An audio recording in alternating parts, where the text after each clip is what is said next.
words could I describe? There's no dictionary book to explain how you look. Girl, I think you're so sexy, sexy, sexy. Cold blooded. What more can I say? Sexy, sexy, sexy.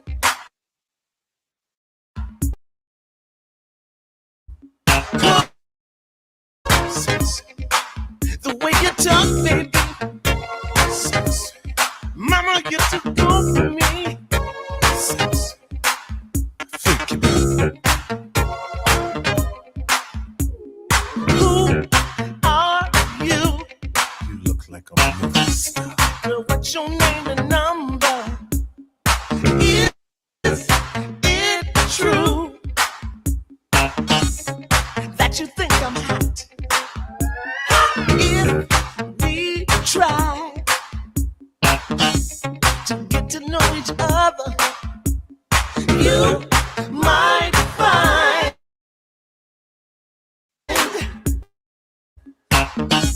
you couldn't trade me for another. Blooded in my dictionary. Sexy, sexy, sexy. Cold blooded. What more can I say, baby? Cold blooded. Cold blooded. Freeze.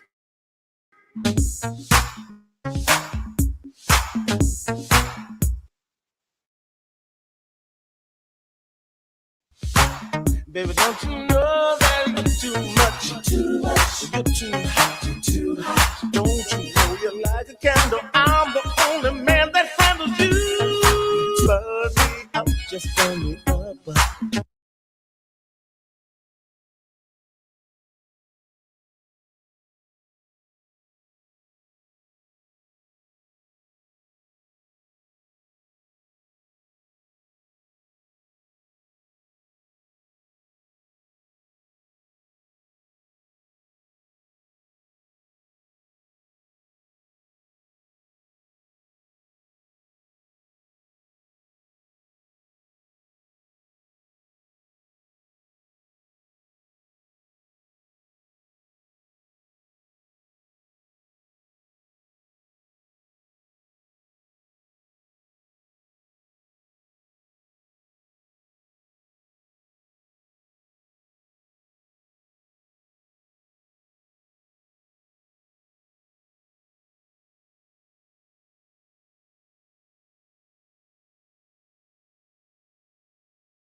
Oh shit.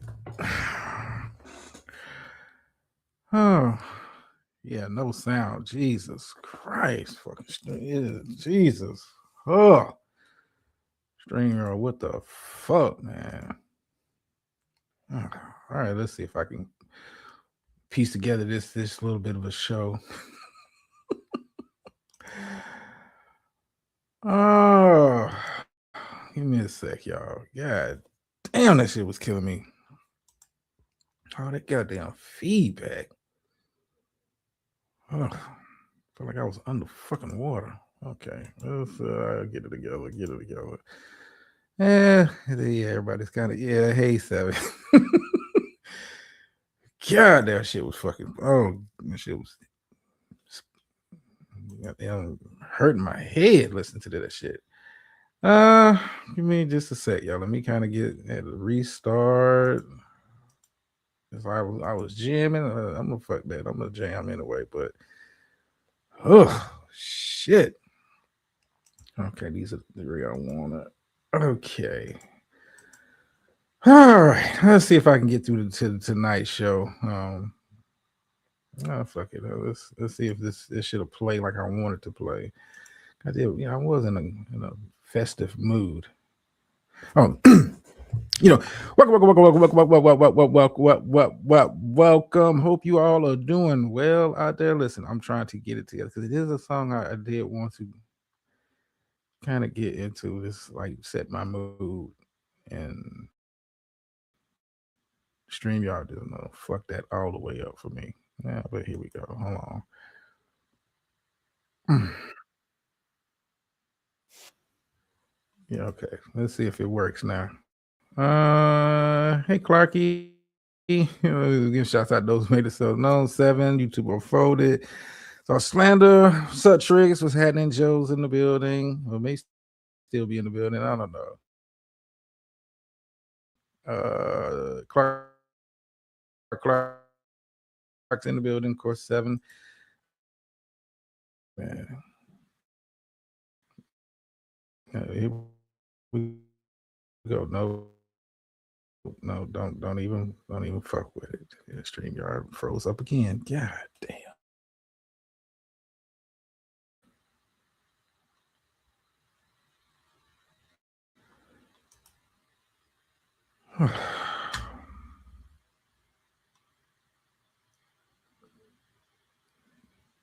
This shit stay freezing up too. Yeah, I know Clark. Thanks though. It's StreamYard is just what. I'm not gonna be able to do that tonight. I'm just gonna have to kind of just freestyle. No biggie. Okay, it's my sound good now. Since StreamYard decided, hey, you can go now. All right, let's kind of get into it. It's random ish anyway. No scripted madness. What I do? Make sure I can at least do this part. Hopefully. Okay. Thanks, Clark. Hey Murph, how you doing? What do I want to start? Well, I get into my movie review in a minute. Um, I saw a couple things this week that kind of caught my attention in a different kind of a way. Nothing. Well, I could say involving me to a degree, but if you haven't had the opportunity, go check out Defrauding's last community post.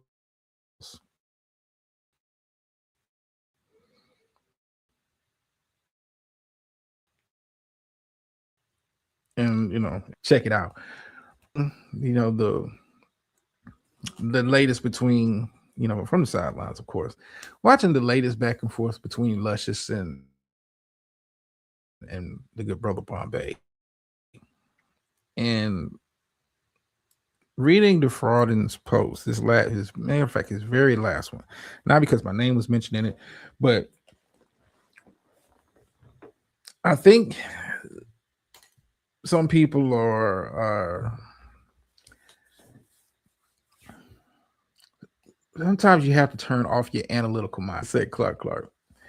Sometimes you have to turn off your analytical mind when dealing with certain situations and certain people.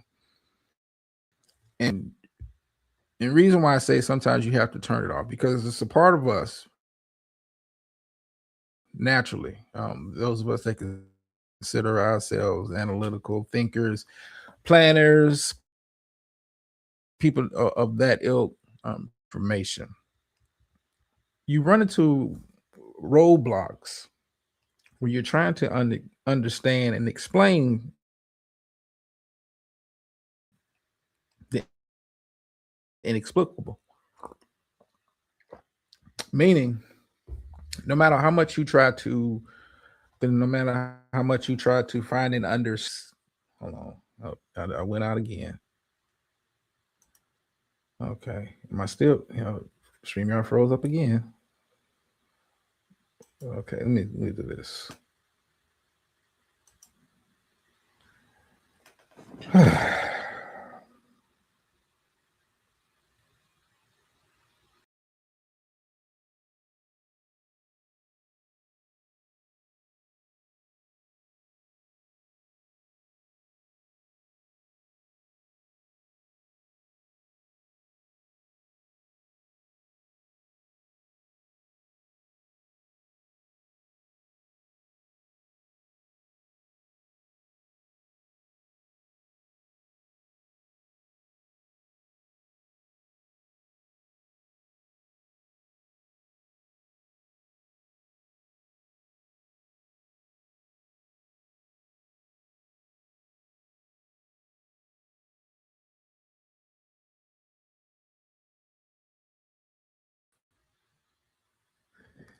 And I got kicked again. Jesus. Okay, let me see if I can pick up my train of thought. StreamYard, work with a brother, man. I'm not trying to do nothing extra this week. God damn. Every time you log on this motherfuckers, you added new features, shit people didn't fucking ask for, and I'm getting kicked. Okay, all right. Let me see if I can make it through this goddamn show. Jesus. You know, it froze up again. What the fuck? Stop. In fact, let me just close all this shit out. Yeah, it's gonna be one of them shows. Okay, all right, yeah. Well, here's the thing, Murph. I see your comment down there. Hopefully y'all can hear me, and I'm not chopping up too bad. Um, this is where you have to kind of turn off the analytics. Yeah, you got to turn off that part of your brain that tries to understand, that tries to decipher the information for what it is, because you're trying to um, get that point across.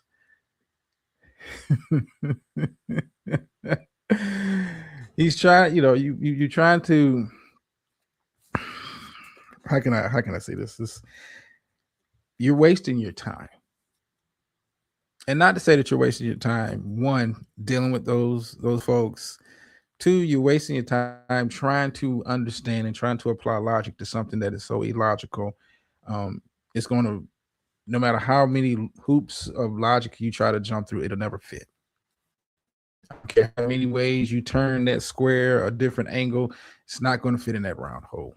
And that's the part you got to kind of turn off when dealing with that ilk of people. Because it's not going to make sense. It's not going to be logical. It's not, the easiest thing to say, if you don't like them, don't watch. Well, here's the part that, and I'm kind of doubling around here. This show is all over the place today, but it's random-ish for a reason. Here is the part that I think some people miss. And it took me a while to kind of identify it and understand it myself to a degree.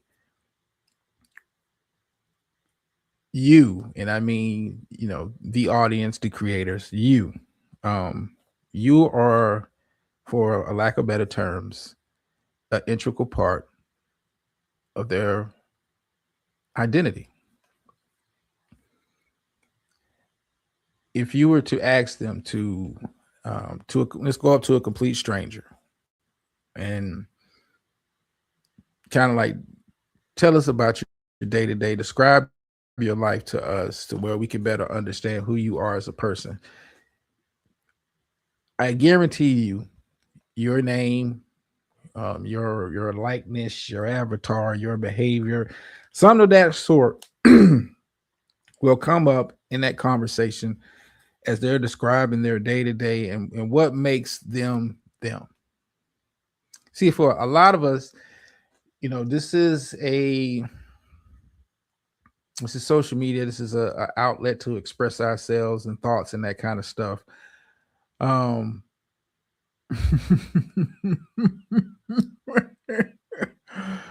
you ain't missing nothing, Slander. But their parts of their identity, and I'm not going to say their whole identity, but parts of their identity is tied to you. It's tied to me. It's tied to a Miss Murph. It's tied to a Slander. It's tied to a Clark. Tied to anybody that has ever ventured into the space, participated in the space, whether you actually done content or not, using a chat room, you dropped an emoji. A part of you is included in their identity of themselves. They can't they can't identify. They can't do anything without reminding you in some weird shape or form that you are a part of who they are. They can't. The thoughts of them, I'm going to move on. The thoughts of them focusing on anything else. In a logical mind, it would be the sound decision to make. But when you're dealing with people who are when you're dealing with people who are, their identity, parts of their identity is tied to you, it doesn't register. It doesn't. Um, they have to find some way to, and they're fighting so hard to cling on those pieces of their identity that they are slowly losing touch with. Meaning, the less you give them, the less they feel like you're not a part of what makes them them, and it scares them, and it bothers them. It's the reason why they're sub to everybody. It's the reason why they watch your community posts, they watch what you put in comment sections, they watch all of that because they want to stay attached to you because you are, for lack of better terms, a piece of them. And I was reading Defrauding's community posts, and like I said, it's not because my name was mentioned. It's irrelevant. This is what he was saying. Like, hey, I'm making posts and I'm making stuff that's not necessarily attributed to you. I mean, for like the ops, it's not attributed to you. I want to do other stuff. I want to focus on other stuff creatively and whatnot. But they feel this need to want to hang on to you however they got to do it. So if they got to stretch the logic to make it make sense. Hold up, am I still good? Okay, StreamYard. Listen, I closed out everything. Work with a brother. Let me kind of get through the show tonight. Work with me. Come on, StreamYard. Don't be like that. But so like I said, I'm reading his posts, and me, the curious, nature that I have from time to time, I go say, what is he referencing here? In regards to somebody made posts. He said something about touching water, and all of a sudden somebody has a post about them being in water. And listen, the leaps of logic some of these people are willing to go through to be attached to you because you are a part of them. I said this on several occasions. I know people like your logical mind, you just don't understand it. Your logical mind says, like, how? They say they don't like me. They say I'm the worst thing going. I'm the scum of the earth. I'm a what's the word they like to use? Demon. But what they won't admit is like they can't tell their story. They can't explain somebody what their identity. Listen, Miss Merv, I didn't say it was voluntary. Um, I get what you're saying. Like, yeah, they feel an attachment to you. I mean, and like I said, to everybody that has ever ventured into that space, that anybody that's ever participated in it, listen, they can't tell their story without including a part of you in it. They can't. Their identity, pieces of their identity are tied to you, whether it be voluntary or involuntary. And for a lot of people, it's involuntary. When you decide, hey, I don't want to engage with you. I'm done speaking to you. I don't want nothing to do with you. They try to find any and every means to try to keep that piece of them and keep that piece of themselves, well, piece of themselves of you to them. Like I got another tag post this week. I got another, like, dude, I want nothing to do with you. But I understand, and it's taken me a while to get to get that to that point where I understand, like, you can't tell your story, you can't tell somebody who you are without bringing up these people you so-called hate, these people who have done you quote unquote so wrong and they laughed at your pain. You can't you can't tell your story without including us in it. And when I look at what's going on with TMK, and the latest back and forth with Luscious, um, when I look at what's going on between him and Luscious this past week, and I think Bombay's he doesn't get it, and not to say what Bombay's saying is wrong. Bombay, what he's saying is 100% correct. If you don't like it, don't digest it. Leave well enough alone. Go do you. Go play with some toys or something, boo boo, and be going about your day. Well, Bombay's run into the problem that some of us have run into when dealing with some of these folks is you try to make logical sense out of illogical behavior, and it's only going to get you frustrated. It's only going to keep you within the cycle. It's only going to keep you um, on the merry-go-round with them. And see, that's what they want at the end of the day. They want the merry-go-round because they want to keep a piece of you around. Whether you do community posts, whether you're in a chat room, whether you're doing a live stream, they want to keep a piece of you on the merry-go-round because that is in a weird kind of way. And I know this is not making sense to your analytical mind out there. If you're trying to understand where I'm going at, listen, they can't tell their story without you. And the thought of them having to go and create a new story, to tell a new tale, to move into a new chapter in life scares the fuck out of them. It's a reason why they're always referencing, old shit. Because they're still stuck in those places in time. They don't have a see that's the thing, Murph. TMK understands, but see the analytical mind of him that a lot of us have had to try to understand, because you want to understand and decipher what you're intaking, what you're reading, and all of that shit. Um, and with this, you got to kind of turn it off. You have to, because the more you try to understand it, the more you try to rationalize it to yourself, to try to even get your thoughts across to your own audience. It's not going to land with the intended party. It's never going to land. It's never going to land.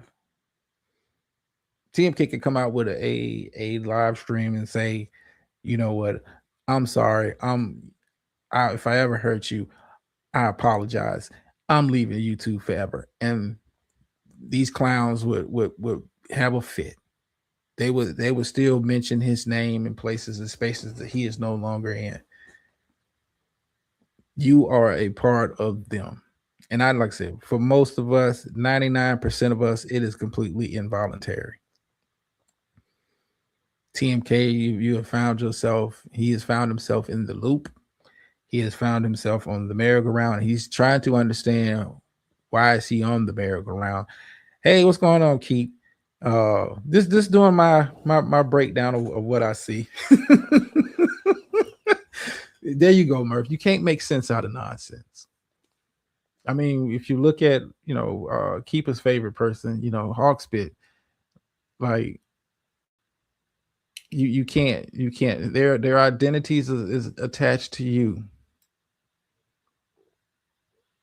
Like why need to show fancy cars that we know you don't own? It's okay. It's okay if you got a 98 Toyota Corolla. Does it get you from point A to point B? Does it provide is it a means of transportation to provide for your family? At the end of the day, that's all that matters. But part of his well, Keeper, he's in a back and forth with Luscious, the Lego legend. He's trying to rationalize to Luscious, you know, go on about your business. He's trying to understand the logic of why you continue to go to quote unquote these harmful places with these harmful people. And TMK, listen, you're gonna you're going to find yourself stuck on the merry-go-round, man. That listen, him and that ilk, they don't care how they got to do it. They got to keep you there.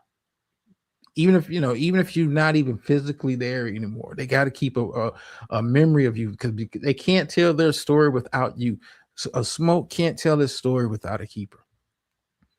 I mean, just imagine walking up to a complete stranger and hey, what do you tell me about yourself?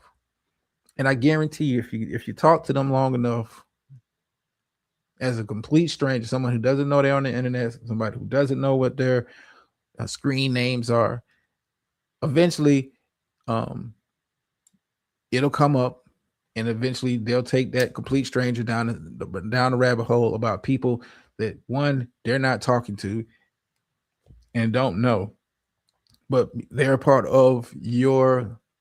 When I say your, I'm talking about them. We are a part of their identity, and people. I think people was one of the folks like, what do you mean they care about you? Yeah, they care about you.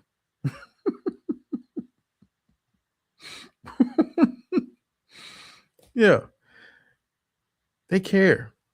They want to keep a piece of you around. That's why they go through the extreme lengths of you know to stay attached to you, whether it's got to be tagging you in a post, sharing a screenshot, saying your name ad nauseum on panels and live streams. Listen, they got it. They have to. They're fighting to hold on to their identity in a weird fucking kind of way. Welcome back, YouTube Uploaded. They're trying to hold on, and I want to give Bombay the game, but he's not at the point where he's ready to turn off the analytics. Like you cannot make, as Murph said, you cannot make sense out of nonsense. And the more you try to understand it, the more you try to piece it together, the more you try to decipher what you're seeing, the more and more you're pulling yourself in your own rabbit hole. Just listen. I get it. I'm a part unwilling, unwilling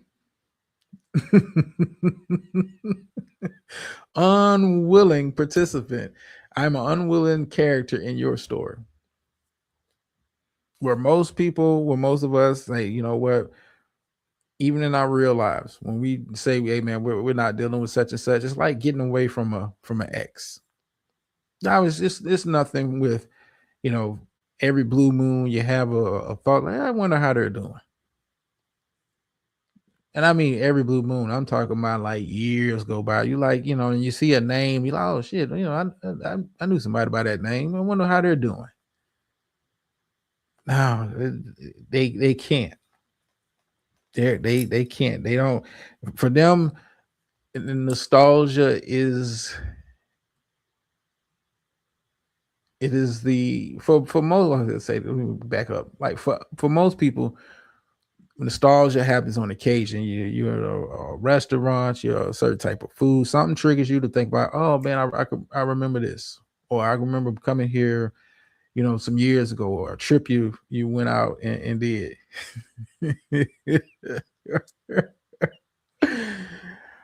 Oh, Murph, yes, there's some classics. And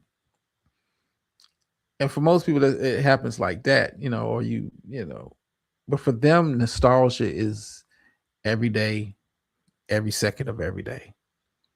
They wake up and they go through everybody's page. They go through everybody's comments. They screen all the chats. They pull up the transcripts for the chat because they want to see, is it matching up with what they thought they heard or what they might have heard or what they assumed was said. Like it is nostalgia for them is a all day thing, day to day thing, where most of us can go, most regular people. Yeah, you gotta understand these folks is not regular. Nothing about them is regular. Yes, they talk like regular people. They may even look like regular, but these are not regular people. These are, toxicity. Yes, I mean, keep it the lengths they will go through, in holding together. And I think this is the part that they are struggling with.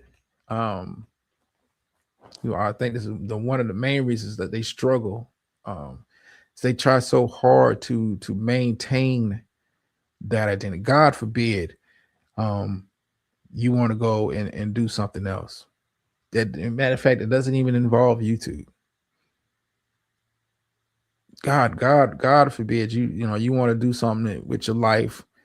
Um, it doesn't involve them. It's not associated with them. This is not you're not. They're not part of your daily fabric. God forbid you do that.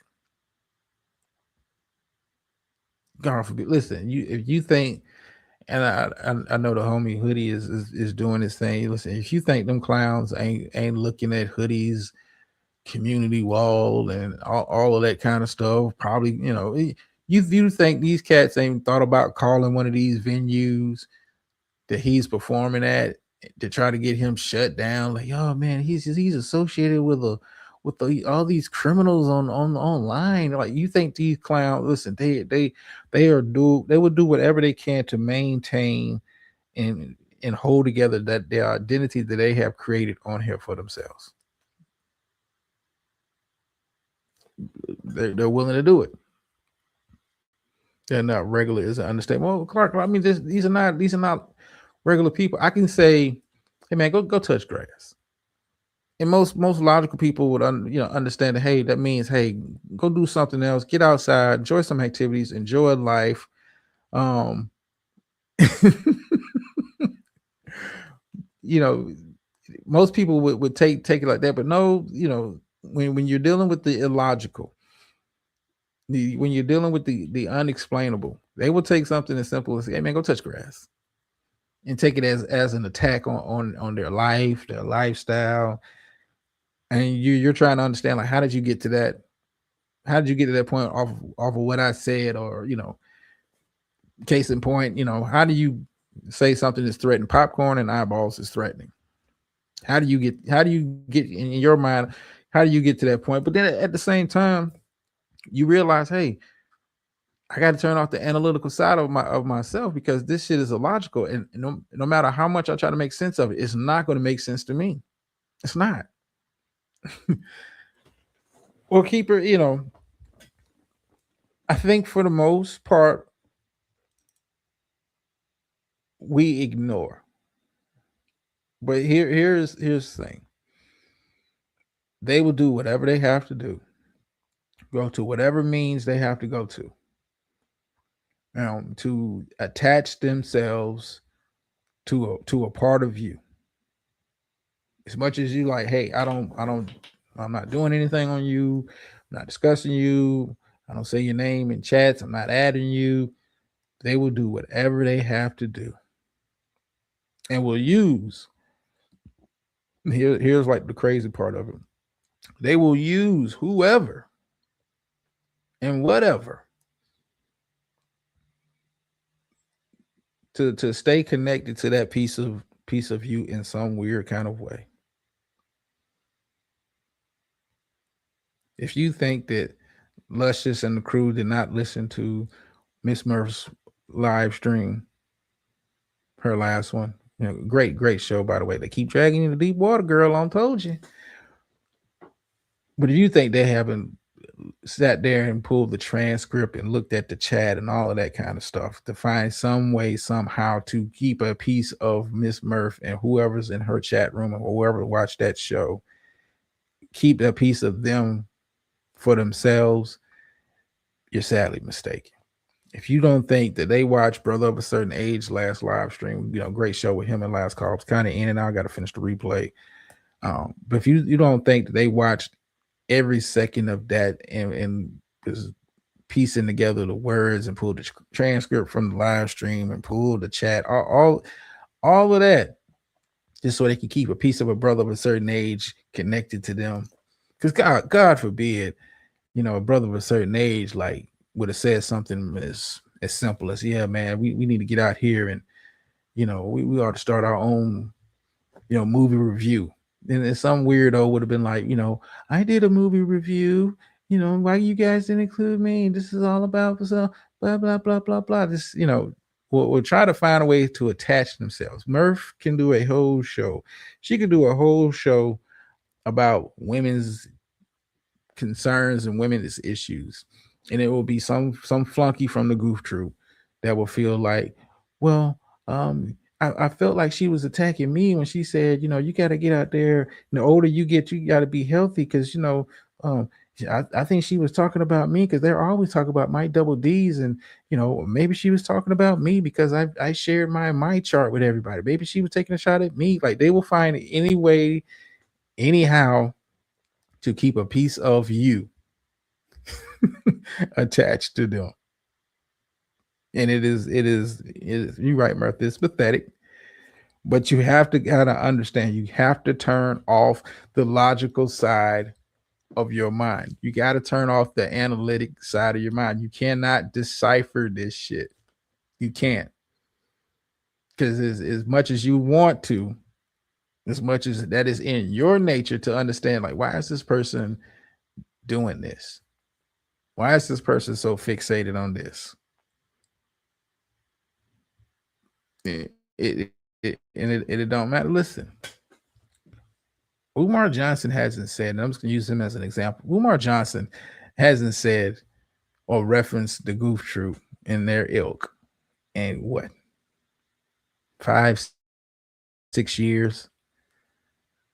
Yet somehow, some way, they follow him on social media. They watch all his interview thing he posts on Instagram to find a way to stay attached to that man.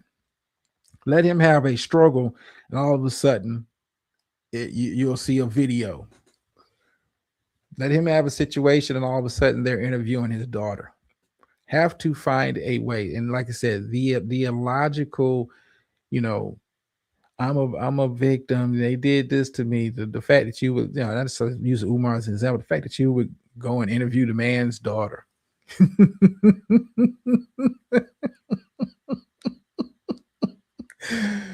to stay attached to that man, to keep, because he's a part of your identity. What makes Umar different from any other deadbeat? Oh, the fact that he said your name before, that makes him different. Listen, man, you gotta, and I see it with TMK. And like I said, the fraudulence post, this further drives home the point. No matter what you try to do, creatively, or whatever you try to do, whatever you want to do, because YouTube is free for everyone.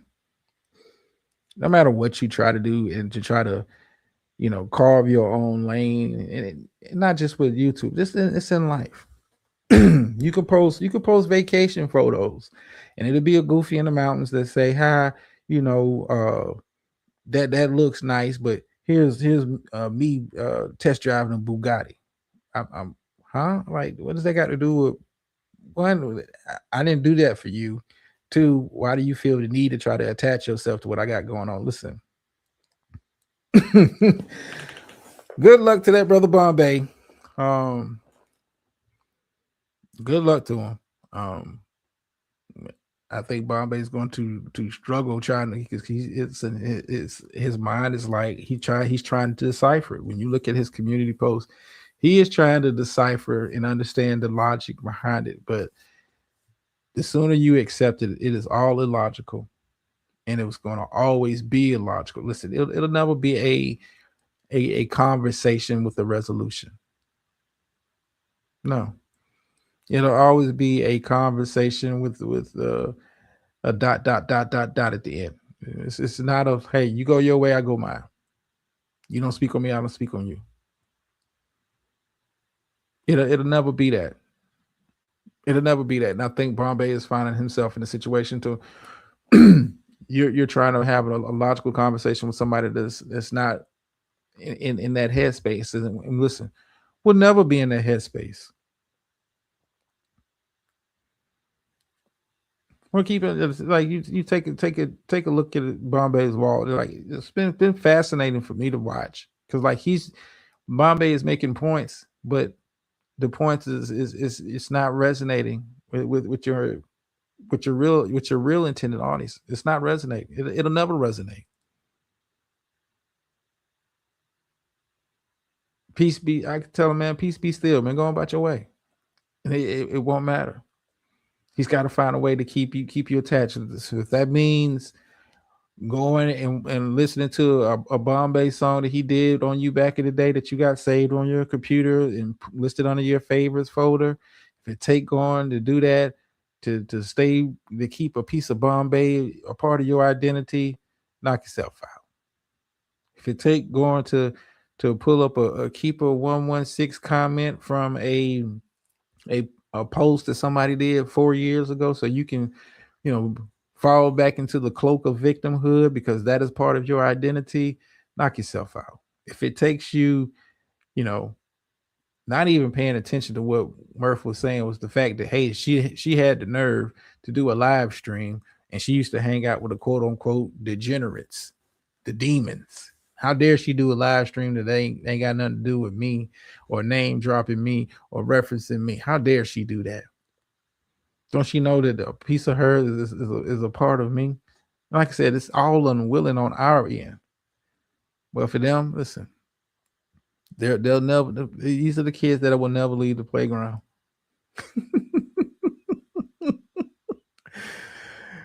Oh, yeah. I mean, Murph, listen, and I saw the comments. Listen, I agree with you wholeheartedly, but he's not. I mean, Bombay. He's not there yet to where he's like, you know what? It don't matter what I do. It don't matter what I attempt to do on here. These people will always try to find a way to attach me to them because I am part of their identity. So good luck to that brother. I just casual observations. Good luck to that brother. Man, good luck to all of us. Like the fact that I still get tagged. Why? Why? Interesting. All right, let's get keep going with the rest of the show. Like I said, hopefully stream. Yes, Clark. It's laughable. Like I said, I wish Bombay. Hell, I wish anybody. Uh, I wish all of them well, man. Whatever stay breathing, man. Stay above ground long enough for something good to happen to you. Hopefully. But man, you got to listen. You got to turn the analytics off. This is not Bombay as Gates 2.0. And I don't even, even with the Gates keeper, like you tried. It's a part of all of us that have tried to make sense of this to a degree. Like, what is so triggering about if you say the name Unc in certain places that it triggers a mad reaction of posts and live streams and comments and chats? Like, What is it about that word that triggers such a intense response? You know, I could have said something like, "I hate Legos." What is it about the word Legos that triggers such a negative response? What is it about popcorn and eyeballs that triggers such an intense response? Keeper will say Hawk spit. She don't even give him the honor of saying his name. She'll say Hawk spit, and it'll trigger such an intense reaction. You know what? We don't try to understand. You just gotta accept it for what it is. Simpletons. Listen, simpletons is giving them too much credit, keeper. I mean, I think social media is the place where the kids in the regular classes, the kids in special ed classes, and the kids that was in advanced courses all get together, and it takes a minute to find out who was in what class.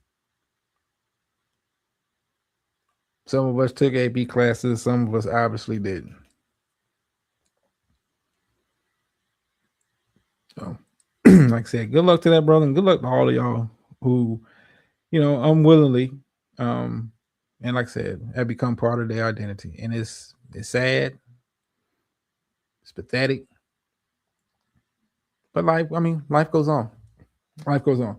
Give me a sip of water. I'm actually doing pretty good here, man. I'm actually doing pretty good. Let me kind of break this down. Oh, what I do? Oh yeah, went to the movies. Went to go see He Man. Give me my thoughts on that. Give me just a sec.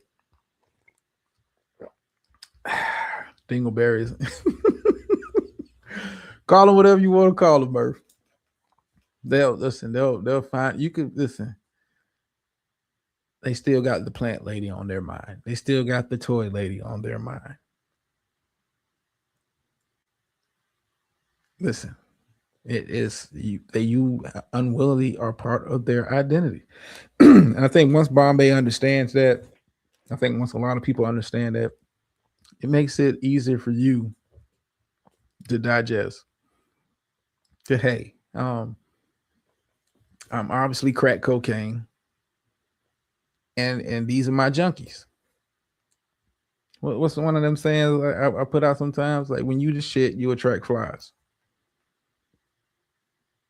And I think Bombay's looking at it like, damn, I got some motion. People liking my content, like my music videos. Bombay, when you're the shit, you attract flies. And once you understand that, once you understand that life is cool. Life is cool. But I'm going to get into my movie review, and I want to talk about the death of the black sitcom. This is kind of my thoughts on the shows that Brother of Certain Age and Miss Murph did in regards to black sitcoms. I'm gonna get into that in a second. Listen, I went to go see He Man earlier today. Called a matinee, and I was skeptical about going to see it. Now it is a nod to my childhood, to my child keyword being my childhood, well, some people's current reality, but that's neither here nor there. But it was a nod to my childhood. He Man was one of the TV shows I grew up watching as a kid. When some of the toys I had as a kid, and the nostalgia factor of okay, watching this play out on the big screen and not animated, but watching it play out live action on the big screen. I was intrigued to that point. Like this is like a culture classic. Much like Transformers, much like G.I. Joe, I was ready for the adaptation of this movie. On a scale of 1 to 10, um, I give He-Man a 4 out of 10. I give it a 4 out of 10. And one of my biggest gripes about the movie, so about fresh off of it, just got out the theater a couple of hours ago. Um, One of my biggest critiques of the movie, this is a fresh review, is how weak and I don't want to sound. I think weak is a bad word. How? Yeah, I think weak is the right word. How weak they had the main character portrayed in this movie. Now, I get you're doing a live adaptation of a cartoon, much like they do with anime, manga, and that kind of ilk that you see on TV. Avatar season 2 is coming soon. They had him so weak. Now, I'm a person that fondly remembers He-Man episodes, but I don't remember the main character, whether it be Adam. And if you're not a He-Man fan, I know this is probably going over your head. Um, where Adam, or when he transforms into He-Man, had such emotional problems, and for me, that really threw off the movie. Um, I think the director went way into the touchy feely side. Like, this dude was in counseling. This dude was sounding like a self help guru. It was very off putting. Like, this is He Man. This is, I have the power. I'm kicking ass. I'm not having so many existential crises, and to have as many as he was having, um, through the course of this movie, um, really took it down for me. As far as the action was concerned, it was mid. I ain't gonna lie. It wasn't like no take home. I put it like this: they could have had this shit on fucking Netflix. They could have had it on Netflix. I'm just gonna keep it a buck with you. I mean, it was very middle of the road. Special effects was alright. I mean, it was a little bit of comedy in it, but for the most part, it was. So they made it in modern time. And I'm gonna talk about that. It kind of leads me to segue into my next talking points, Murph. The modern times. Are you trying to make the He-Man character seem relatable? And this is one thing I would say about what I see the biggest difference between like Americanized like action movies or adaptations of stuff like that compared to the Asian genre. Like, if I'm paying to go see an action movie, I want action. I'm not there to watch a guy struggle through the movie with mommy and daddy issues. I'm not there to see a guy that is obviously going through therapy. I'm not there for that. I'm there to see somebody get their ass kicked. I'm there to see shit blow up. I'm there to see action. If I wanted to see some guy in touch with his feelings, it's not relatable to me. To not in this sense. If I wanted to see that kind of stuff, I will watch something that's more of a drama, or or a chick flick. Like, this is not it. Now you see that with the Asian movies. Was that when Asians say, "Hey, we're going to do an action movie. We're not going to have we're going to have as little of that soft shit that we're going to put in there. It's going to be action." Like, John Wick is one of my favorite series of movies over the past 10 years. Why? Because we're here to get down to the fucking killing. We're not here to, have a guilty conscience and, I miss my mommy and dad. Like, no, I'm here for the action. I'm here to drop bodies. I'm here to shoot guns. I am here for, yes, a mentally unhealthy He-Man keeper. Like, this dude was crying in the movie. This dude was crying, and I'm talking about not even just the regular Adam character. When he turned into He-Man, this motherfucker was still crying and carrying on like a, oh god, it was well, scary movie is Slender, scary movie. Not that I'm not a fan of the series, but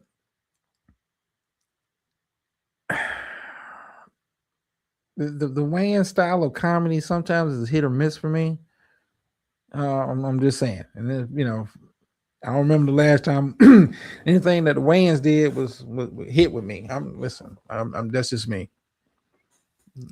Great comedians, but everything is not it's not a hit to me. The scary movie after the second one, it was kind of be like, yeah, He Man. Oh God, this keeper. I was like, it was cringeworthy.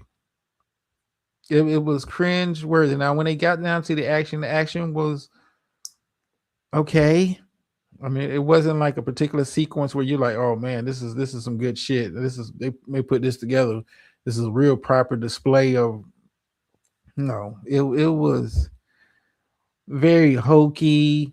Um, the relationship between Skeletor and Evil Lynn was like it is much like it was in the cartoon, except like she was getting off on this like she you can tell it was like some she liked being mistreated by him in like a weird sexual kind of man. It was like weird. It was a weird fucking movie, man. Weird fucking movie. It was a pretty packed theater. People brought in for the nostalgia. Great comedian. Well, I'm just hey, listen, Murph. Lest we forget, lest we forget, in Love and Color. I'm just saying, when it's done right, they know how to hit. In Living Color. I'm just saying. And when I mean great comedians, I'm not talking about like their stand-up routine. I'm just make that perfectly clear. But in Living Color, classic. Um, but yeah, overall, He-Man could have been on Netflix. I mean, even if it comes to Netflix, would I watch it again? Probably not. Um, I mean, it was this way too much soft shit from He-Man for me to like. It took me out of the movie. It took me. Um, well, I mean, well, Clark, this is kind of. I'm glad you asked that question. I don't understand. Like, why would you take that angle? Like, can it like just let an action movie be an action movie. If it's a fantasy type movie, let it be that. And if it's going to be emotionally charged and all of that kind of stuff, let it be natural. Like you think about the original Star Wars trilogy. It was some emotions in there, and oh man, Darth Vader's your father, Luke. Like it's a lot of a lot of stuff like that going on. Like, are you gonna really do that to you? By the time you get to the third movie, you're thinking like, is Darth Vader turning back to the to the light side of the force?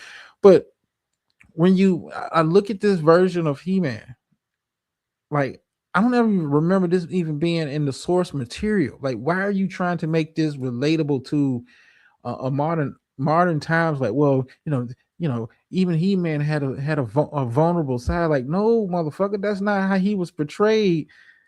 Keep it. Listen, he was giving off moist vibes at different points in this movie with all the. I ain't even front on that. He was giving off some like, yo, man, stop bitching out, man.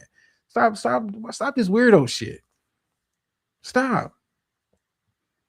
But I guess they try to make it, humanized. And this is one of the differences you see between like to be enjoyable action fantasy and this shit. Like John Wick had emotional shit going on. Like they killed he killed his dog, stole his car.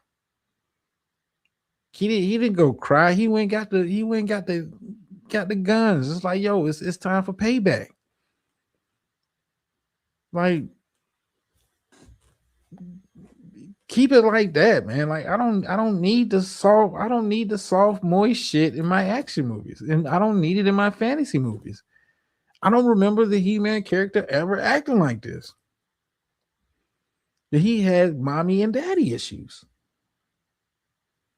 And I get, some of it's just how they wrote it and in the plot of the movie. Like he came off looking real sus. I ain't gonna tell you, it's like this.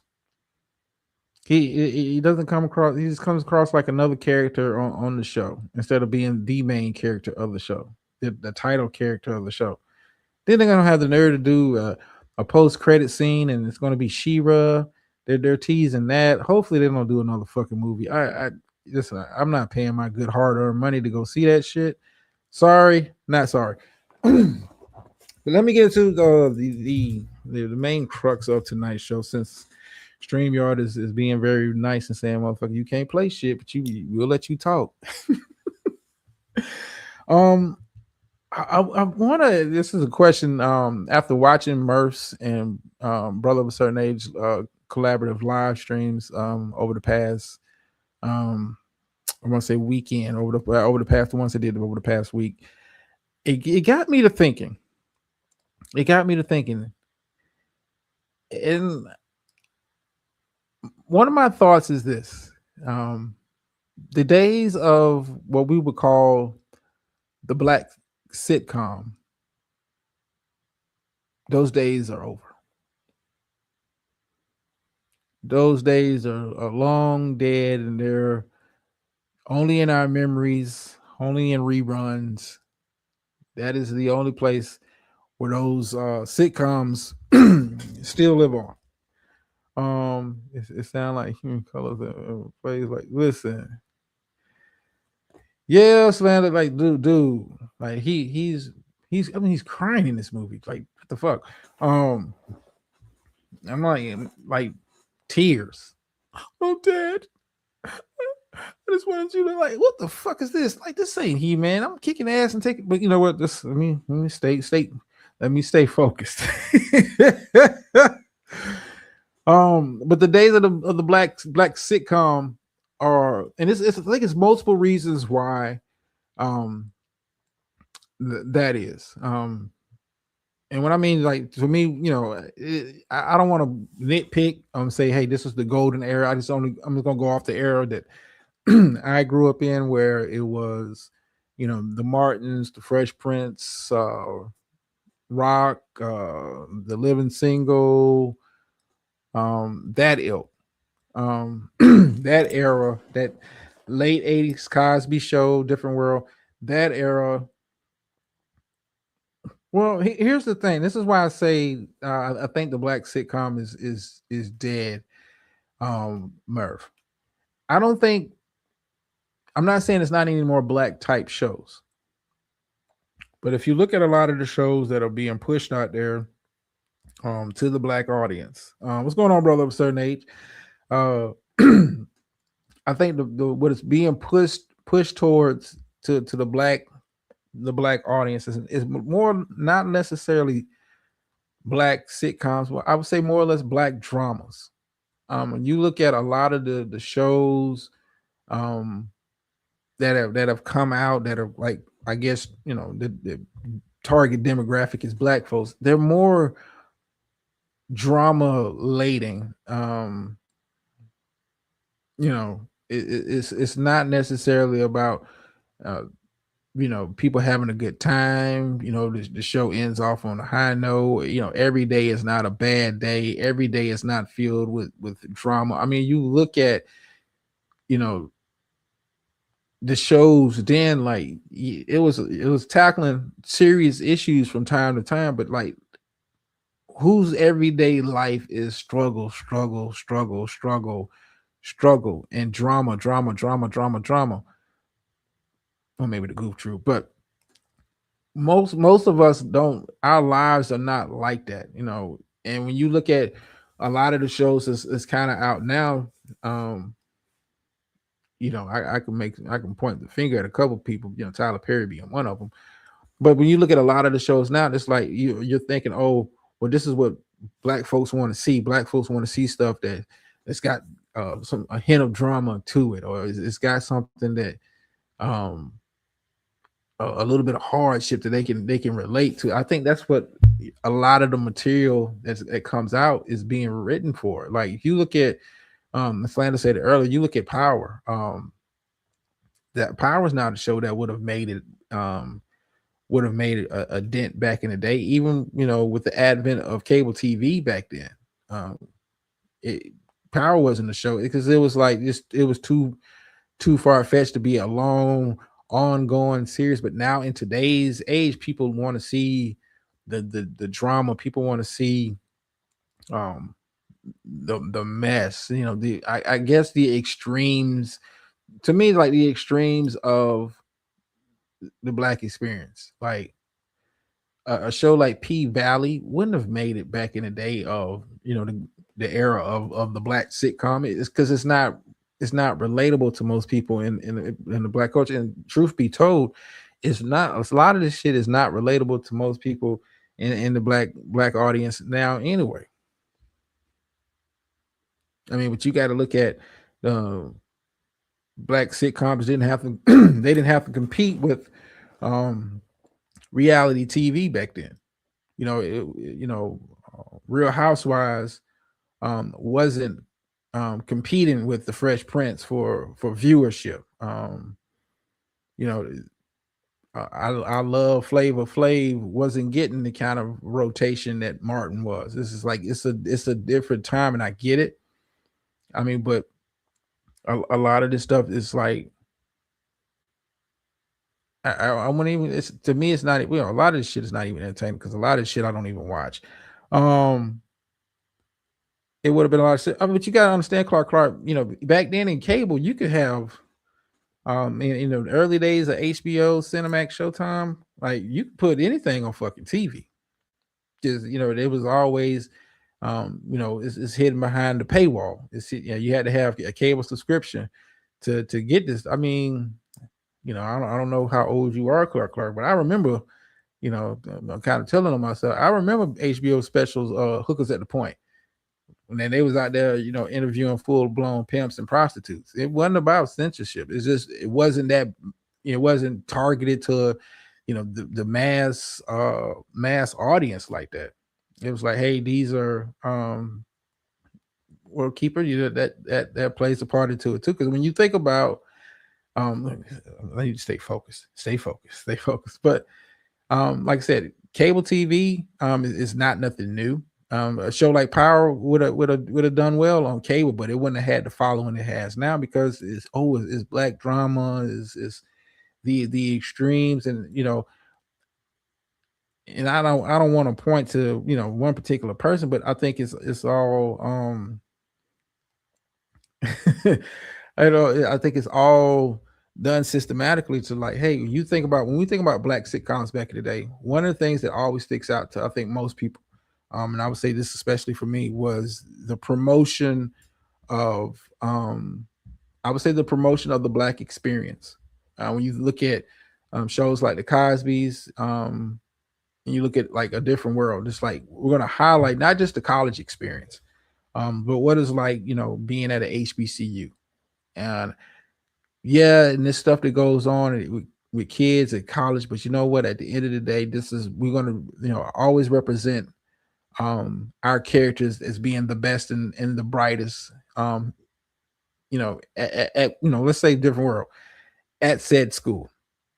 Like we're going to promote them and portray them in a very positive manner. Like you look at shows like Family Matters, like yeah, you had a different kind of characters and stuff, but it's always drop the link. Oh, okay. Well, welcome to the show, DC. Hold on, let me put it for you. Make sure you're not getting robbed this time, DC. Make sure you're not getting robbed. Um, yeah, link has been dropped, but the images of us that were portrayed back then was mostly in a positive light, and people. And I started. I'm just going off the top with this because I had notes, but I won't stream you all to work, so I gotta do what I gotta do. I gotta freestyle it. Not a big deal, but you had the positive images of black people portrayed on all these shows, even when it was a struggle. Even when it was a struggle. You look at a show like Good Times, like okay, yeah, they're in the projects, they're struggling, um, but you see a sound family structure. You see a mother and a father in the home. You see the father going out to provide for the family. Why that nigga bother me? What DC? I caught your community wall, man, It was my soliloquy for like the first part of the show. It was part of it anyway. Yeah, the leaps of logic, man. The leaps of logic. Um, but I think, and I don't want to put all of it on Tyler Perry. I mean, but Tyler Perry plays a major, to me, plays a major role in that, because yeah, he'll have some positive representations of characters, but does every show have to be messy? Does every show have to have dramas? Like, why you can't, brother? Why you can't write a sitcom that ain't corny? Let's let me add that in there. That ain't corny. I mean, you tried to do, stuff with, was it Meet the Browns and all of that kind of shit like this? Can you do shit that ain't corny, that make me want to tune in on a week to week basis to watch your show? Like, do I get, I get corny comedy, and I get, you know unbelievable drama when my album drop.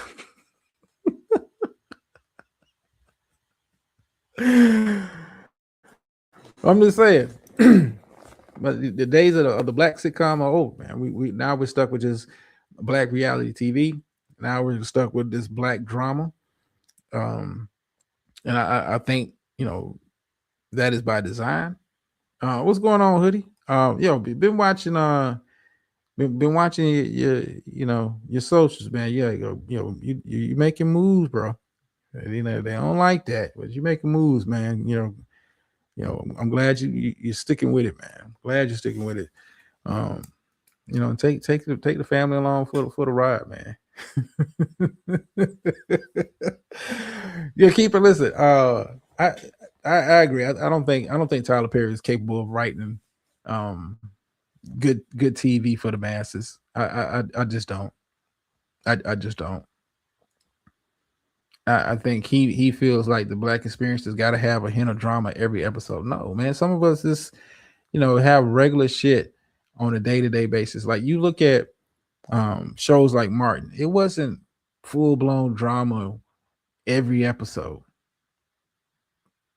I mean, like the most drama you had was when they carried it over like 2 or 3 episodes in regards to, you know, uh, you know, Martin and Gina, going through the breakup, when he gave her that whack ass proposal, like shit like that. Like but that's like real relatable type shit. I mean, like, you look at living. If I do a Tyler Perry movie, I'm keeping my shirt off. I'm just saying, Hoodie. Cats out here do something strange for some change. Bag lady, you gonna miss your bus. Oh, I mean, but I don't like I said, I don't think Tyler Perry is capable of doing that. But you look at black sitcoms, man, like it dealt with real stuff that people could relate to, but it wasn't like, yo, we gonna browbeat you every episode with shit like that. I'm just saying, it wasn't always like that. It wasn't all. Now you look at it, man. It's drama every fucking episode. It's never just like, yo, a chill episode. Like, when a real type episode was, Will, classic episode was Will meeting his father after so many years. For a lot of black people, that's a real experience. All the way to how the show ended. That's a real life experience. But it wasn't like, we're gonna carry this on to the next show and it's gonna be something like, yeah, they dealt with some heavy issues from time to time, but it was like, yo, we're here to entertain people. We're here to give them a break from life, and it's not, you know, the images we put on the screen don't always have to be negative. I mean, think about it. Rock was a goddamn trash guy. Now, if you have a character like that on today's TV, oh man, it be people be ridiculing him. Oh man, look, they got this dude do trash, man. How's this? No, man, that dude was taking care of his family, however he had to do it. Now you can't. They don't put characters like that. They don't. They don't really. And I saw Slander say something about it earlier. And here's the thing with the remakes. I mean, even the remakes have taken on a bit more of a drama type edge to it. Instead of just being, hey, let's come have a good time for 30 minutes or however long the show is, an hour. Um, check out after. I might have to check that out, brother of certain age. I'll make sure I put that in. Hold on, I'm gonna write this down because it's not too often you come through with suggestions on material. So I'm gonna write this down real quick. Hold on, y'all. Okay, after signify video. Okay. Oh, okay, yeah. I have to check that out, brother of certain age. Appreciate the useful material. Yeah, he could pay people to write Clark, but it's in his nature. It's got to be drama. I mean, look how he built his empire based on a little bit of drama, and then adding to the fact the religious aspect of a lot of that, tapping into all them church going people. Yeah, he very very very clever. How do you get to the black audience now through drama in the church? You want to you want to get to the black audience now. That's how you got to do it, either through church or through drama. Not just regular ass images of people just doing regular shit. No, that don't sell. Being a disc jockey at the radio station don't sell. Being a black doctor and a black lawyer married with a family all under one household, no kids on the outside. Then that don't sell. That's not sexy. That doesn't get the people's attention. You can't have a Cosby show now. By the third episode, you're gonna meet Bill's long lost child that he had with a side piece back when they was in college. Remember that time we broke up in college and we were separated? Well, you know, Sandra, we I hooked up with her and I was messing around with her while me and you were broke up. Yeah, by the third episode, you'll meet the outside child. You'll meet the exes throughout the course of the show. It'll be one of the kids that have a teenage pregnancy, and that'll become part of the. Listen, it is a complete fucking turn off. Complete fucking turn off. To me, that's why I don't watch a lot of that shit. I really don't. I mean, I keep up with some stuff, but even Power got like even Power got to be kind of redundant to me. It's like, yeah, the characters are good, but you know, can you flesh them out a little bit more? I mean, The Wire used to be my shit, but The Wire wasn't trying to make it anything other than what it was. It was about drug dealers. I'm just saying. I'm just saying. But hold on, let me. Even when there was I was believing that black folks could and did actually like Clark for a lot of people, um, especially during that time period. Just seeing that on the screen made it made it a reality for a lot of people because not to say you wasn't aware of black doctors, but to see a black doctor and a black lawyer happily married, we kids, maybe oh man, that is a possibility, and for some people that was seeing that yeah, leave. Um, Seeing that on screen was made it attainable for them. Like, hey, okay, cool. That I know these are fictional characters, but I want to be a doctor. I want to be a DJ. I want to be a lawyer. I want to be a judge. I want that because I saw it on TV. So now is drama, drama, drama, drama, drama, drama, drama. You feel like you gotta, you know, a lot of feeds into that what they call it, red pill, blue pill type shit, manosphere, womansphere um type shit. Well, keeper, I think Tyler Perry.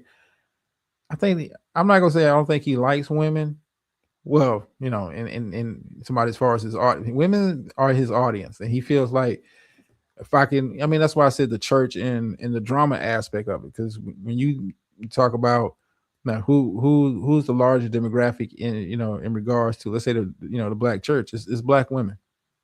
So if I can tap into that, tap into that base, tap into that demographic, you know, I get a large audience off of that. And then of course you got those that are still watching Real Housewives of this, and what else my wife be watching sometimes, the Married to Medicine. I was thinking about it. You got a show dealing with black doctors and their families, male or female, black doctors and their families, and the only takeaway you get from that is not how they built their successful careers, is the drama that goes up with them. I mean, but business wise, yeah, I think, yeah, business wise, he loves black women, because see, black women will go out and watch his movies. Black women will go out and watch all his TV shows, because you know it got a little bit of church in there, and girl, is some drama. It's some mess. Yeah, black women. His stuff is catered to black women. It ain't catered. It ain't catered to the brothers. I don't think he. I don't think Tyler Perry knows how to connect with the brothers like that. I'll be honest with you. I don't think he knows how to connect with that audience, because going to church route ain't the way. They capture a large base of them. That ain't the way. And a lot of men, regardless of black, white, or whatever, a lot of men are just not into drama like that. I don't want to come home and having to be fussing and fighting with my woman. That ain't entertaining to me. That ain't something I aspire to. But he'll pan it to, like, yo, girl, you got to get your get back, because these men ain't shit. I'm gonna come to think about it, I've only seen one Tyler Perry character portrayed in a good light, and that's what was it, Daddy's Daughters or whatever, with Idris Elba. That was the only, and even then, he had to, you know, he had to be a guy with a criminal record, and the baby mama had to be ratchet with a drug dealer boyfriend. Like, yeah, he don't know how to cater to black men. Black women is his audience. I said that's about the only positive character I can say this, like, that I can recall seeing on the screen. But then again, he don't make his shit for me. He make it for y'all. I was loudmouth, weed and cheaters, etc. Listen, it's always the same playbook. That's what I said. As far as black sitcoms, them days are gone. That heavy handedness of drama and all that shit. That's how they sell their tickets. That's how they sell their shows. Now it ain't just, yeah, I want y'all to come have a good time for 30 minutes. No, I want you to be pulled into the story that we're telling, and the drama, and the underlying current, or is he the father? Yes or no? Like that Jerry Springer type shit, man. That Jerry Springer type shit. That's the kind of shit that a lot of these cats is on, a lot of these shows is on, and I'm not. Yeah, I mean, yeah, but keep it up. You know, that is his target audience, and he think that's what y'all like. Give you a little bit of church, so y'all can amen and all that. Then I'm gonna give you some drama, because I in his mind that's what y'all like. That's what y'all like. Yeah, I might give you a little bit of something else, but for the most part, y'all like drama. You like ratchetness. Point of view on Tyler Perry, it's like 4 hours. I'm damn, brother, but you should have told me it was 4 hours, man. I'm gonna have to get that in chunks, brother. I'm gonna have to get that in chunks. Moving on. Um, I'm kind of, well, speaking of which, and I saw a video. Hopefully, this shit plays without too much problem with StreamYard.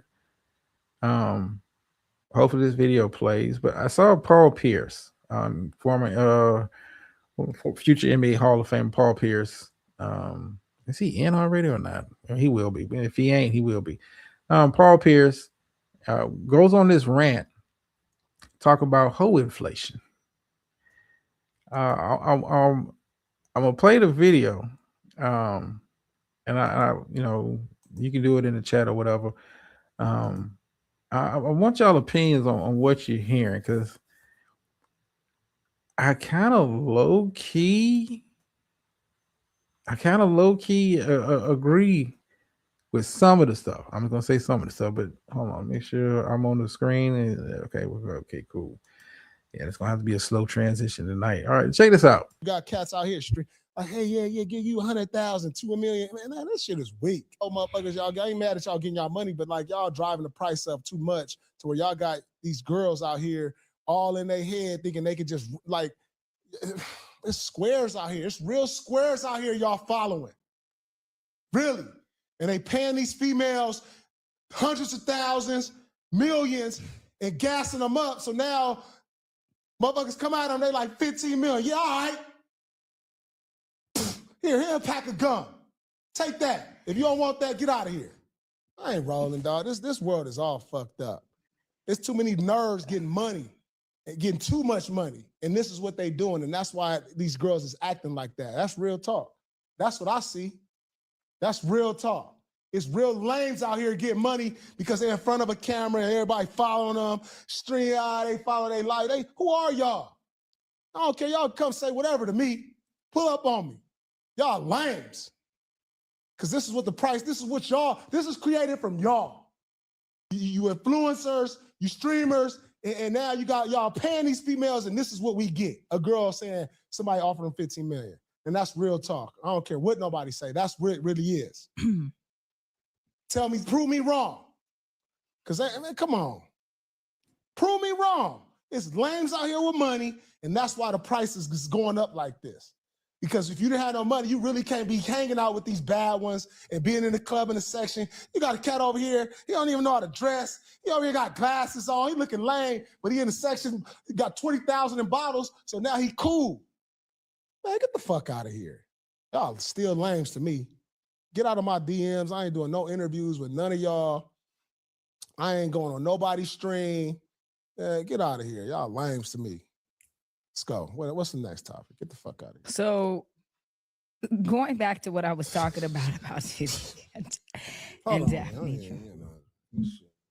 Got me sweating. I'm hot in here. I'm sweating.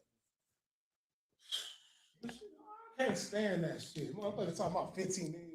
Get the fuck out of here. I don't know what kind of era this is. I'm ready to cross. I'm ready to see what's next.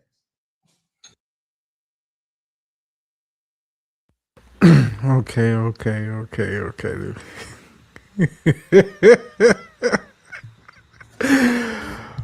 Oh yeah, keep it the message. Listen, context is everything. What is this about? Okay, Clark. Well, basically, what he's saying is, and in this new era, where you got these people who have become famous, and let me back this up. What he's talking about is this the influence, how the influencer era, how that has changed the game. Well, what preceded this clip, Ms. Murphy, was they was having a discussion about how new age women are approaching men now, saying, hey, you gotta give, you gotta be able to afford this a month, and I need this a month, you gotta be taking care of me, and I gotta receive this. How the game is changed. A lot of this has to be, I would say this. A lot of this can be tied to. They like, well, brother of a certain age. Listen. Not to say that. Yeah, I'm jumping around here. Well, slow down, Drum. Slow down. Okay, so Clark, it's basically how the influencers, how this new age of influencers, like influences social currency, and it's allowing them access to a level of women that they would in I guess in regular terms wouldn't even be on their radar like that. And not to say that a pretty chick won't get with an ugly chick, but a lot of women that got some motion in life, that got shit going on, ain't really looking for a motherfucker that ain't got none for real. But it's for some women, these new age women, follower counts mean something. how many streams how many people in your stream on Twitch or whatever you're doing. Like that means like that influencer culture is invaded. I guess you can call it the dating game. And it's influencing how like these new age women are approaching you know dating now. I mean, you think about it like there you go, keeper. No more outback steak. Like, listen, when you got chicks coming out here talking about like going to Cheesecake Factory, that's beneath me, huh? Or if a dude wants to take me out, he's got to pay for my hair and my nails, and like on the first date, he's got to do all of that. But then you have a culture where they're these influencers are, and this is why he was calling it hoe inflation, where now you had these lames,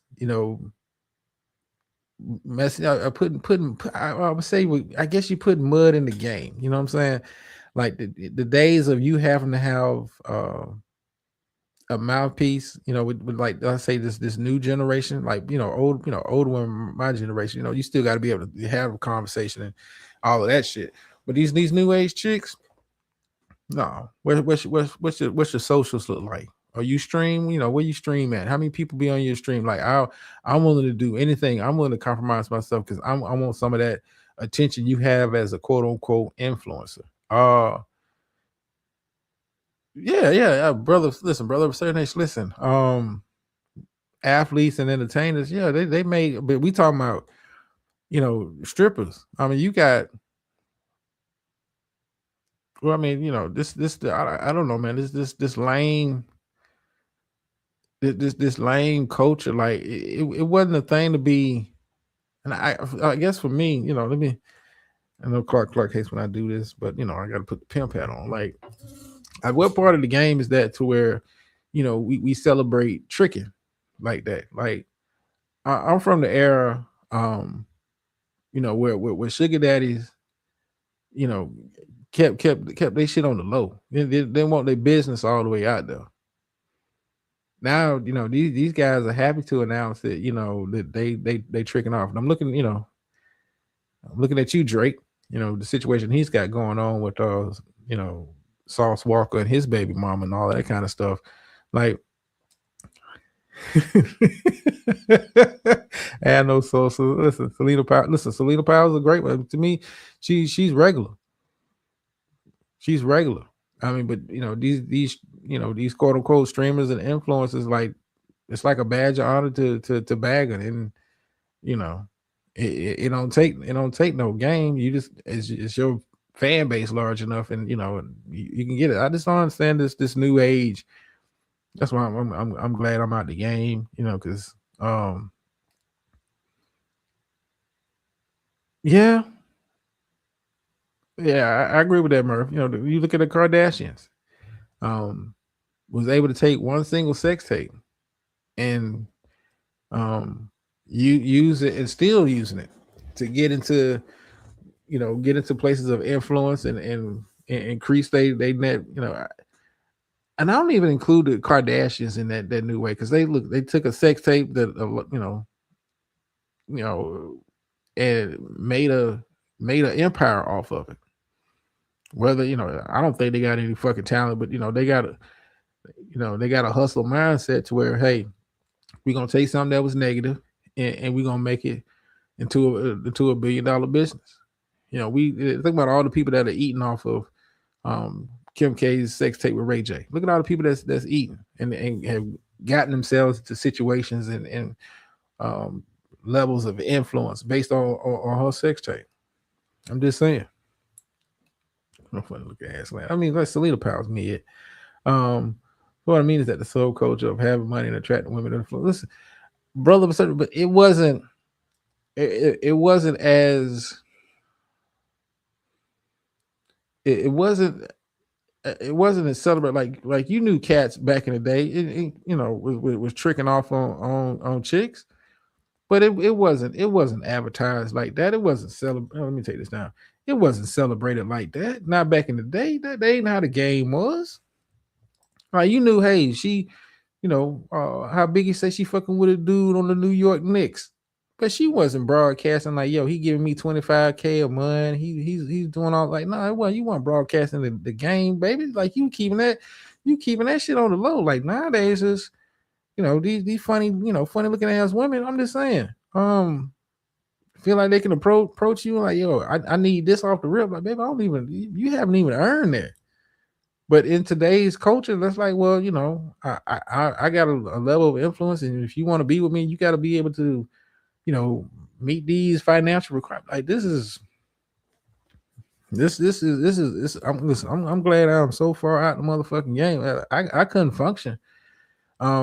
By today's I couldn't function in this shit.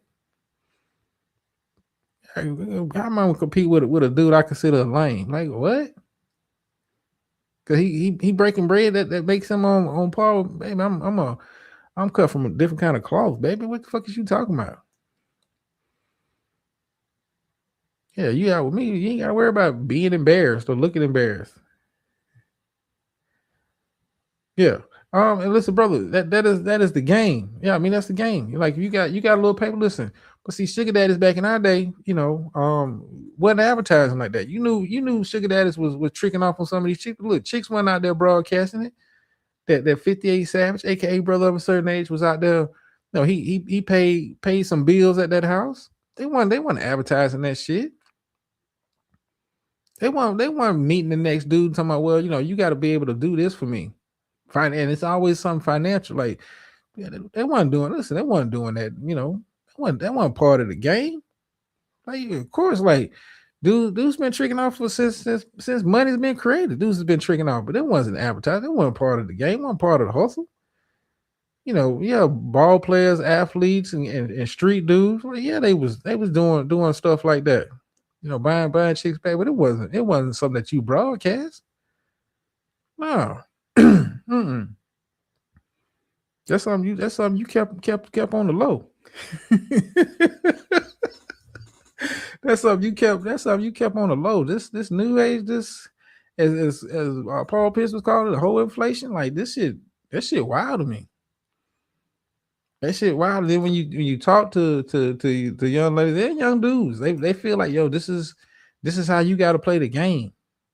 Like you gotta have your socials on point. Like, huh? What do you mean? You gotta have your socials on point. What? I wouldn't give a fuck if you had one follow. Are you that dude? Like, is your what happened to having swag? What happened to having game? What now it's got a price tag on it? Like, what are we doing? What are we doing? Okay, stream y'all. Play nice. Play nice. Play nice. Play nice. I'm trying to find something. Give me a sec, y'all. Yeah, I'll say that for another show. One more, I'm gonna check. Give me. Trying to find something. Let me go back. Oh yeah. That's a little bit of comedy, but yeah.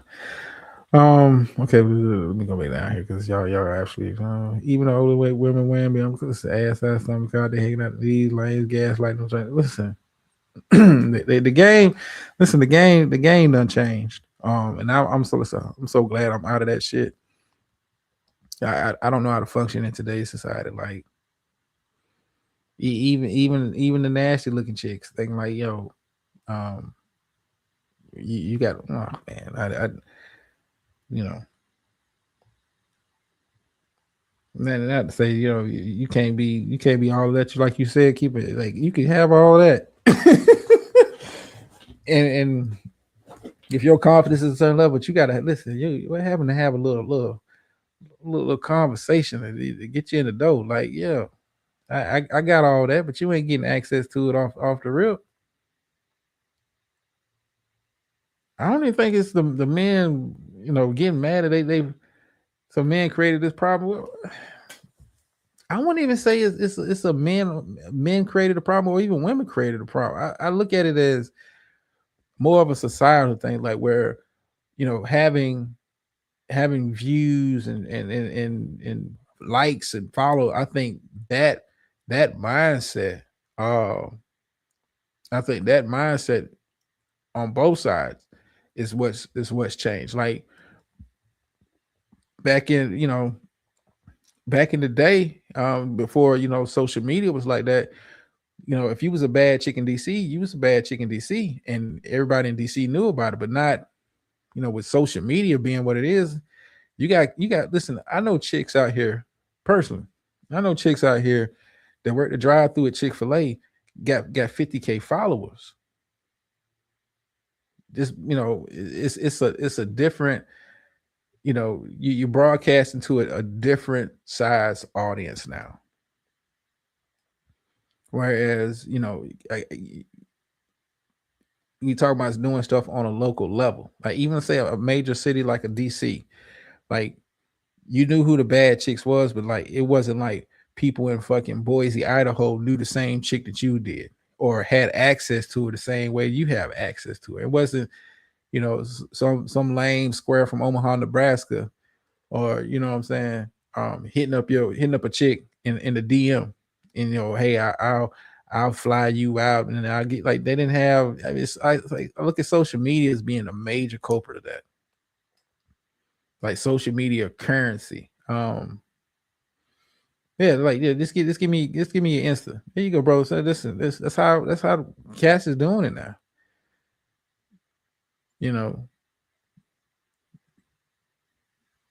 I mean, I look at social. I don't blame men or women for the completely blame, but when social media is actually considered a type of currency, like how many followers you got?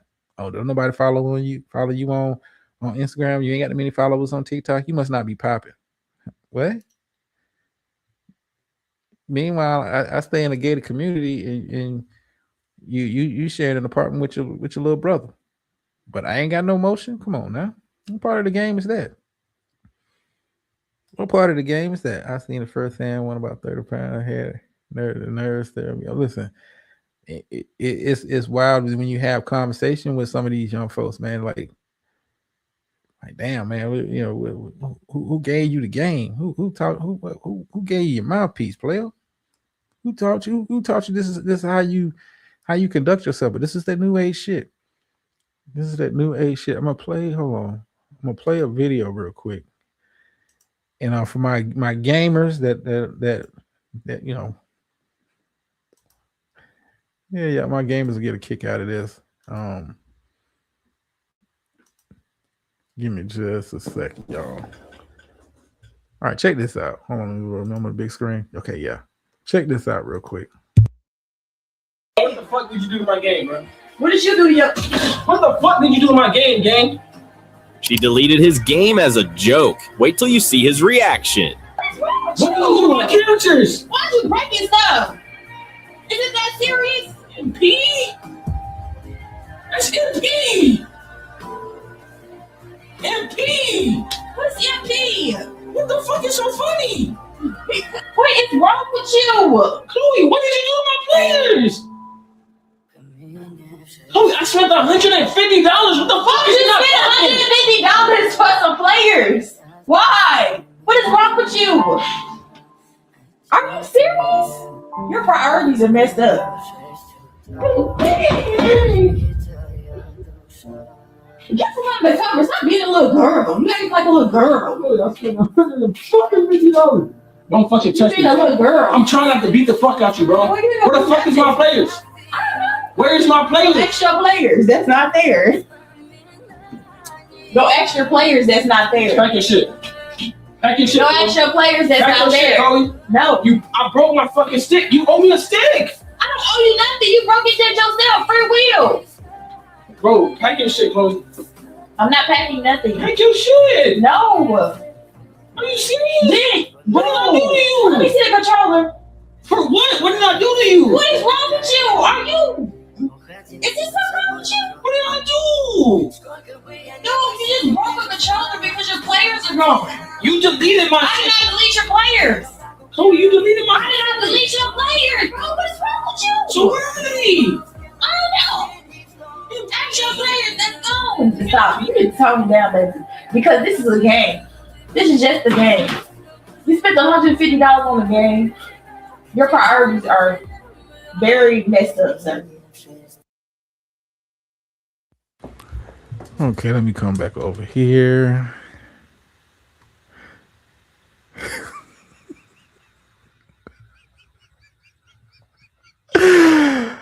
Oh, yeah, y'all still talking about the women? Okay, cool. Plus size, Jesus Christ.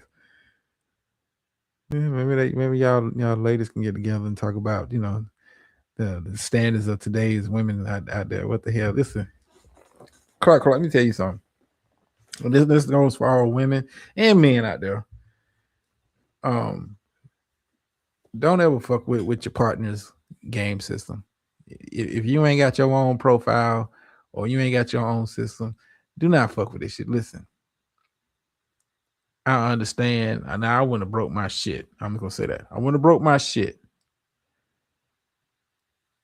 But it might have been a serious conversation about I need some space from you. I need to get out your presence, or you need to get out of my motherfucking sap. Like, you don't understand. And I think the fellas do more so. Now we got female gamers out there. Shout out to those that they game. But to put in the amount of time, the amount of hours, the amount of a lot of situations, a lot of money with how microtransactions are now in video games, to put in that amount of time and money into something, and to somebody to turn around and tell you is just a game. Bro, I can understand why he told her to get the fuck out, because I feel she's leaving his time, creativity, and money. Listen,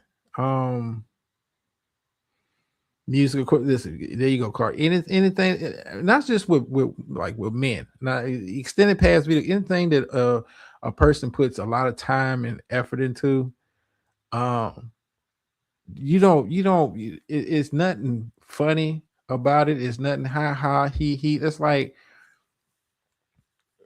It's like him, going out there, and she has a garden in the backyard, and he goes out there and just tears it up. So, oh man, it's just a joke. You can plant some more. Yeah, like, what the fuck? Like, nah, she's gonna be super pissed. Like, when people put their time and effort in whatever the fuck it is, they put their time and effort into it, and see you play with it like that. Yeah, bro, she ain't. I'm just gonna tell you, man, that ain't nothing funny. That ain't the one for you. You need to upgrade and do better. Go fall off in somebody else's DMs. Go find you one of these new age sugar babies, bro. Because this chick thought it was a joke. Like, she should have stopped recording as soon as you broke the controller. And she be like, "Oh, I fucked up. This ain't funny at all." Oh no, you need to cut. You need to cut her off, bro. Cut her off ASAP.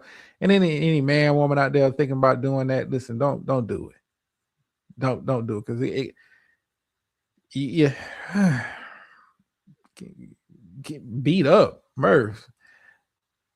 I've heard stories more than somebody just getting beat up. I've heard somebody getting shot at over their video game. You want to see the pain on somebody's face over, especially a video game? Delete shit. Delete that shit. You want to see the anger and frustration immediately come across somebody's face? Delete that shit. Nah, bro, that young lady is not the one for you. She is not the one for you. You need to go ahead and cut her off now. You need to cut her off now, because a prank is, hey, I hid your controllers, he ha ha ha ha, or I disconnected your controller. That's a prank. Like, nah, baby, you deleted my work. This might be my mental health treatment. Instead of, what. Can you imagine somebody this came in, and you spent all day long building this village full of Legos, and somebody just came through and just kicked it all down? Like Snoop did the buildings in New York. Wouldn't you be mad?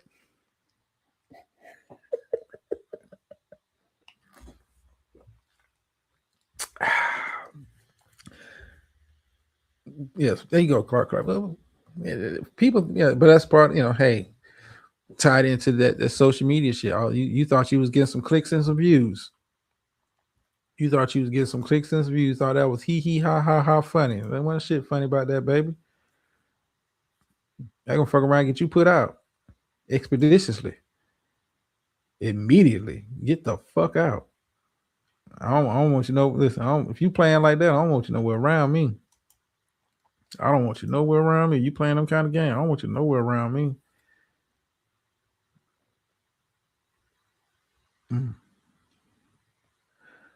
Now, I was going to do this for, I was going to say this for my other show, but what was she doing while he was building all of those characters, etc.? Probably doing, probably watching the Tyler Perry reality shows, shit like that. Yeah, that's what she would probably do and keep them. She's a dictator. Listen, that for you to think that is even like it's I don't know. She's probably gonna catch this on the replay because she's probably asleep now. Listen, it is certain things I won't do to the missus. It's certain shit I don't play with. It is certain boundaries you don't cross. It's certain things you don't get involved in. You understand what I'm saying? Certain and I don't care how long you've been married. I don't care how long you've been together with somebody. Listen, you understand it is certain things you don't you don't step your foot into. Not too deeply.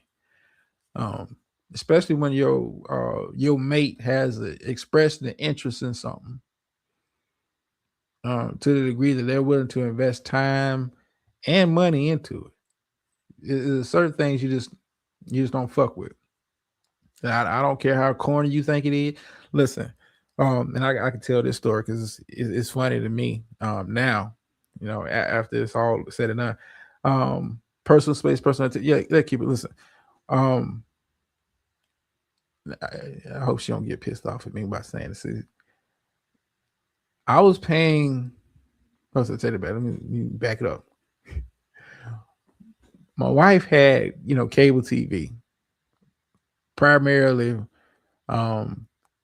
just so she could watch 2 channels, because that was the stuff that she was into at the time, and that was pretty much VH1 and Bravo. And you ladies know what shows come on those channels. So instead of me paying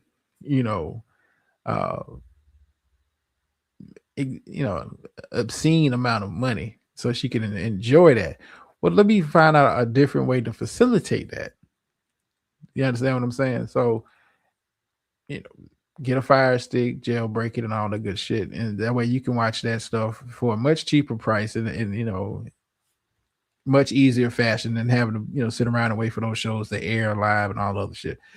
Like that's how you invest into your partner. Not I'm gonna cut it off because I don't like it, or do you think this is it's not funny?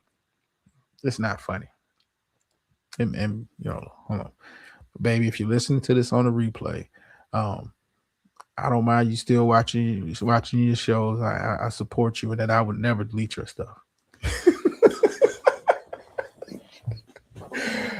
Oh boy. Oh, I just wanted to say that for the record. But I did want to get into this. I will kind of touch on the Carmelo Anthony case a little bit tonight. Y'all got to forgive me. I'm not as up to date and well versed on that particular case, but the verdict did come down and sentencing has been issued on that. So I will have some commentary on that.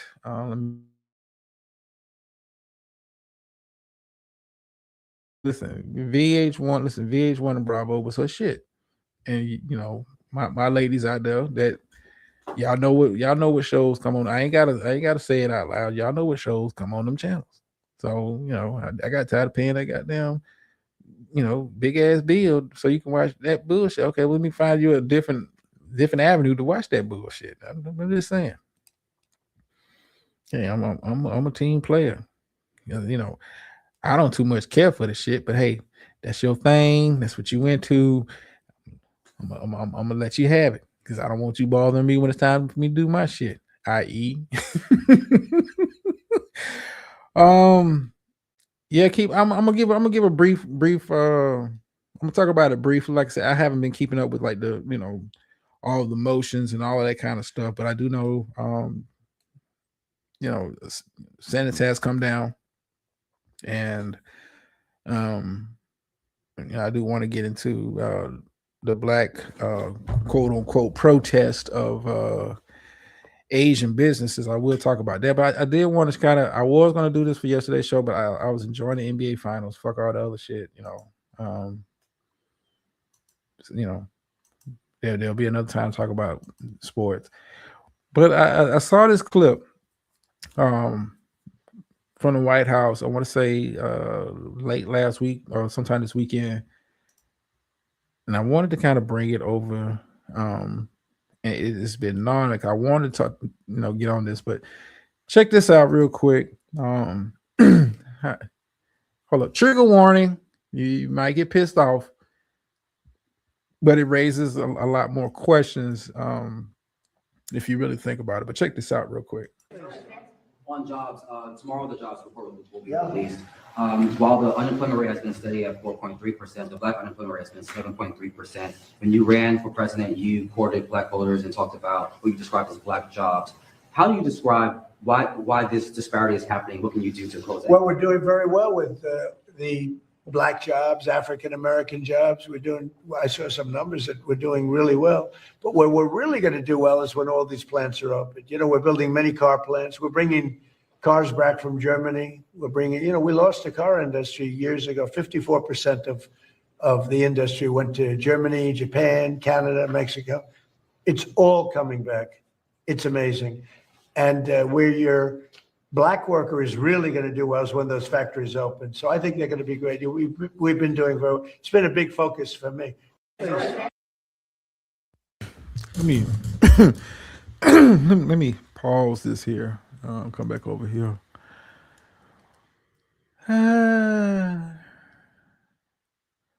You messed around, peeped in on the Asian case. Yeah, I have to. Black jobs. Now, this is the sitting president of the United States talking about life is going to get so much better for black folks. Black jobs are going to, explode as soon as these factories and stuff comes back to America. That all this manufacturing that went working factory. Yes, Clark. You heard that right. Matter of fact, I'll play it again because he's dead serious. And the fact that if the person is asking him the question is a black man that is asking this question, the irony of it. Check it out. On jobs, tomorrow the jobs report will be released.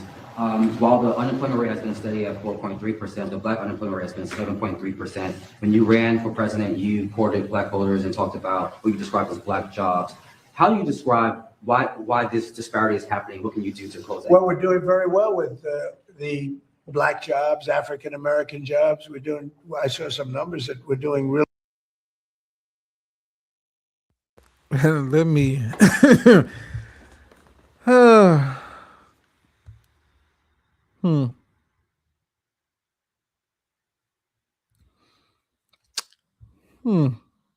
Right.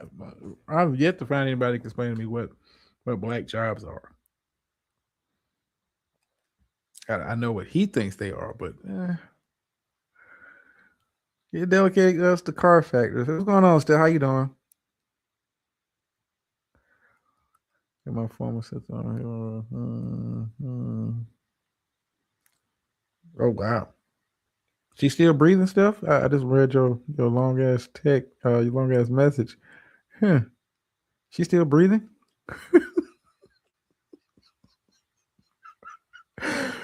Yeah.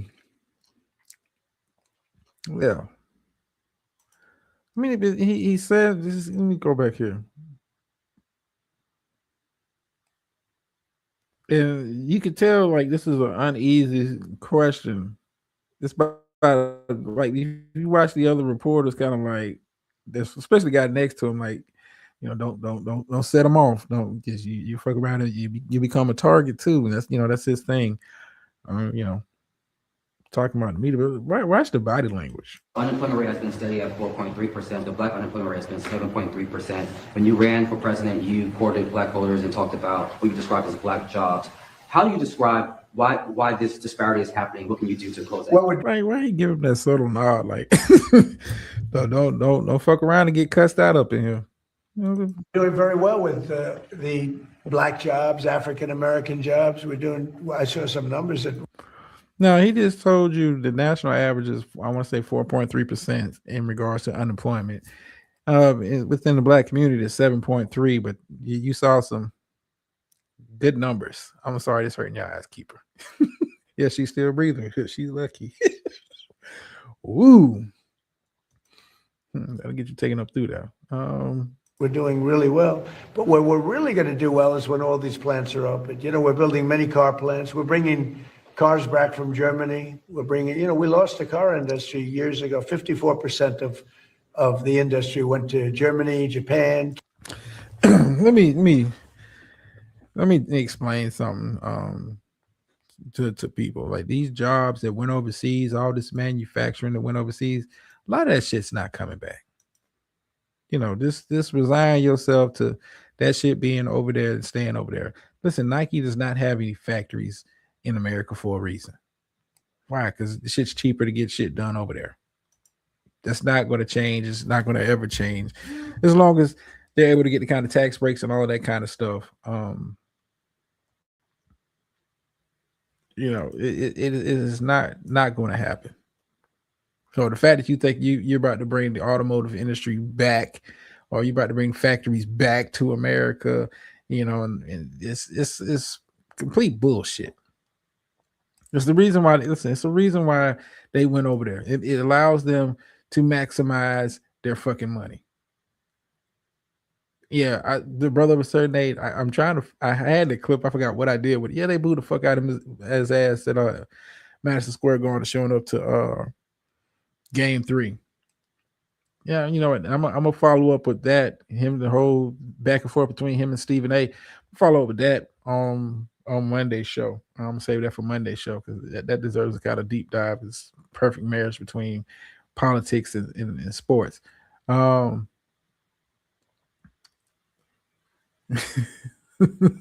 What's the bottom of the Arkansas River? I'm just saying, warned by president. Listen, I've never seen a tie so loud. I've been to a couple functions with brothers with them loud colors. Yeah, they booed him during the national anthem. I mean, he's and his only reason for going to the Knicks game, one is it's New York. Two, I'm the sitting president and all eyes on me. Dude, I've said it plenty of times. Dude is about himself. He's not about me, you, or anybody else. He's about himself. All of this stuff is to make himself, look better and feel better. As a person, like you saw the response. He even got on TV talking about, they was cheering. It wasn't that many boos. Like, dude, they booed you out the motherfucking arena. That was, floating online all day long. But it's neither here nor there. I'm just, yeah. But in regards to black jobs, he's. Yeah, I don't even think I got into this one yet. Oh, we didn't care. No, I mean, but there was this, and then he fell asleep during the game. You're at the NBA Finals in New York, the hottest ticket in New York in a mighty long time. I think the Knicks haven't been to the NBA Finals since what, 99? 25 plus years. There's the link, brother. Hopefully it's working. Yeah, he fell asleep as loud as that place was last night in a very good game, mind you. That I enjoyed watching from beginning to end, and to fall asleep during the game says a lot. Well, I mean, I guess I get into a little bit little bit more. Okay, who is this? 58 goddamn Savage. What's happening, brother? What's up? What's up? You hear me good? Yeah, you coming in loud and clear, brother. What's going on? Hey, nothing, man. Hey, listen, man. Trump at the game. I've been to games before, and I know this was a playoff game, but it was like they had security, then they had TSA there. We was standing outside for like an hour with no movement because they slow rolled you in. They blocked off the streets, so you could only they gated up the streets so you could only go certain ways. So you had to go all the way down, like 4 blocks down to get to the same place where you would just be able to cross the street. So it was a shit show. And yeah, he got booed during the national anthem. It was great to see. And it wasn't even close. There was a couple of little, Trump supporters there, whatever, but it wasn't close. He was booed. I was there. It was loud and clear. The message was loud and clear. And he sat there with his salute on, with that goofy ass face, with that goofy little smile, smirk or whatever. But yeah, he got booed. And it made the experience, by the time you got in there, because you were standing out in the sun, and New Yorkers is like impatient as hell anyway. Yeah. But people are yelling, cops is yelling, and you packed in too. So by the time you got in there, and then you was just like almost exhausted, just like tired, because you were standing out in the sun, back to back with people with no room to move. So it made the experience, his experience, him being there made the experience a little less enjoyable. But and they lost, so there is that too. Well, he's the first sitting president to go to an NBA Finals game, and I didn't understand the push, even after knowing the logistics of it. You're not talking about going to do some hokey pokey event in fucking Wisconsin. And shout out to, if you're a listener, you're in Wisconsin. Slit is in the audience, right? He's Wyoming. Different. Oh, my bad. But it's not like you're going to do some MAGA rally there. You're talking about fucking New York City, yeah, the Knicks, the Garden, and you're doing this on what, 4 or 5 days notice? The amount of shit that has to go into shutting shit down, all of that kind of shit, just so you can come to a game, then you go to sleep. You couldn't even get like the front of the guard. Like they took all of that, all them watch parties and shit like that. You couldn't do none of that nowhere near the Garden outside anyway. I saw they had it like fenced off and shit. Like it was fenced off. It was fenced off. After a certain time, I want to say after like 5 o'clock or something like that. I guess when people started getting off work or whatever, they was there already. And like when we came out, I think it would made it easier that they lost, because when we came out, the police was there in riot gear, but everybody was, kind of drained and melancholy. So everybody kind of just walked. I mean, it was a couple of things. I saw some shit, and people. I like my team, and I like to root, but I'm not trying to beat nobody up and all that shit. It got a little crazy in certain spots, but overall, people just left.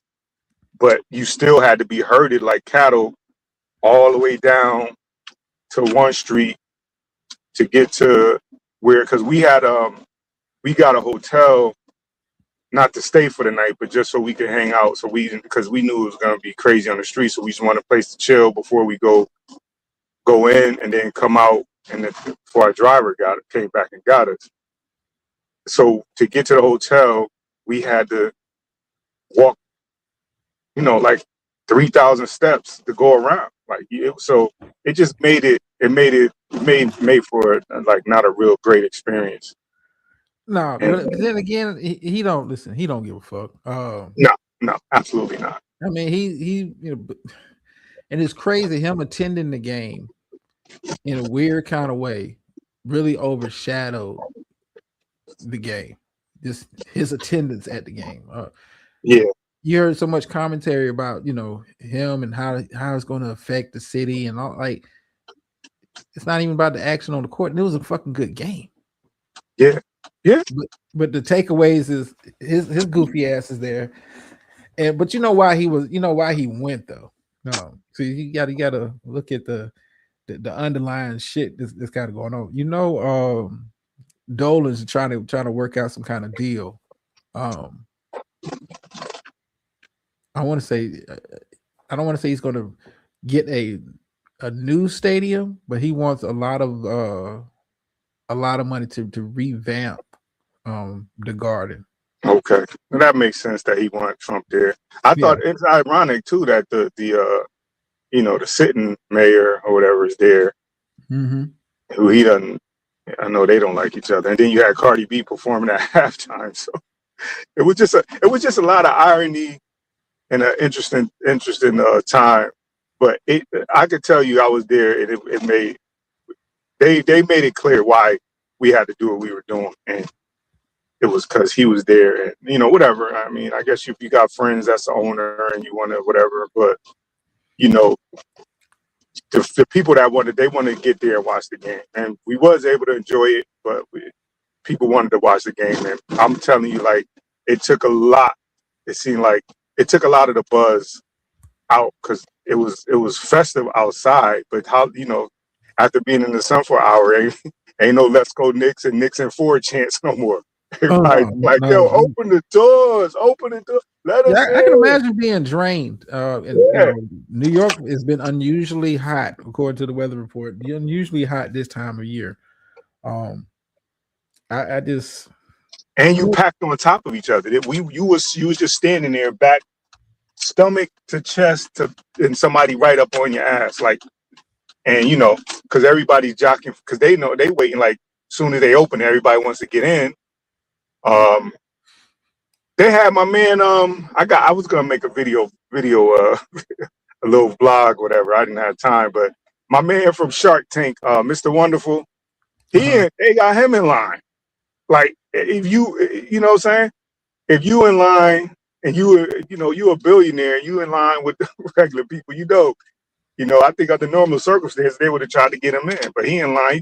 He tried to wear a little hat, try to keep his head down, and in true star fucker fashion, somebody in the front of the line was like, "Oh yeah, he with me," and they let him get in the front of the line. But it is what it is.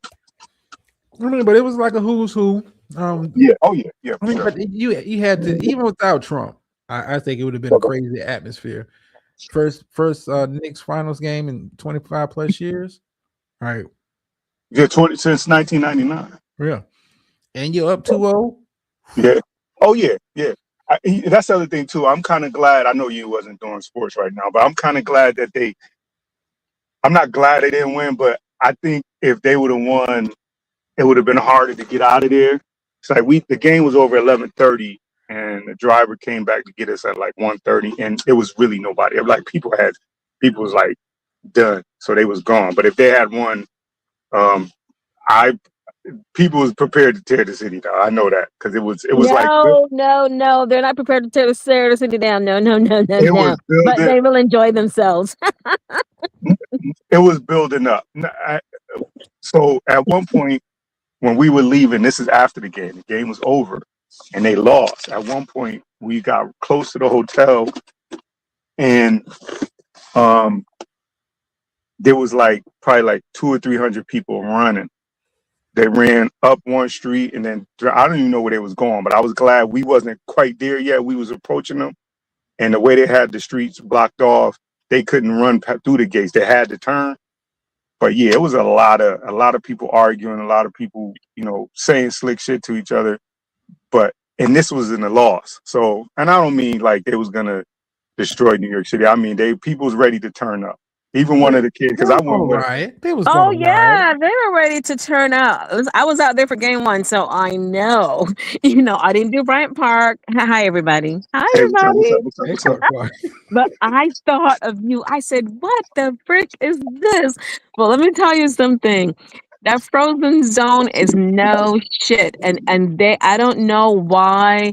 Even though James Dolan invited you, I don't know why there wasn't anybody in your camp to say, sir, I don't think this is a good idea at this time. You can Yeah, go to Madison Square Garden anytime. The place is there. The building is not going anywhere. The yeah, building is there. You know what I'm saying? yeah, But that shit, because I was down there the night before. Oh my gosh, they already had all them barricades and every shit up. And yeah, who I was telling this earlier today, I was talking to Divine. I'm like, when the president is in town anywhere, that frozen zone goes 3 to 4 blocks in every freaking direction. yeah. Like when we have the General Assembly, it's the same shit. They got sharpshooters on the roof. You saw all them police in riot gear. Think of Hmm. all the other people that you did not see. Oh yeah, definitely have plainclothes people for sure. You know what I'm saying? Definitely. Think all the other people you didn't see and where they were and then what the fuck they think is going on. You know, all that. And I was like, man, I see, and you got all these people in this. To me, for him to be in that place with all those hundreds and thousands of people was so insensitive. Because if something had gone down in that place, Yeah. if Oh something yeah. had gone down in that place, you see all them fucking steps people got to come down just to get outside the garden. Oh yeah, yeah. Well, because we You was see in what I'm saying? I'm like, it, man, it seemed that like we was. was walking. It seemed like we was walking down. We walked down like 10 flights of stairs to get out of the Yep, building. you gotta come. Yep, you gotta walk down, walk down, walk down, walk down, and yep, and you. I'll come out That, on 8th Avenue, or when you get out, you gotta walk through that little thing, and then before you even get out to 7th Avenue, you still have a little walk before you get out. that's So the I reason was why. like, That's the go ahead, reason I'm why I sorry. was saying that people was drained. So walking down all them, like I can't imagine if they would have won the energy coming down them stairs because people was Yeah, ready to turn up. They was ready to turn up, yeah, but I was yeah, there for it. That was part of why I went. yeah. I wanted to be there and be a part of it. History Uh, for you. yeah, no, it's still a great experience, man. Like Yeah, the people, absolutely. people hugging and high fiving you that you don't know. That's the other thing too about Yeah, New York. New York is yeah. different when it comes to stuff like that. I don't think if you look at like the row of people or the section I was in, you couldn't name where people were from Nope. and none of their nationalities, but it was like a sea of, and everybody was there to see the Knicks, and everybody was happy and hugging and high fiving and Yeah, the energy talking was to each other. good. Yeah, And the weird thing for us, even like now at this time, it's not even NBA, but we got World Cup. So there are mhm. people everywhere. There are people from everywhere. There are police everywhere. It's like I'm glad for the excitement because there's a lot of other stuff that's on high alert that clearly like we're not paying attention to because all this other stuff that's going on. But it's crazy for all the stuff that's converging for us like right now. Then on top of that, this weekend we got the Puerto Rican Day Parade. Mhm. We got a lot of shit going on right now. So I'm glad that people are somewhat behaving. I'm serious, because this could be a nightmare. Yeah, no, they definitely ratcheted stuff up, man. Yeah, it's gonna be a But the nightmare. but the garden staff, the people there, like Hmm. I'm saying, everything, all that, the shirts, and you got a shirt and a towel on the seat, Hmm. and then I got a jersey. I didn't like I was there. My son-in-law um took me and one of his boys, so I didn't. It was like I just was there for the ride and the experience, and Yeah, yeah. they wouldn't let me pay for nothing. They didn't, you know what I'm saying? So That's I so really got to sweet. I really got to enjoy it in a way where, because there was one dude that was like behind Alright, us so I when gotta they put. lost. He was like talking about he got to get his money back for his tickets because he had to go to work. He's like, I got to go back to work, and I can't believe Listen, I don't yeah. know if it was energy, but like for whatever reason, people already knew like he showed up and the Knicks were not gonna win. I don't know why. My friend was pissed off because she kept saying, "Why is everybody giving him like all this power? Everybody's giving him all this power." The Knicks, I'm like, I'm telling you, I said the energy is different. The energy is different because you got all this other elements of like whatever that's coming into this space. Yeah. What comes with it. Like I was telling them, like when Obama came into our neighborhood, and he's been over here like a couple times. I just remember the fucking nightmare of trying to get home. You can't get home. Cell phones are jammed. That was the other thing. The cell phones were jammed. You got dump trucks everywhere with the whole ice. I mean, like salt. We had salt dump trucks everywhere. If I wanted to get home, I had to like walk 4 blocks. It was just like insane. I wasn't liking him at that point. I was like, dude, but it was what it was. But and it's so interesting because even like when Bill Clinton had his office on 125th Street, like we didn't have that problem with Bill Clinton. I'll tell you now a lot. Bill Clinton used to get up at the corner by the Starbucks, and I'm sure his Secret Service and his guys probably hated his ass, but he would get out of the black car at the corner. People coming from everywhere, and he would stand up right there and say hello to everybody. Talk to everybody, say hello to everybody, and then he had to walk up to the middle of the block to get into his office, right? And at that time, the Social Security office was in that building. It's a huge building. But I just be like, what the heck does he do in his office? And I'm telling you, I know those guys are probably like, what the fuck are you doing, sir? But I'm sure they weren't saying that because he would just get out of the car and just be like walking down the street, He felt comfortable because that's definitely dangerous to do. He did. I'm telling you, Bill Clinton was no joke. He did. But Trump is not hopping out. No. Plus, nobody would probably go up to. Well, I take that back. Because even like when you go out to like Trump Tower and them places, it's barricaded and stuff like that. Because that's close to Central Park. But yeah, even like Trump Tower where the hotel is. Like I know they were doing some kind of construction, but even like over there is barricaded because for a while they were doing a lot of protests over there. But that's like 59th Street. It's a huge like roundabout. So when people get over there to protest, it's horrible because then you can't get uptown. You can't the bus. It's a mess. But they kind of like block that off for now. But then you got to go downstairs to the train. So, but so far, like people haven't not been gathering and doing stuff over there like they used to, which is kind of good. But yeah, even because at one point we was gonna because my son-in-law's friend he's originally from New York, so he was like, well, let's just go to the train station and go and take that to the other side instead of going around. That was it's blocked out. It's blocked out. That was packed up. People was so you had to use the barricades, and you had, like you said, you had to walk 4 blocks down, and then another cross, and then across the street, and then and back the the other way. weird thing about that station, you see that station, right? That station takes up the whole entire block. Number one, they're always policing that station. So you've got Amtrak, you got New Jersey Transit, you got the IRT, you got the 1, 2, 3 train, you got the A train, the C train, all of that is happening like down there. So I was talking to the police guys like the night before. So I'm like, are you guys ready for tomorrow? They're like, yeah, we're ready for tomorrow. Right? I said, are you sure? Right? Nah, they was all business, man. Yeah. They wasn't playing no games. Yeah, man. I was like, oh. Anyway, that is over.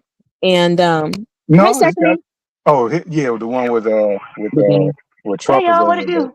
What up? They back for Wednesday. Tomorrow night they back. Yeah, there's a game tomorrow. I gotta work tomorrow. Goes first, go. Goes first, go. Goes first, go. I don't know. Listen, they can go. Listen, that's not impressive. You want to impress me? Put that Spurs shirt on and then walk around downtown Wednesday. Bring your ass down there on Wednesday in front of the Guardian. Hey, I would not. I minimize my presence in New York City. Okay, I'm just gonna say that. I'm from the South. And we play football. Okay, I'm from the South and we play football. Yeah. So y'all got to take that L with Donald Trump. He's y'all's boy. He wants to act like he's from around down here. He wants to act like he's one of us, but he's a New Yorker. He's a New Yorker. Right. He is a New Yorker. He was born in Queens. Nobody denies that. But like nobody here in this New York City. No. Well, it's because you guys are all gonna fall in line when he brings those black jobs back. So just yeah, right. sit there and wait. for those Well, black jobs.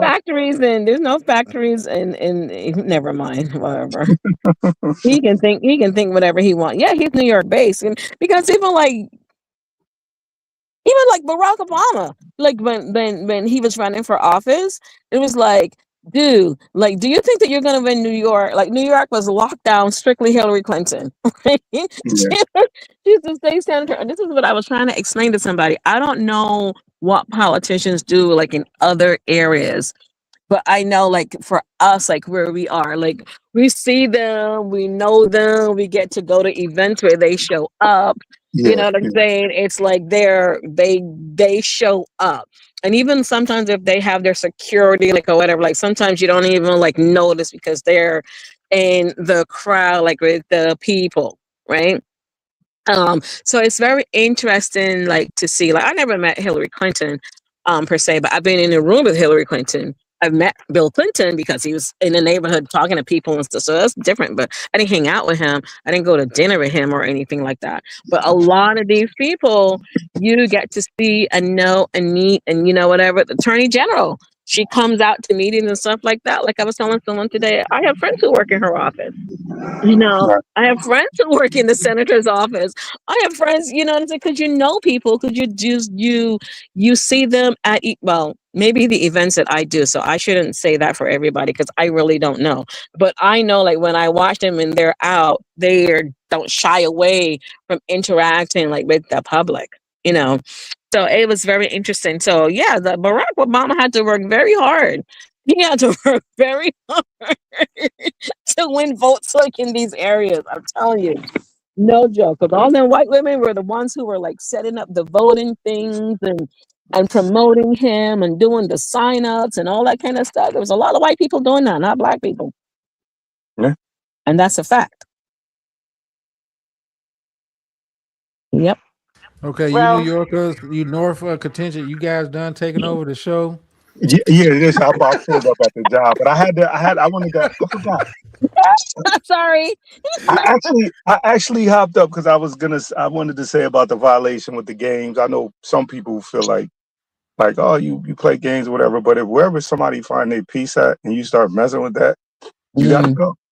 You gotta go. mm, I don't care if you think it's stupid or you don't see no value in it. Like you, mm. if this is what's giving me peace, I wouldn't dare, Yeah. step on something that my significant other finds as their peace, and they something that makes them Yeah. happy. I'm not playing with you and that stuff. That Like was you said, horrible that she did that. That's so yeah, childish. yeah, I wouldn't do that. I hopped up to say that, and I wanted to say, yeah, Trump got booed. He was not. They were not cheering him. I was there. My ears was hurting from all the boos, and and yeah, but I had a great time. I am gonna put the videos that I'm put a little video collage and I put it up on my page. It was a Yeah. really good time. New York was fun. The process is the only thing was the process to get in there was like it was draining to do. I did want to say that it was draining, and then you had to get your energy back up once the game started, and then they started throwing the ball all over the place. And as soon as the jump ball went up, they started throwing the ball out of bounds and shit. That's a whole nother Mm, thing. But that's for me and mm. drama to talk about. But Yeah, yeah, Spurs yeah. and but I'm six. well, yeah, Spurs and I six. want Mhm. yeah, Spurs and six. Go Spurs. It's Spurs. Go. Um, but I wanted to ask y'all a question about because y'all are kind of addressing this about like how it was set up and the inability to Yeah. to get out if something happened. Um, I was I that kind of brought a lot of thoughts to my head because I hadn't really even considered that, right? But like Mm. Donald Trump is like right now he is the president with the most um, carried out attempted assassination attempts, right? mhm, That the government wasn't able to thwart before it Mhm, got too mhm, far. mhm, mhm, yeah. People are mhm. trying to get rid of this dude, and he's That in would have been public. a And perfect time. yeah, he's in public in a place where a lot of people could have gotten hurt if Hurt. somebody had tried. Exactly. And you can't get out. You Exactly. can't move, You could not right? get out. Exactly. And as someone who I worked in events, people movement, all that kind of stuff. Like anywhere I go, like my friends would tell you, I'm looking to see where are the bathrooms and how can I get out of here. And if I can't figure I do out the them same two thing. things, especially how I can get out of there, I'm not going. I'll be like, okay, I'll meet you guys somewhere else, like or whatever. Even like, okay, where we went to watch the game, right? It's a little burger joint. It's a little burger joint. They had a big screen. You can sit outside. Literally, we're sitting there. Two guys are outside having an argument. They started shooting at each other. Everybody hit the ground. I mean, now, like when I think about it, I was like, what the? We all fell to the ground. Everybody who was outside like rushed inside. It was just crazy. Like you see all these people outside because people were going to different places to watch the game. They started arguing with each other and they started shooting. And it wasn't like not one or two. It was like, what in the world? My friend is like, don't tell me I come to the burger joint to watch the game. We're getting shot at. Right? I can laugh now, but then, Yeah, I'm about to say, I know but that was a small space. See, but that was a small space. So could you imagine someplace like that? I Yeah, was like, when I heard that, I was like, man, that's insensitive, man. I'm sorry. in my mind is Yeah. I'm like security based in my job and the stuff that I do. I'm Yeah. always looking for safety, the Yeah. scene safety and stuff before approaching something. So I was Yep. looking at all of that, and it was like, unfortunately, people would have, lost their life getting trampled and all that type of Yep. stuff. If that was to happen, it would have been mass casualties. And plus, like, without saying too much, who I was with, like, I was more like watching over his back because of who he is. So my Mm-hmm. mind was really on that type of stuff. They was, they in their 30s, so they like, they carefree. They got their Louis Vuitton pouches, and they, talking and just talking money, talking all this stuff, and I, New York is different because you don't never know who you standing next to. Like I said, the dude, Mr. True. Wonderful, was in line next to us, and he did the typical celebrity thing, put a baseball cap on and try to keep his head down or whatever. But um, yeah, so I was thinking in those terms, and I was just like, man, if something happened here, this is just, it's just gonna be bad. But It's a nightmare. I mean, that was we got people from our country that want him gone. Are actively trying to get rid of him. We're fighting one war. We're low key fighting another one. We're Mm-hmm. Cuba completely cut off from the rest of the world. Like, if we Mm-hmm. really, I mean, he is incredibly callous to human life, to American human life, for Mm-hmm. even going out in public like that. That is crazy. Like, the dude should be called out because, like, dude, you are a danger wherever you go to the public. I mean, you really are at this point. Mm-hmm. Like, and he's, yeah, as much as he talked about Sleepy Joe, he's turning 80 years old next week. yeah, Yep. he was And there's only 16 rulers in the world who are older than him, and only seven of them are democratically elected. Like, Mm-hmm. he is in a category where it's like, he's just showing blatant disregard. He has these medical reports. He's not telling anybody what's in them. His voice is really sounding funny to me, and it's like, dude, how much of it? How much of a would you call it? A vanity. How much of a vanity presidency are you? How much vanity are you willing to insert in this? I mean, it was all a vanity yeah, I was gonna escapade say anyway. he's all vanity all the time. Yeah. Right, what does my friend say? He's not well, guys. He's not. This is her go-to. She was pissing me off.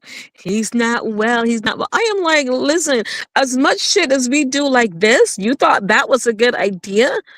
You know what I'm saying? I was like, no, no, no, no, no. Anyway, drama. Sorry about that. Yes, I'm still here. What's going on, Trish? All right, let me hop down. I'm at work. Let me hop down. Thanks for having me up. I'm in the chat. I'm in the chat. All right, man. Holla at you later, 58. Yeah.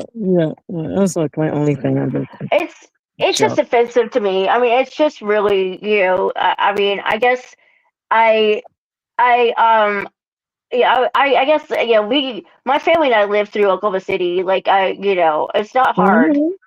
It's Mm-hmm. not hard to destroy a building. Like, that No, whole it's thing that not. they did cost about Mhm. $25, Yeah. That is plus like the Ryder not. truck. Yeah. And Yeah. like, it seems like he just, I mean, just every day he just demonstrates more and more that he's just got callous disregard for anybody, including himself. I mean, I just like, does he have the cognitive disabilities to understand that like he's not doing himself any favors by acting this way either? I guess maybe it's just he just sees. I think he's pretty far gone. Well, you gotta look at his situation though, Steph. He's not going to get reelected. So why not, do all your crazy shit now? You're never getting back in office. So balls to the wall. I mean, that's how he kind of looks at it. I mean, he's here to get paid. He wants to be acknowledged in as many ways as he can be acknowledged.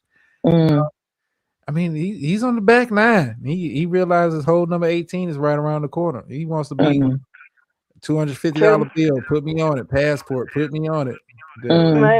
The birthday UFC fight. I don't think it's right, but in his mind, he don't really give a shit. Like, the fuck, I'm 80 years old. The fuck you gonna do about it? Right. It's just so characteristically dictatorial. I mean, this is what dictators do. They put their statues up everywhere. They put themselves on the money overnight. I mean, he's got those leanings.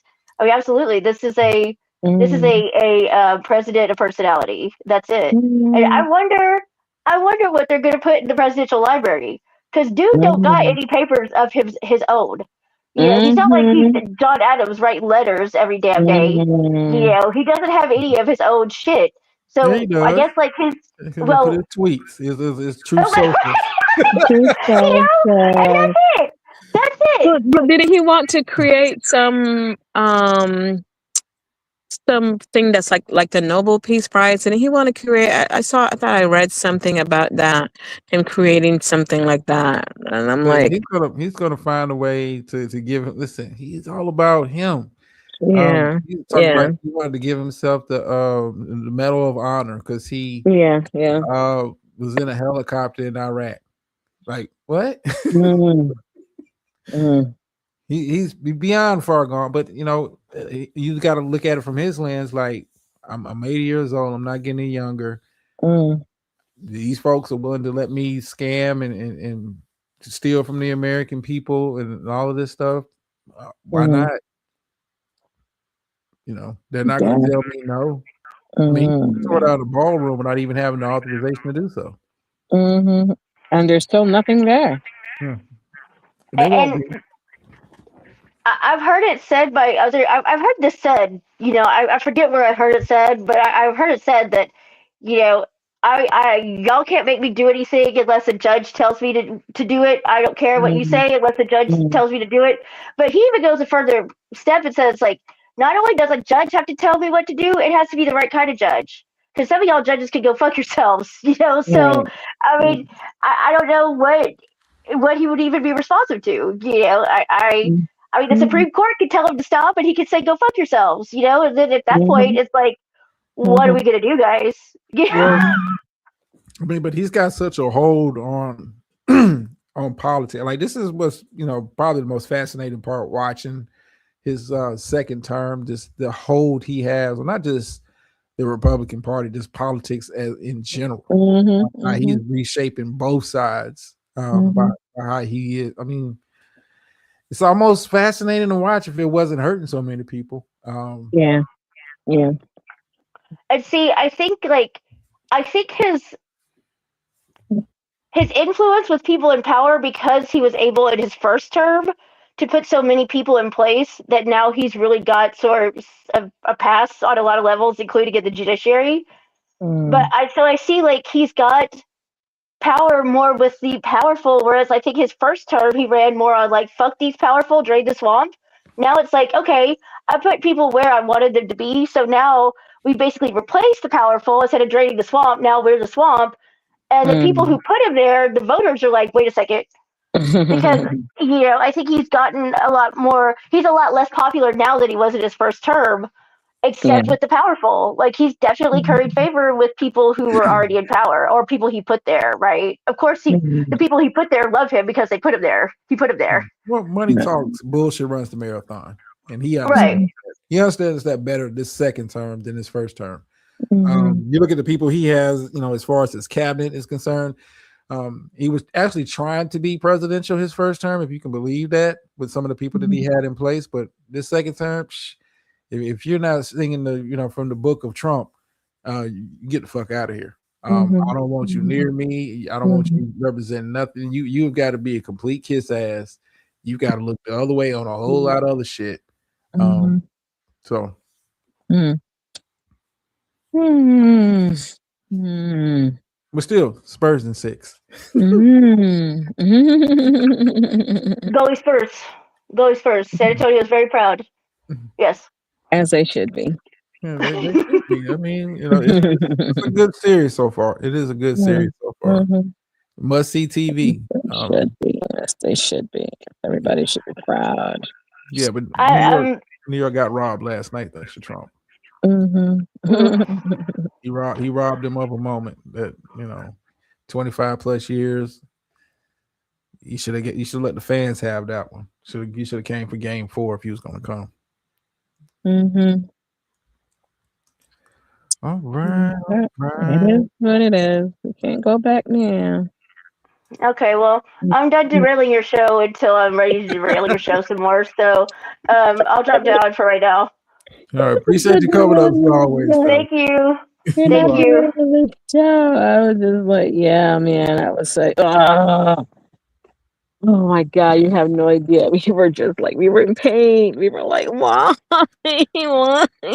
Well, just to see New York fans in pain brings me pleasure. I'm a Cowboys fan, if you didn't know, Clark. So anytime I see New York fans in pain, it brings me a certain kind of pleasure. Okay.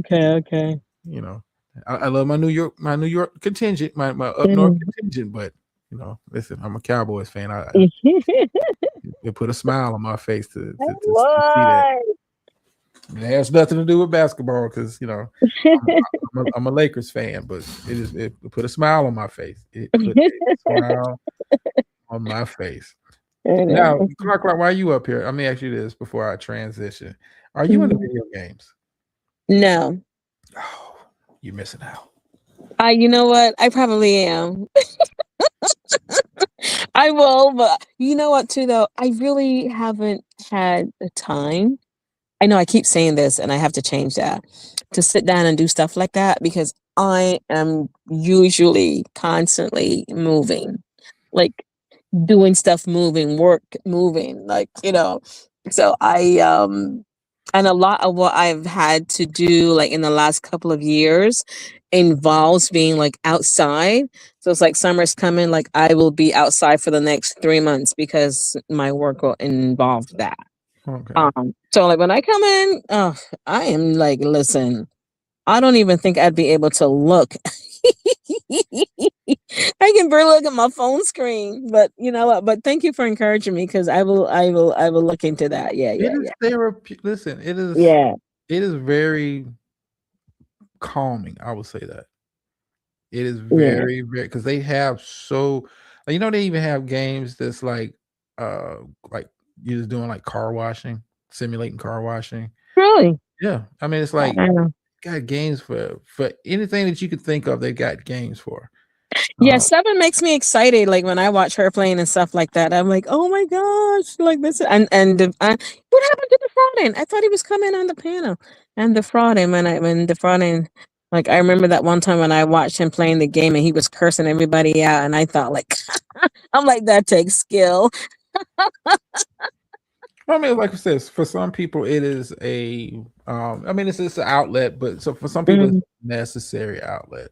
Yeah. Especially when you talk about dealing with people all day to be able to like, okay, let me, I know this is not real, but let me immerse myself in this. It calms me. Like I try to play at least 30 minutes a day. Yeah. And that's just on console. Like, I have my little games on my phone. It just kind of help break the monotony of the day. Yeah, that's why like that watching that lady, I was like, damn. I was like, and then too, I grew up with brothers, so I was never messing with their stuff. So I was like, yeah, what's she doing? No, if your man has one, matter of fact, don't even touch it. Yeah. Don't need And I know she's going to catch the replay. Like the missus doesn't touch my shit at all. Yeah. Other than like, No, moving my listen, I controller. understand. I don't touch it either. Like, I remember like once I was cleaning up, he was like, "What are you doing?" And like the broom went close to the plug, and it was like all I heard was, Get away from there. I can laugh now. No. I heard a deep like inhale, like a deep breath, and I was like, "What did I do?" Like, what did I do? Like, I touched the plug. He was like, "Don't clean anything over here." Yeah. I'm like, okay. Like other than dusting, like don't touch the controllers. Don't. Yeah, it's everything's where I need it to be. Yeah. This leave well enough alone. Duh. Oh my god! I was like, oh my. And he does music, so he's got like the soundboard and the this and the monitor and I'm like, okay, I'm not cleaning that part of the room. That's you. Let's go dropped out the clouds. Who's that? I can't see. Is that 7? Yeah, that's 7. Yeah, she dropped out talking about called your name. I just called your name, lady. Yeah, but you ought to get into 2027. Put that on your to-do list. I will. Definitely will. Yes, that'd be a nice holiday gift. And I know 7 can point you in the right direction. How you guys playing Sims or something? Yeah. We were talking to what was that TP was doing the other day, and she said, "I'm playing my Sims." I mean, listen, whatever, it's an escape, but it's also really therapeutic, good for your mental health. Okay, but you asked me about games because I got a trailer to a game. Okay. I'm gonna play it. I know 7 will be into it. It's a game that's coming out like this like for those who don't game. Beginning of June. It's typically June and July is when a lot of announcements are made for like major games that are coming out like either this year or next year or that are in development. So it is a game that is kind of like flown under the radar. And I wanted to kind of share with my geeks. Cool. Absolutely. So whatever happened to the Grand Theft Auto thingy? Was that it comes out this year? Out, I want to say November 7. I think November it comes out. Pretty much 7 and a lot of other people will not be available for about 30 days. Uh-oh. Are you teasing her? No, I'm hey 7, how you doing? Hi. Hey Sabs. Hey Clarky. And hey everybody. How you feeling? You okay? I'm okay. All right. Yeah, I don't tease her out of the clouds. Hey. What you saying? I'm excited. Have you seen the trailer for Blood Message? No, I didn't get to see. Okay.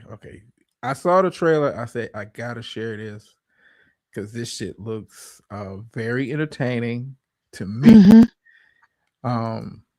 It's giving off like Metal Gear Solid-ish type vibe. Hold on. Okay.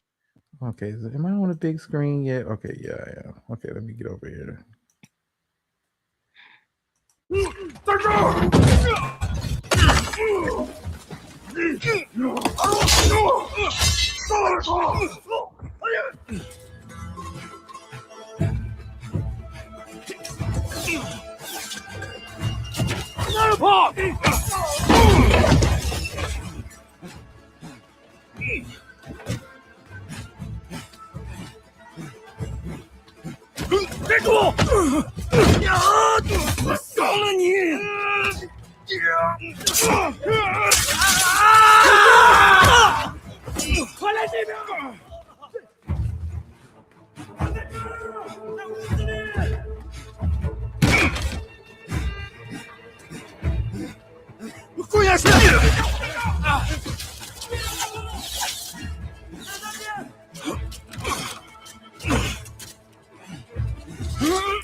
接回家。没看见他。解清楚，他出不远。四周兜着了，没看到哪。这还有一个。快过来吧！我先杀了他！把他困住！抓住他了！我动手！干掉他！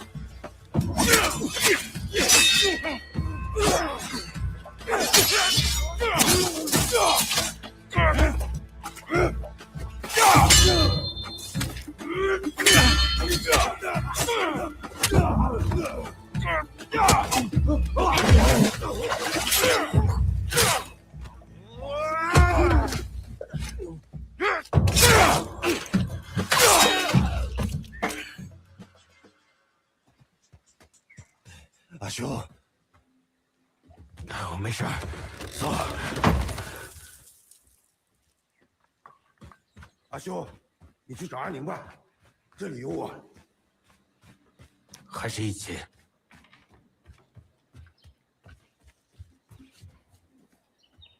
来。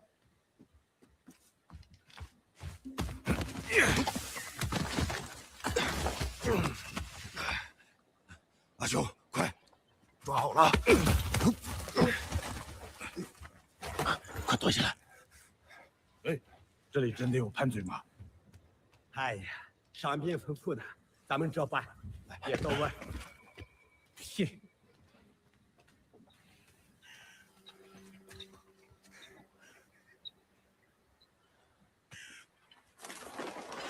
什么人？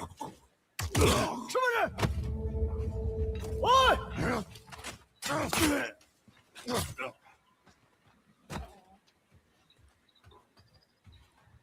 私下搜，找不到密信，都得吃鞭子。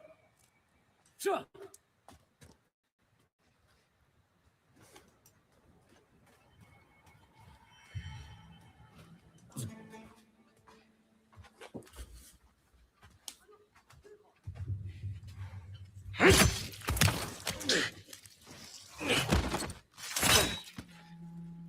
Okay, that's enough for now. Oh boy. I'm still loud. Hello? Can you hear me? Yeah, that shit looks like Jesus. it gives This me is Uncharted. cool. It's intense. It's intense. It's like Uncharted. Uncharted, Splinter Assassin's Cell. Creed. Yeah. Oh my. Oh, I like this. Yeah. Was this shown through Game Fest? But I didn't get to see it. I forgot where it was shown from. Because it was like, I know Game first came out. Mm-hmm. It was like a lot of like unreleased stuff that kind of just popped up on the net. I want to say it was like somebody sent me like a list of all the shit that's coming out for like the remainder of this year. Right. I was like, dude, I'm be fucking broke. Listen, it's crazy, man. My list is so over. Oh, it's a lot of games, and I ain't even finished some stuff. Like it's ridiculous. I got E-Day lined up. I got of course GTA. I'm gonna try to limit it to those two.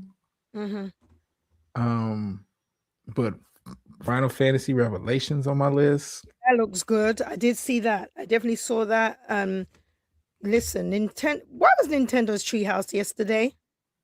During the daytime? I didn't even see the Nintendo lineup yet. Oh. I know Star Fox. I saw that say the gameplay trailer for that. I didn't even peek in on Nintendo shit because I was like PlayStation, Xbox, anything like the shit that didn't make it to the particular showcase. Like, but this shit here, it like I said, it reminds me of like a lot of different games. Yes, it does. It looks good. Who's behind this? Who is this?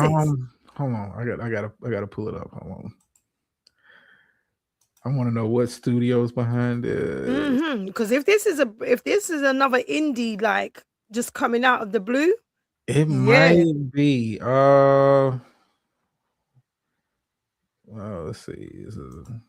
Who's the one? Who's the? Let me just go to Wiki. Yeah. It's done by it look like a foreign NetEase Games. I never heard of them. So then it's another new It's a studio. scheduled for release on PC and consoles. Single player. When is it supposed to drop? Release.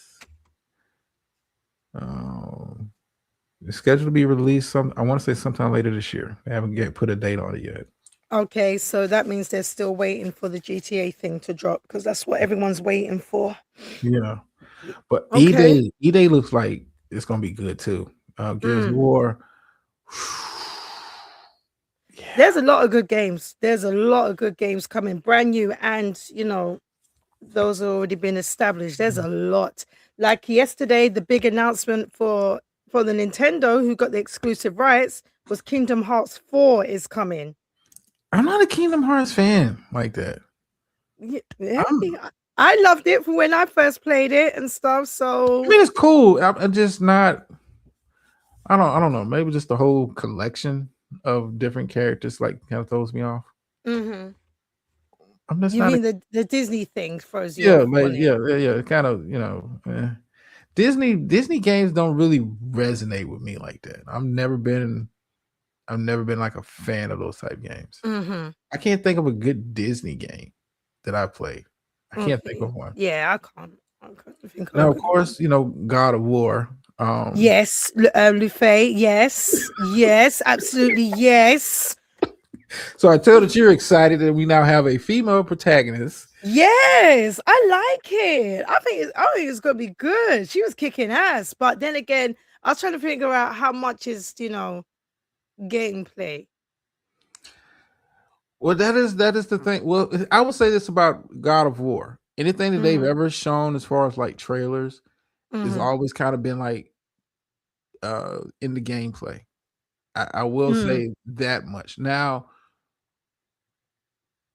it's a lot of pressure on this one. And not Yeah, there is. not because it's a female protagonist. You're going away, even if it was Atreus or Loki, let's call it what it is. Even if it was him in the solo game, it would still be kind of weird not having, Kratos. Like Yeah. your franchise was built. It's almost like having 15 years of Mario, then all of a sudden, yeah, we're gonna build a franchise around Yoshi. Huh? Yeah. So it's a lot of pressure. I think it's gonna be honestly, I think the story is gonna have to carry this one. I think the story is gonna have to really kind of carry this one because there's so much. You're gonna have to kind of get away from the Kratos and all of that stuff that has happened previously. But I've been like reading the message boards on the dark web and stuff. Yep. And they said the places the game is situated at is supposed to be created by Athena. And that's why you have all these, gods and all of that kind of stuff. So the story is going to have to kind of care. I think the gameplay is going to be just fine. It's a much faster gameplay style, not as yes, it is. Not as brutal. But if you think about the old God of War games, Kratos didn't move like a powerful, with his sickles and whatever. I don't know the official name, but you know what I'm talking about. It's always kind of like a bit fast paced. So, but I'm looking forward to it. It looks good. The community's kind of split on it though. They're split on it because it is a female lead in that. I don't understand what I don't get it. It's been like a real like issue when they have female leads in games. Like cats get kind of bothered. Like, dude, it's a fucking video game. Like, right. But should it matter? No, it shouldn't really. You motherfuckers will praise Lara Croft and Tomb Raider, but hello. God forbid they switch. It's a new God of War game with the character that has a little bit of mystery, a little bit of intrigue behind it. It's not like she's not been introduced to the series. Like the entire like relaunch of it on the PS5 was basically, them going to spread her ashes in Jotunheim. What the fuck is you talking about? Like, but Well, that makes sense. I'm excited for it. I am. I I think like it. the gameplay, like I said, the gameplay looks a lot faster. Mm-hmm. A lot more different stuff, and I think that's going to, you know, kind of open people's eyes up to it a little bit more, because that's what kind of caught my eye. Not because it's a female, protagonist. It's like, okay, this is a new location. These are other gods. We're kind of touching into the Egyptian god Sekhmet and all that. Like, this is different. But then like the gameplay, how fast, and all of that, snatching the sword, like the shit was just dope.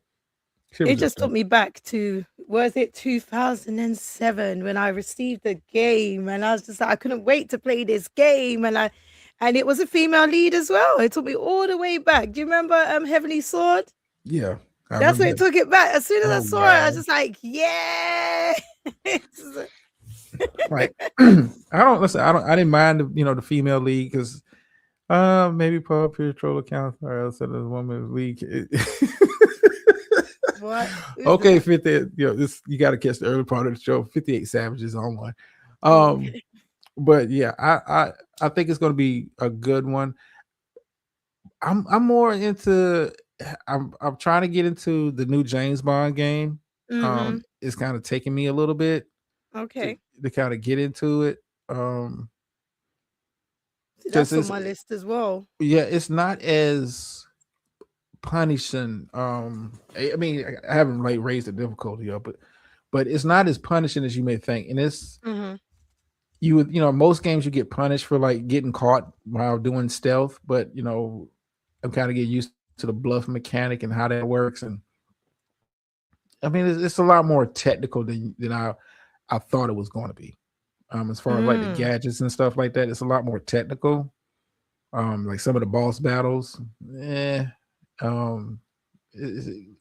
little weird, but overall, I mean, it's okay. It's okay. Yeah. So let me ask you. So what's you guys like? What's your learning curve for each game? Like, do you catch on like right away, or do you always have to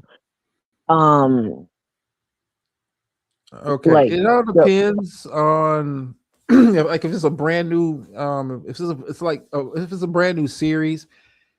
I think the learning curve a lot of people have with a brand new game is the mechanics of it. Yes, it's the mechanics. It's always the mechanics. Yeah, like if it's a game like GTA, yes, a little tweaks to it, but for the most part, you gotta know, right trigger means gas, left trigger means okay. mechanics will kind of stay the same with some games, but when you have a brand new game, you spend most of your time at the beginning working on the mechanics of like trying to get stuff down, stuff like Crimson Desert, like the amount of combinations you can do with that, like it kind of turned me off after playing it for a while. Like this is like a game can have too many mechanics to where like it's not enjoyable enough. Because you gotta find like that happy balance. I don't want it to be a button smasher. Button smashers can be good. Yeah, she's portrayed as a female keeper. Matter of fact, I'll pull up. Bring it up. It's just gorgeous. Just bring it up. She's just you're just gonna have to go to a certain part of it, because it's long. It's a very long trailer. I'm not gonna lie. It was very long. But it was good for what they showed. Oh my gosh. I was just like, okay, wow. so I'll just put up the segment scene. Yeah. So she can kind of see that. Let's see, is it this?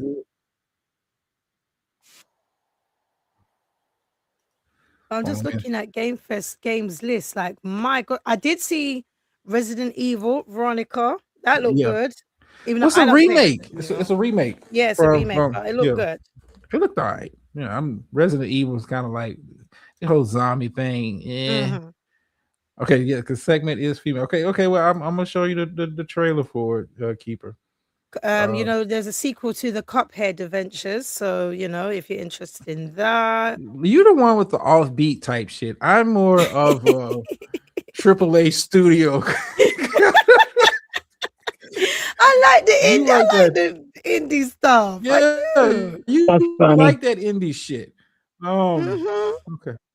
Yeah, she likes that like off the wall shit, like paper planes. Have you played that? Yeah. Like, what the fuck is this? No, no, I'm a AAA studio. I'm like, give me the headliners, give me Fable, not the Wait.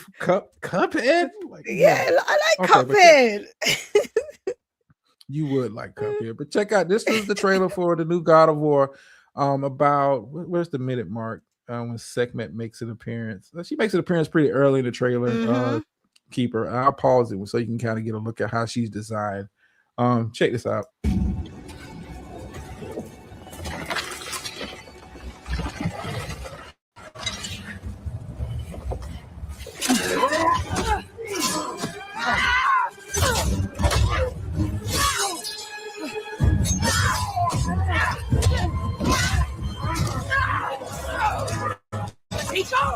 Did you come from the Eagle Outlaw? Not the gates. The gateway is closed.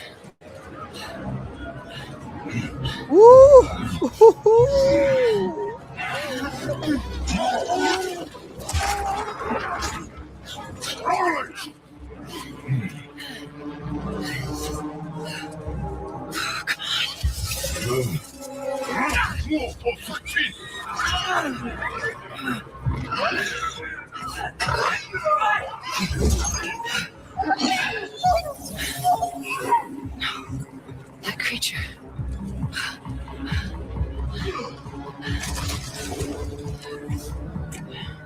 Hey, hey! Kid. Let him go!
There she is. Okay. There's Sekhmet. That's another the other creature supposed to be another kind of deity too. Mm-hmm. Yeah, that's Kratos. Oh, yeah. This is a game. Yeah, but it's supposed to be for Keeper. It is supposed to be other Egyptian deities in this game. It is supposed to be other Egyptian deities, and that's why I said it's supposed to be like everyone's supposed to be about everyone, and I'll let it play some more. This shit looks beautiful.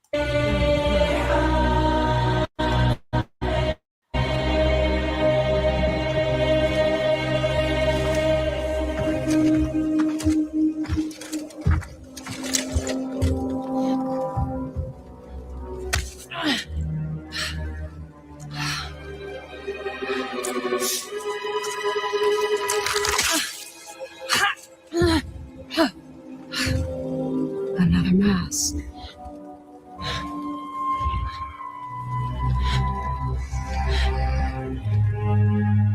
This is important to you. I wonder, do you think this could set you free?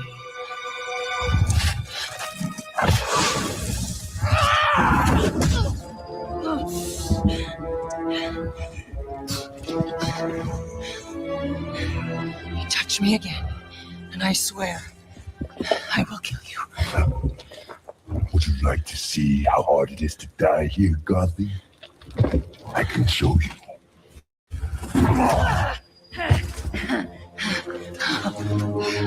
You can't keep me here. The gateway is closed. There is no escape.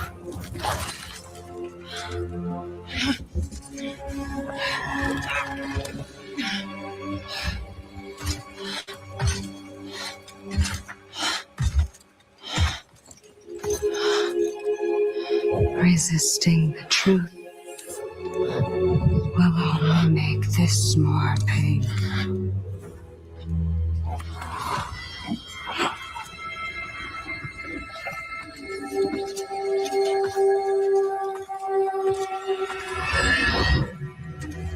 Segment. No, Betsy. I will handle that problem. You deal with our new pet. Now, let me pause it here. See if anybody's still here. Yes. Because I've seen it, Yes. but I like to watch it on the big screen myself. Mhm. Yeah, at least they gave her dress, but the flashing light's supposed to be Raw. Signaling Raw from, Sun God Raw being here also. So that's the rumors. That's the rumors. That's what it's supposed to be. Because I heard that it was, when Kratos blows the horn Mhm. and all the portals open. So Okay. they were saying it's like, is this the beginning of Ragnarok?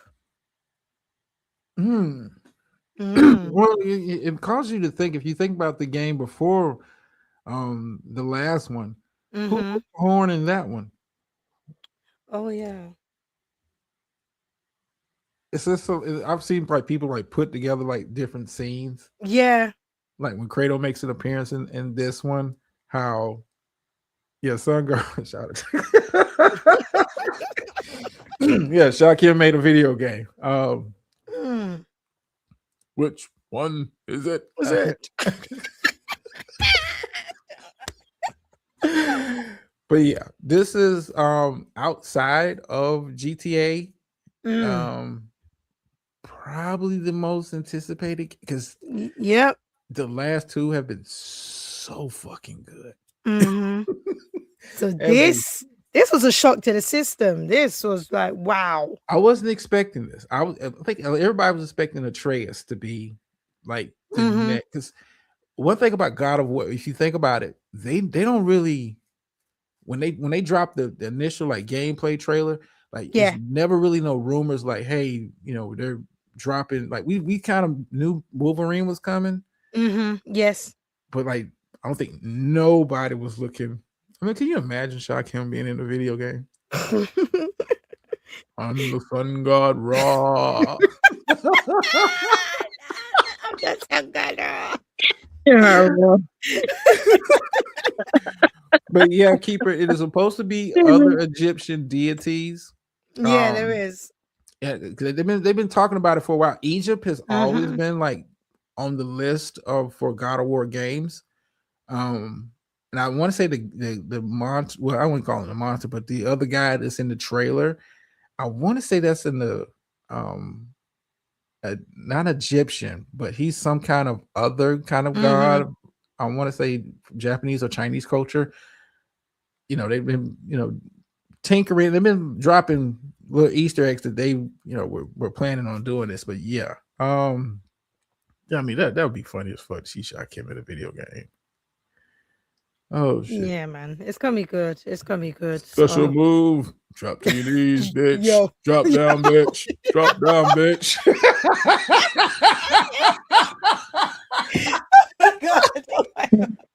Listen, it's not impossible. Somebody just has to make it. Drop down, bitch. Yeah, what's his finishing move? A truck running over your cell phone, but you know what? Oh, stop it. Oh shit. But yes, this is very anticipated, so I'm looking forward to the release of this. Oh, you know what other games I like? That Branco chef. I saw that. I thought of you, Java. I said that is so you. Really? Yes, it was. Even though it's lightweight, I said no, that's you right there. I said, look at this guy cooking. I was like, okay, we're gonna have a food wars game going on. All right, I don't mind that. Yeah, they've got a lot.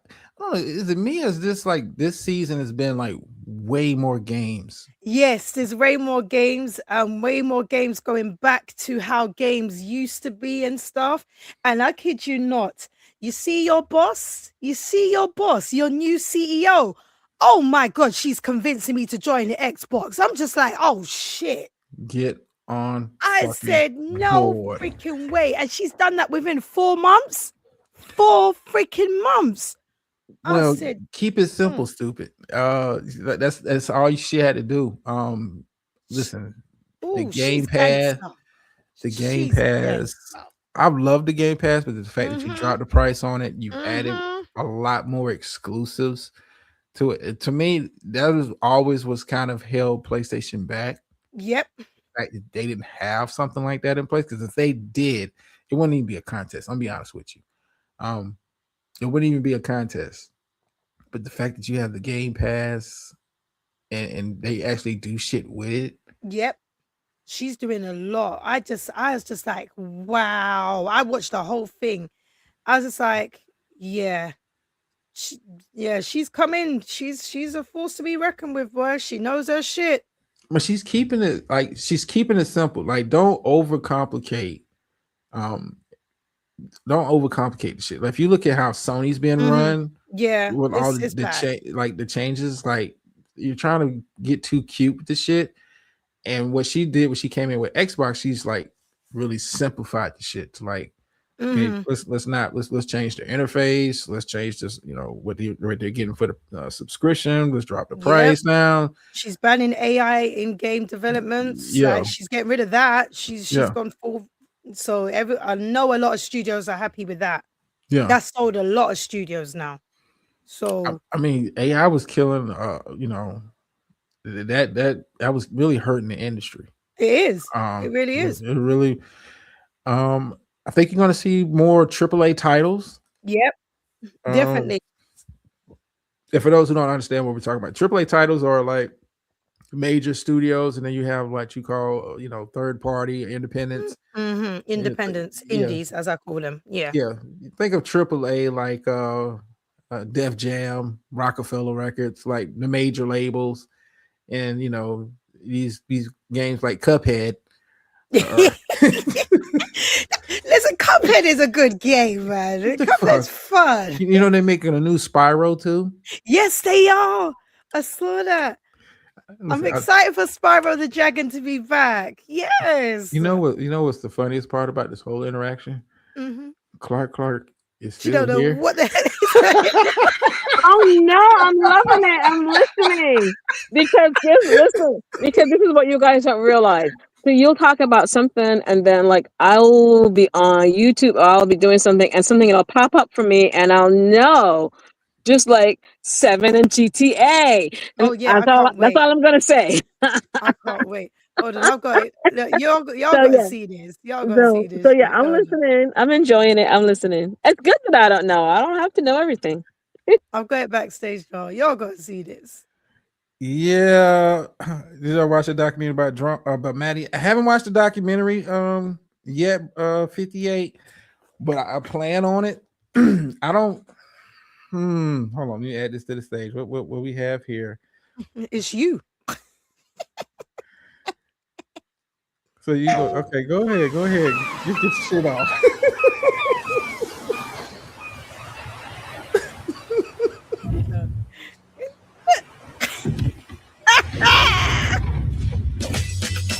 Let's go. Let's get it pumping. I'm looking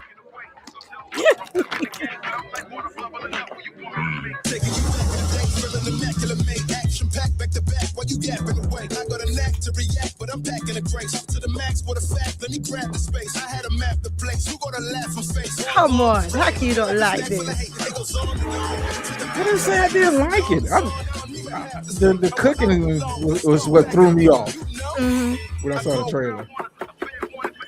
You can't stop me, you get sloppy to bear on them. They try to be mad, tears on a mishpat. Yeah, so incredible. When you're this good, don't let them know. Yeah, so incredible. When you're this good. Come on, Food Wars.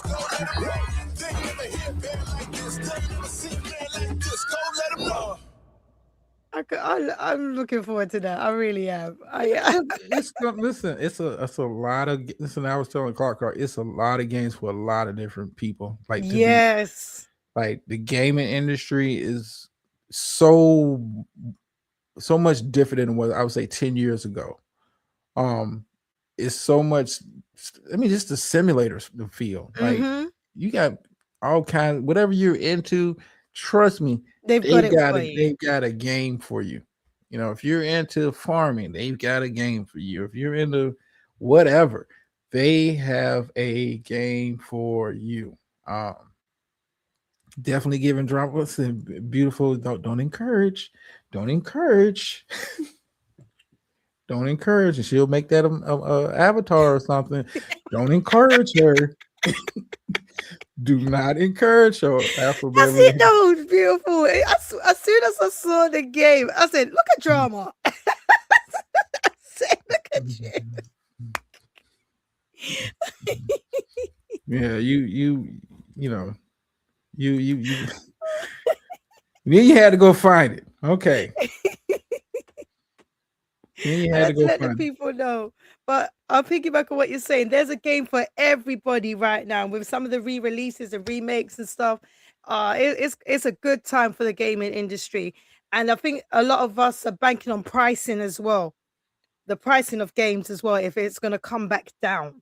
Because some games are not worth the prices that they're at. Oh no, but I think what was going to help. Well, here's the thing I love about Xbox. Mhm.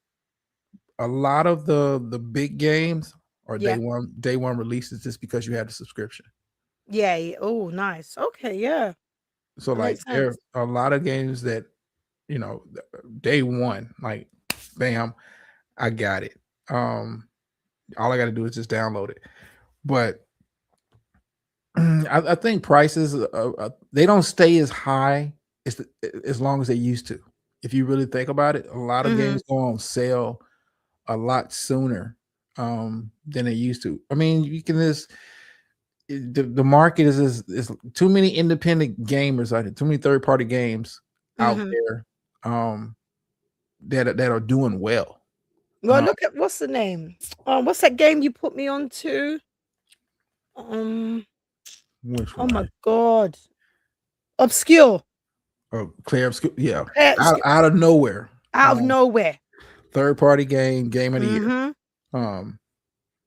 And it was not expensive either. It was No. what, 40, about 40. Well, in my money, it was like £40, if that. Yeah, but Yeah. I got it because I got the subscription, got it day one. Didn't realize what I had until I played it. But a lot of third party games, if you look at it, the Game Awards outside of like the God of War type Yeah. titles, a lot of third party games have been winning those awards. Yes, they have. And rightfully so. So these Yep. major these major studios are having a hard time keeping. They can set the price high. Yeah. But eventually it's coming out a lot sooner than it used to. But I wish they wouldn't. Nobody's willing to pay. Like GTA is one of the few games. Mhm. Well, I'll break the $60 cap. Yeah, but even so, even with that, I wouldn't like it doesn't need to, because you can just get it later on. I like to work for things instead of just being giving it off the rip, you know? Well, here's another thing that's kind of killed games. Microtransactions, the gotcha system. Yes. Yeah. That is like really for me, it's taken a lot of the replay value out of a lot of good games. Mhm. Because it's like, I don't want to call it cheating, because it's not cheating. I mean, you're working the system that's in place, but microtransactions look to me, it's like cheating. Like you couldn't earn it, so you just paid for it. Yeah. And that kind of, for me, takes away the essence of what it's supposed to be. Right. And Yeah. it throws, like for me, it throws me off. When you're able to just pay for it, and I had to work and get these achievements and grind, and Right. you drop some money and nothing. Listen, I get it, you're in the business to make it money, but games, a lot of games that have microtransactions. Like it's one of the reasons I fell out of love with 2K. I don't really play 2K like because it's like you allow people to just buy packs and buy players and buy it's like what happened to this earning it through skill, right? Yeah. Stupid Fortnite. I mean, Fortnite's another one. Like, yeah, miss me with those. I hate gotcha games. Yeah. I'm not a fan. They're cool for a minute, but it's like if all I got to do is pay to be strong, then what am I even playing this shit for? Like Claire, I would say this about Claire Obscure. No micro, still Nothing. Beautiful. Beautiful game. Beautiful game. The way it looks, the way it moves, the If you've never storyline, played the it, if graphics you've is never beautiful. played it, if you've Beautiful never game. played it, you have missed probably one of the best games in the last 10 years. Mm-hmm. And it won. It rightly so won. That game was amazing. I played it the first time and I got hooked because it's old school enough, but it's got some new school mechanics. But the story, yeah. It made me think, Roy. It made me choose wisely on what pictos and things to use and stuff. Like, it was gorgeous. Did you ever beat Simon? No, oh my God. I told you. I forced myself over there and oh my God. I gave it like 5 times. I said, I'm out. Fuck him. Simon, you could just What stay over level there. are you at? No. Listen, leave me alone. I had to hit like level. I had to hit like level to finally beat him. I had to hit like level 91. Ain't nobody on no damn 91. No, go to the right over there. No, I had to. I was not walking away from the game because I beat all the other super bosses. I was not walking away from something. I can't get him. I can't. He's just he's too much for me. I can't do it. No. Right off the rip, he's just bang, bang, bang, bang. I was like, no. I told you. No. I told you. Listen, I had to grind. Go when I first played him. You see the videos people put up, and you're like, oh man, so these are the mechanics. Then it's like, nah, now you in the shit, and you're like, hold the fuck up, I wasn't ready for this. Yeah, he's the worst out of everybody that you've come across. He is the worst. I said, You can't. No. 7, you gotta go back. No, don't try and traumatize me. No, Simon can stay right there. You have to listen. It is no greater satisfaction. I have never. Listen, I won't say never, but I haven't felt satisfaction in beating a super boss. Yeah, like that in such a long time. No, I'm not messing with Simon. I'm content. I made my choice. I freed everybody, even though my girl, had to die. My L had to die, but I freed everyone. That was your choice? Yes, I did. What? Yes, I did. I took the other choice. Why? Why would you keep everyone trapped? I wanted to keep playing. I wanted to keep playing. No, man, I couldn't. It was the hardest decision. It was real hard. But I said no. I got to free them out of this. I had to let them go. I kept them trapped. I did. No. Because I hadn't beaten Simon yet. No, I had to let them go. I couldn't walk away. Nah. It just said the story had me so gripped. I was like, no, it's not right. It's not right that they kept on doing like the mom. Yeah. No. But who was the real villain of the story? That's like the real question of the game. Ooh. Who's the real villain? I think I'm gonna say the dad. I can see that. Between the dad and the sister, she was already lost. Like the sister was like, she's just doing it because it's her job. It's hard to say. It's one of the few games keep the people trapped in the bunker. Damn right. Beautiful. I was not listening. For those who haven't played, it's the critical point of the game. You can either choose to end the world and set the people free, or you can choose to preserve them in the painting and keep playing. I fucking they don't even understand what we're talking about. So basically, there's a world, and you have, I believe it's painters and writers, right? Is Yeah. it painters and writers? Yeah. And this particular family, they are painters, and they work for the writers. Is that right? No. So painters is painters versus writers. Yeah, The well, because writers, there was a whole kind of thing going on. There was a kind of like a battle going on. There was a dispute going on, right? yeah. So it's painters versus writers. Writers, yeah. The family is the painters, Mm-hmm. and the hierarchy is mom is the most skilled painter. Yes. She's the most powerful, and you think she's the bad person, like the antagonist in the game. Then the father is there, and you thinking he takes the role of antagonist, but he's really not, because he's trying to save his family. He's trying to save the family, yeah. It's kind of wonky. It's a crazy game. But the story, if you play one game, I would suggest that. If you're like brand new to video games, like the mechanics are simple enough to where you're not feeling overwhelmed. It's not a lot of stuff with the menus, but the story, the music, Yeah, the music is very good. graphic. That's should we bring up a little bit of it? yeah. What is it? It's the final battle, isn't it? Final battle.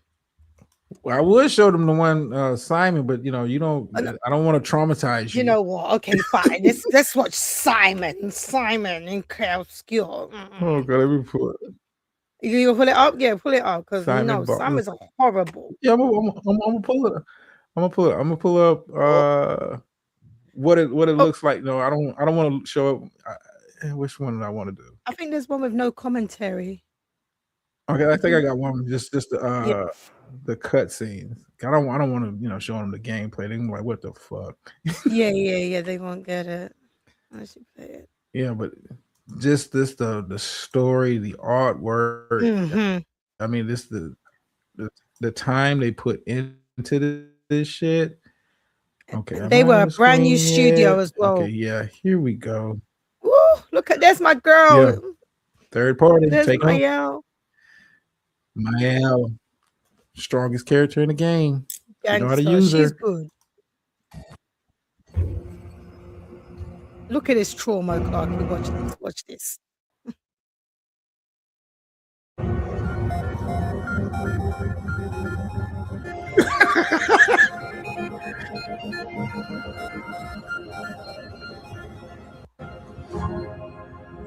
These swords. They look like the ones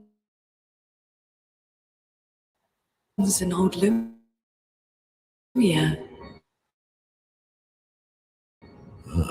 So he's the one who fell the exile.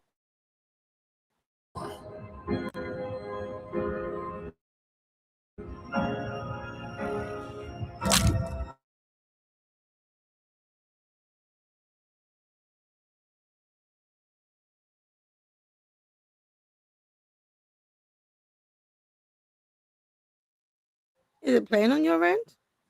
It's not on mine.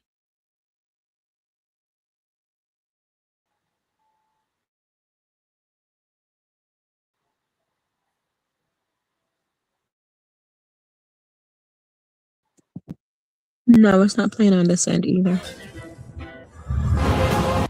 Okay, let me try it again. I think I got kicked out.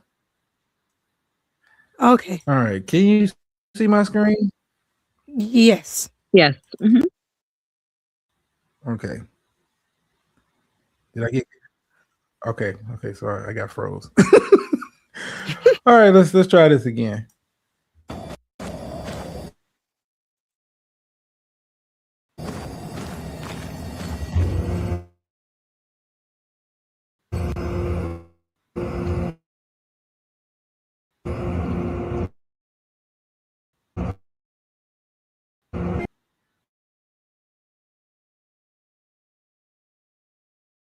StreamYard. He Oh, let doesn't me be like great. it. Let me be great. I know. Did you close the listen? I closed all the tabs. Put it in the back and see if it'll play. It's like when the Like video I don't know starts. if I can share it and see if it'll work that way. What you want me to do? Put it in the back and I'll Oh, open it hell, on I my just. side. Okay, hold on.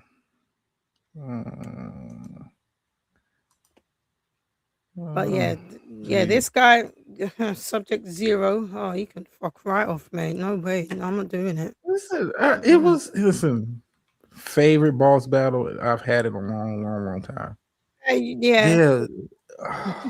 I'm not doing it. And I beat him and 7 punked out. I just want that on the record.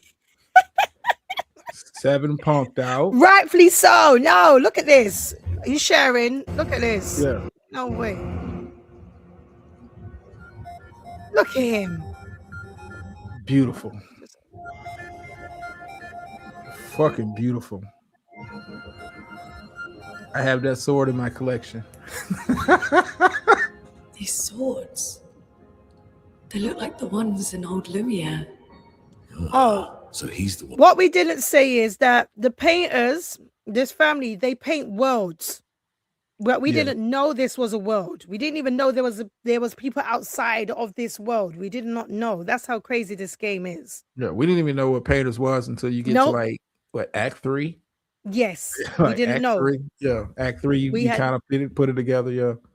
Yeah, because all these characters, they're in a world called was it Lumiere?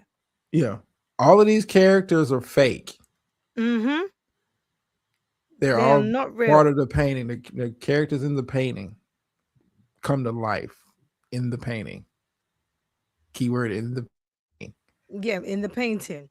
So yeah, that's what this is. We didn't know this, and like Drama said, until we got to Act 3, and that's where your world just turns upside down. Wait, so the family does the painting, and then the whole painting comes to life?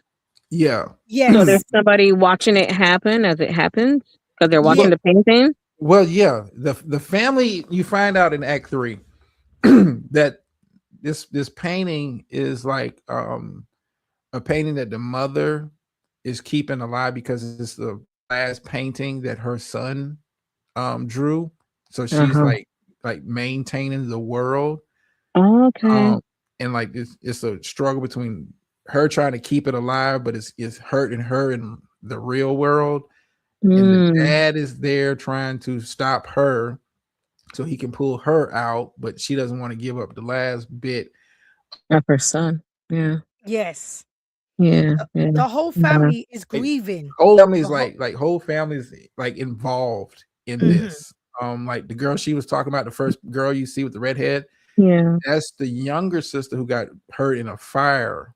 But in this world, it's just like how he views her as her natural self without the scars and stuff.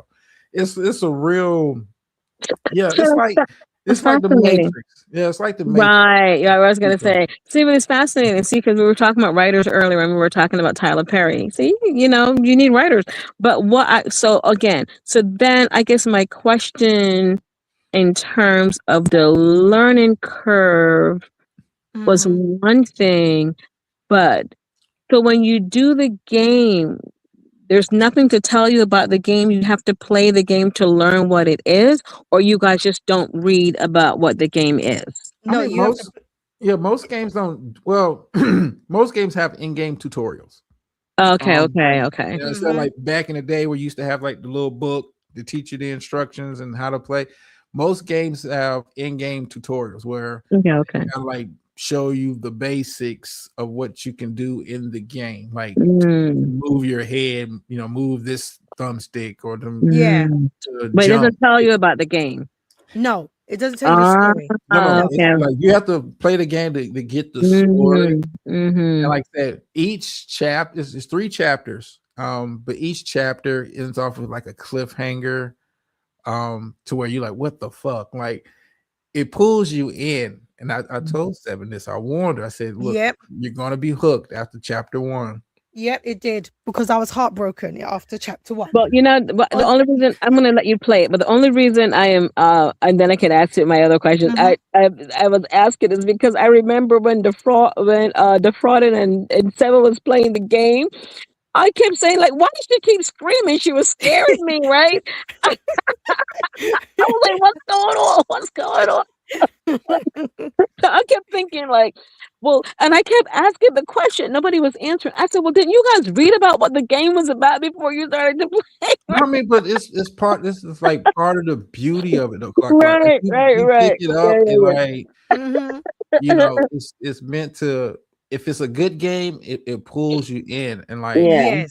And this pulled you. They could make a whole film out of this. This is how good this is. Because we Okay, I'm didn't gonna know stop my any of question. this. Okay, I'm gonna stop my question so we can no, watch. you fine. You're fine. She's gonna have PTSD from watching. Yes, this I fight. am. After watching this fight, I didn't like him. I backed right out after 5 times, and that was a lengthy 5 times. Not in one setting. And I was like, I'll come back and do it. But did you beat Clay? Did you beat any of the super bosses? Yes, but not him. I can't do it. You let Simon punk you out. Yes. I packed him up after like 20-something tries. Listen, I took my little swords and went home. Okay, I just said, you know what? I went and got my pictos right. I got my bills right.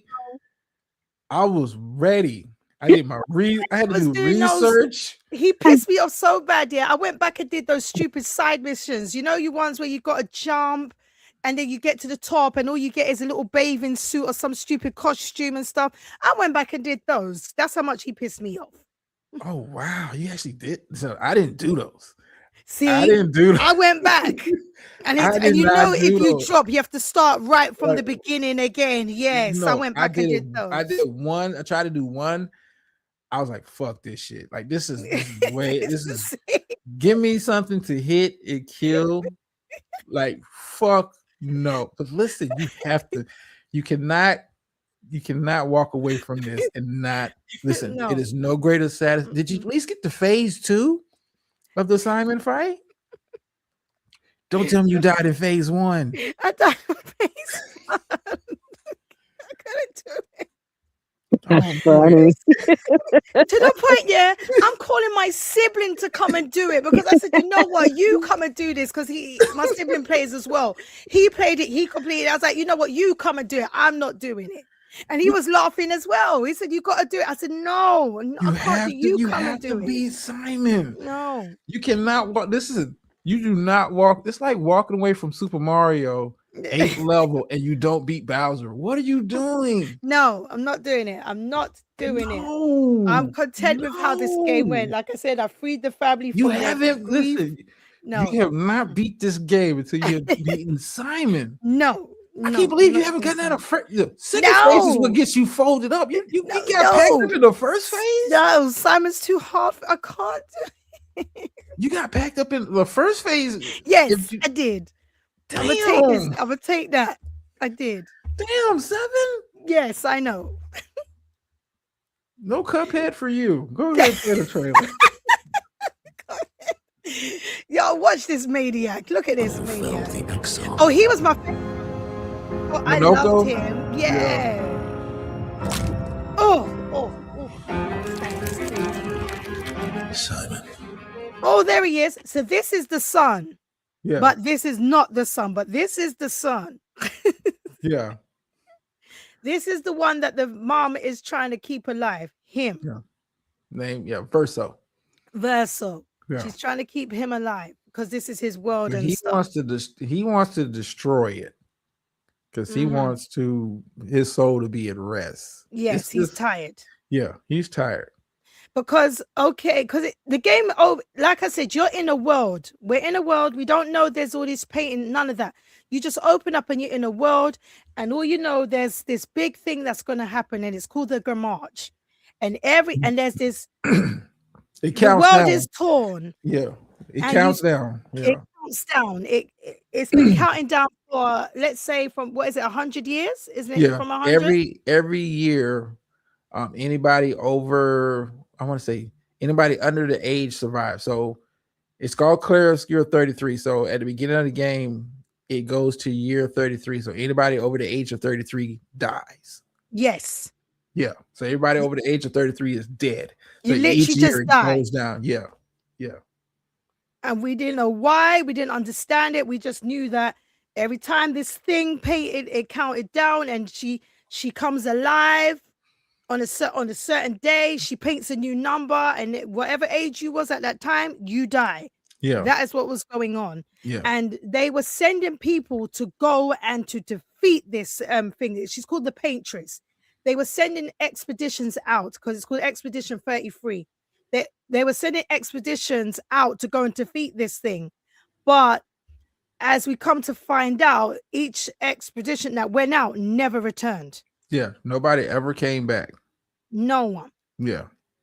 And you can't hide from the gomage. Because if it's 34 and you're 34 and up, yep, you're packed gone. up. Yeah. Whether you went to get after her or not, you're gone. You're gone. I can't believe you gomage the whole painting at the end. I'm tripping. Yeah, I let them listen. I went enough. His death alone, right? Yeah. His death alone in Act 1 it took it just Gustav, Gustav's act, yeah. Oh boy. Let me play this because you know what, this is just gonna be yeah. I'm just stressed already just looking at this again. You know him. He's an old friend of mine. We joined Expedition Zero together. He disappeared and I thought. Looks like you met Claire.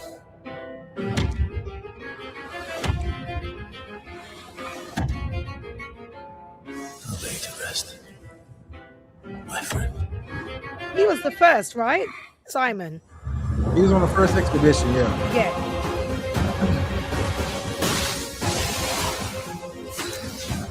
Ooh, look at it. Woo! I never used Verso on my starting group. It was always the Mael Verso, yeah. No, I never had Verso on my starting party for this fight. Really? Like, look, the first part is the easy part, especially with Mael. If you know how to do her skill right. The second part is where you get packed up. My love, these foes are beneath you. Oh, you mean this part? I didn't mean that part. This part. No, it was this part that gave me PTSD. I don't like it. Look, No. so you got to so you did beat phase 1. Yes, I did beat cool. phase 1. It was this part I didn't like. I couldn't get part. I didn't like it. Because if you take too long, he gomages your party. He goes crazy. Look at him, he's going Super Saiyan right now as we speak. No, I don't like him. But tell me that music Sparky, don't get just you look, hyped. watch Tell me this, that watch music don't this. get you hyped. Watch this. Man's got his cloud sword and everything. Like, what's going on? I said, oh no. I want to say the French studio put this together too. Yes, they are. They're from France. The soundtrack is 33 people all together.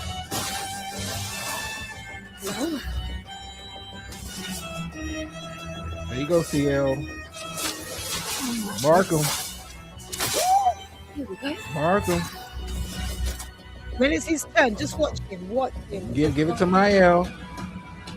Give it to Mael. Yep. There you go.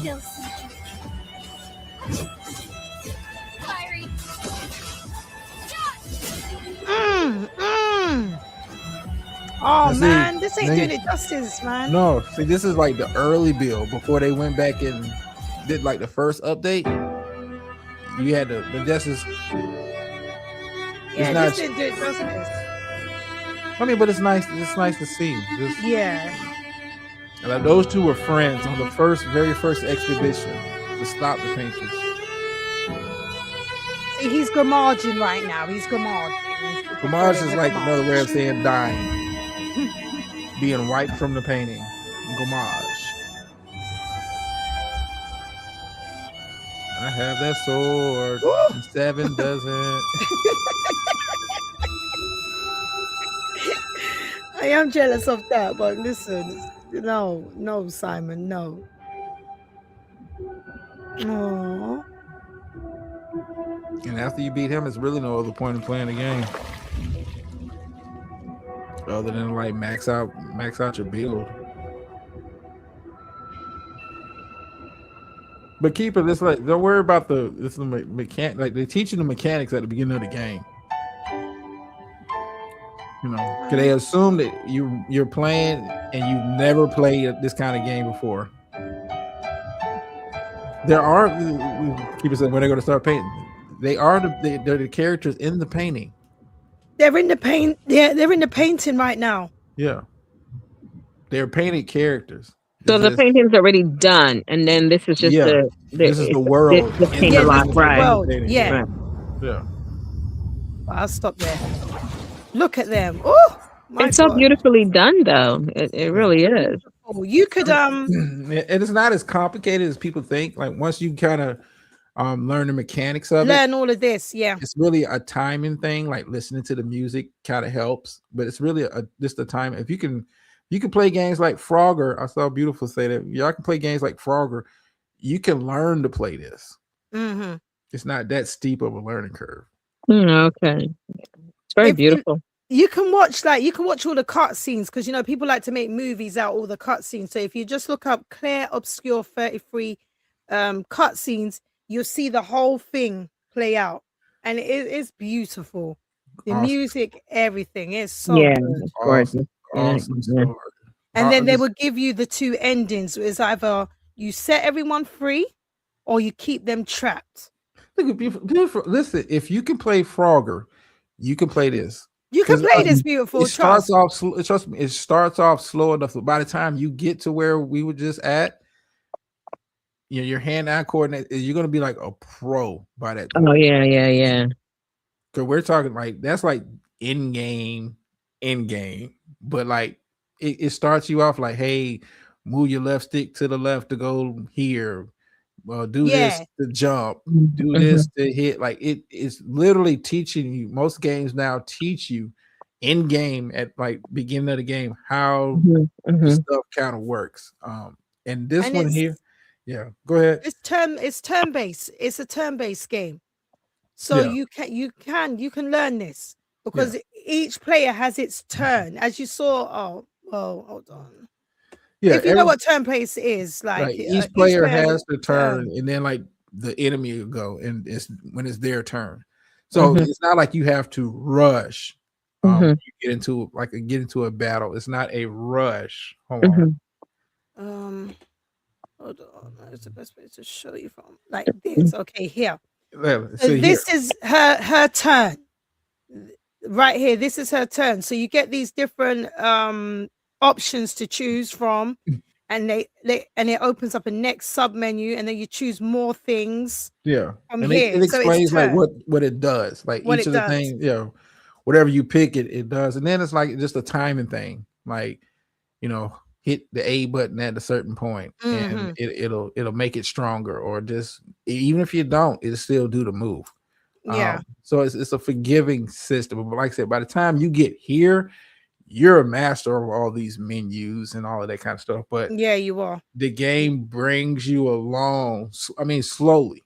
Like the first part of the game is just like you walking, and they teaching you how to jump and how to just do before you even start fighting anybody, how to talk to people. I don't like how to talk everything. It's just it builds you up. But it's won Game of the Year, rightfully so. It was an independent studio, brand new studio. Like I said, of members, they had 33 on their team. So that's the whole key thing. Is like that's their homage to this game. 33. Beautiful. It's well done. Music, everything. And the person that did the music, they just found them off of SoundCloud, as far as I know. Yeah. That's nice. Yeah, it looks really nice. And this went up against some major titles in the game, like in the Game Awards and stuff. It went up against major studios, and they won. They took the whole thing. It wasn't even close, man. So Claire, I can't wait to see what they do next. Because I don't think. Listen, I want to see what the studio does, But you cannot do a sequel to this. No, we don't want a sequel to this.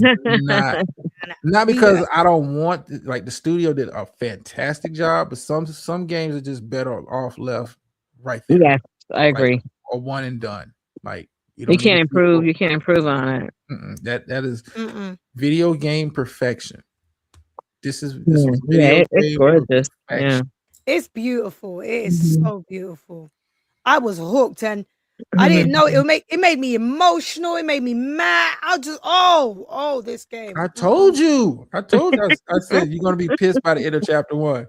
You're gonna be pissed in chapter I was 1. pissed. So let me ask my other question. So do you guys go back and replay like some of the same games over and over? Yes. Okay. Look, I can show you a bit of this ending. Like this. It made me so mad. It made me so mad. It made me so mad.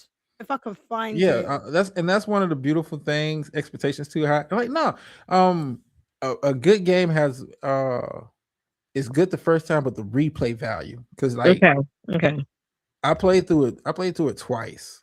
And was because I was trying to like build up the characters differently than I did the first time. And trying like different kind of stuff. Like, I know the story is going to be the same. Right. It gives you different options to play. Unlike 7, I didn't kill everybody at the end. Listen, I had grown attached to the game. I was everybody, and I said, for my sanity, I have to let them go. It wasn't healthy for them, especially Mayo, because Mayo is a very important character. But she wanted to keep the world alive, But because it doesn't look. If I show them the ending of this game, they're gonna be like, okay, but for me, listen, it wasn't healthy for them to stay. She had to pull up Gustav dying. I have pulled it up. I'm already listen.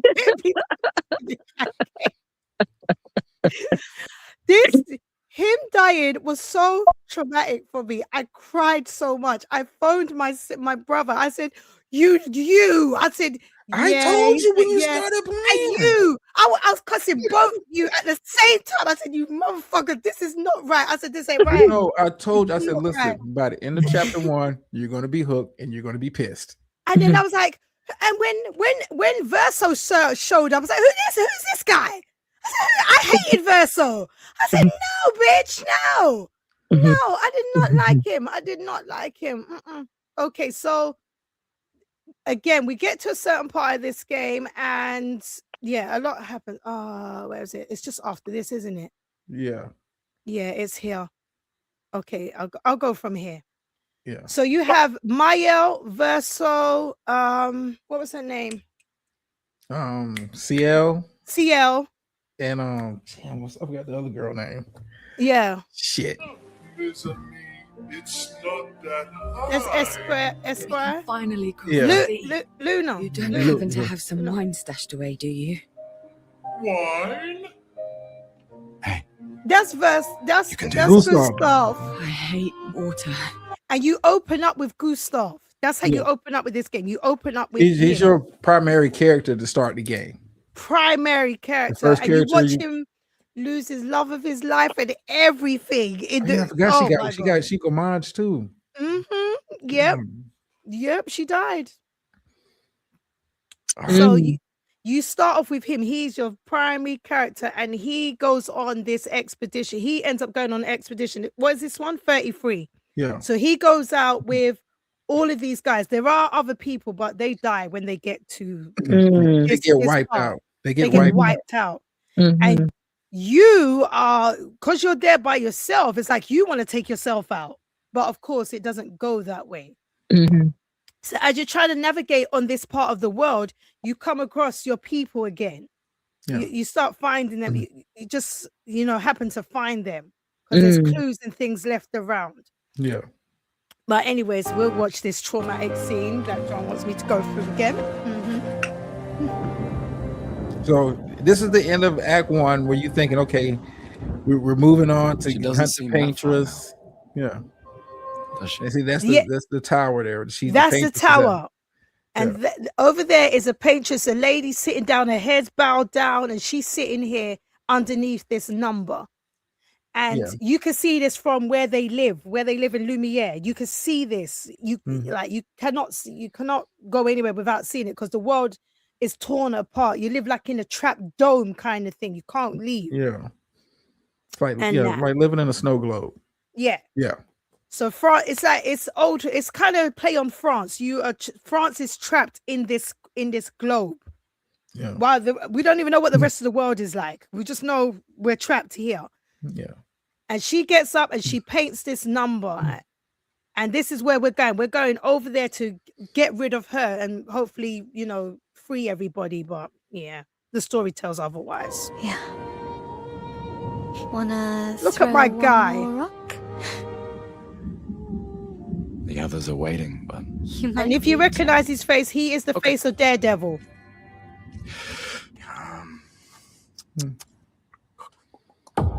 Woo!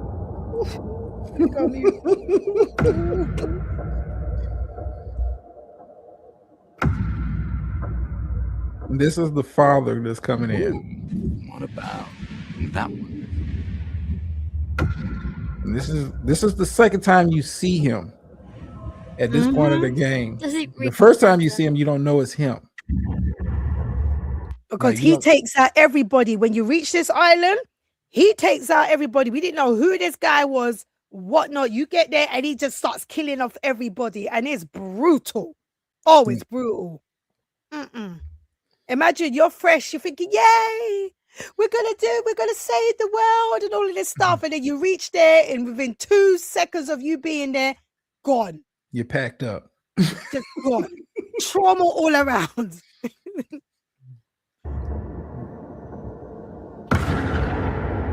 Well, like I always say, it's not about the rock.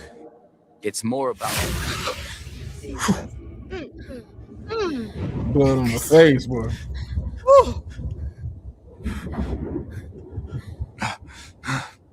Run.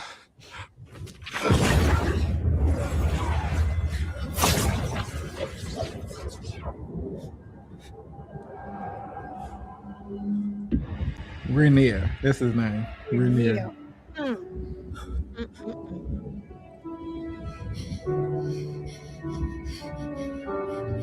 We're dying. Please run.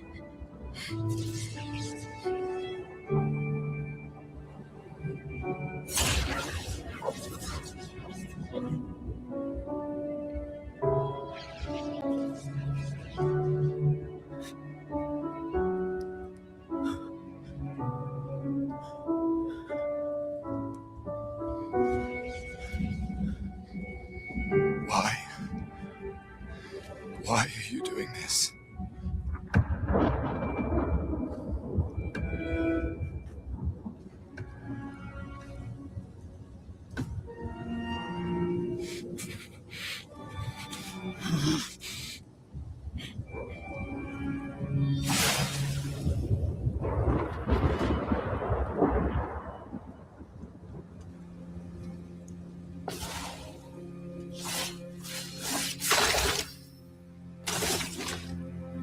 Don't matter what you do, you still get packed up. We've done nothing to you. We should be on the same side.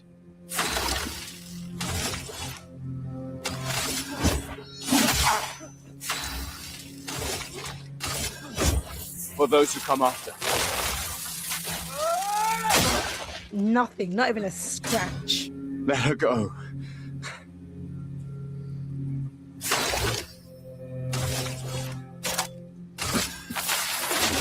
And that's like the frustrating part when you do this, because you're trying everything that has gotten you up to this point, and it's just not cutting it.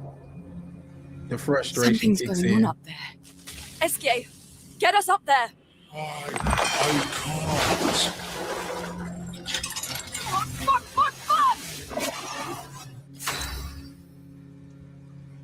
Yeah, boy.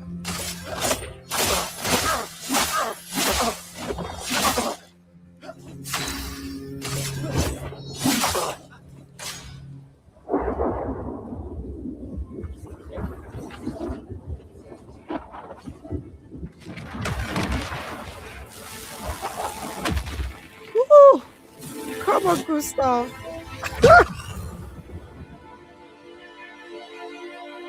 You thinking, oh yeah, I did something.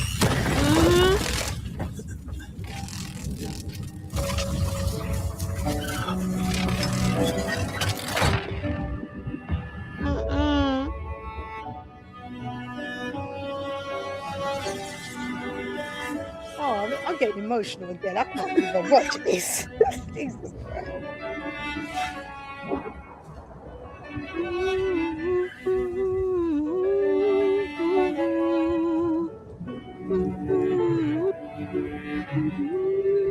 For soundtrack, man.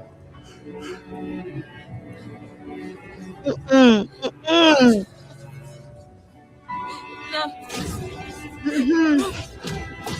You promised!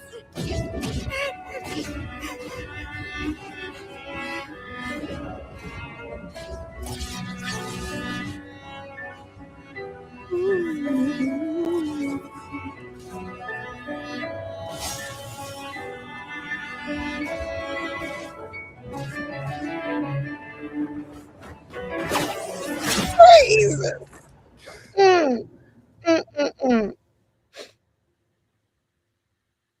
music just stops.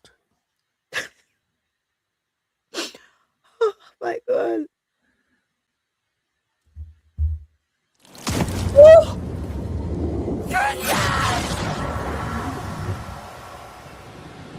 Killing Mael. He just bops away. No.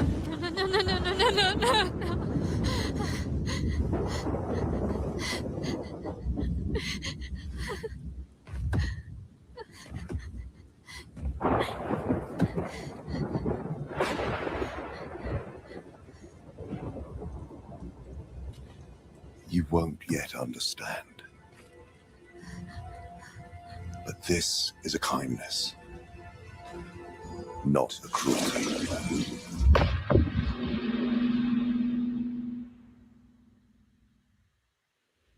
You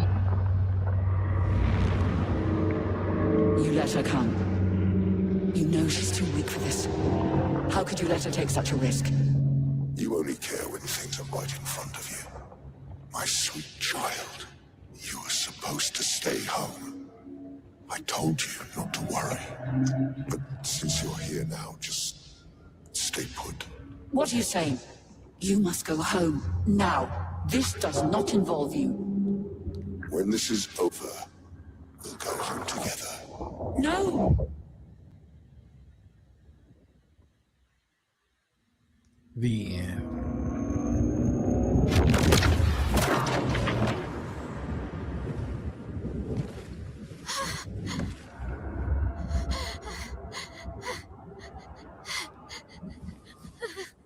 This won't make sense to you now. Sure didn't. But we both want what's best for our families. I'm You have sorry you're no caught in the clue. middle, but I did try to warn you. No clue.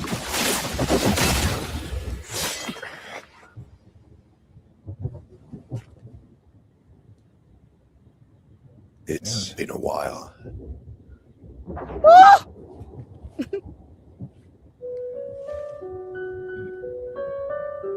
Their brother and Stay out sister, of and that's the father. You chose to walk away. You don't get to come back now and interfere. You've lived more than a lifetime. It's time to let her go. A lifetime.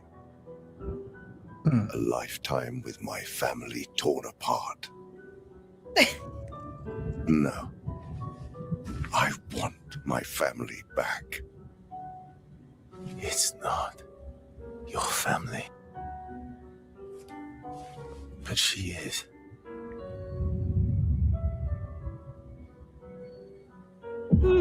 There she is. You would use her. She chose to come. I didn't make the rules between you two. The real Mael.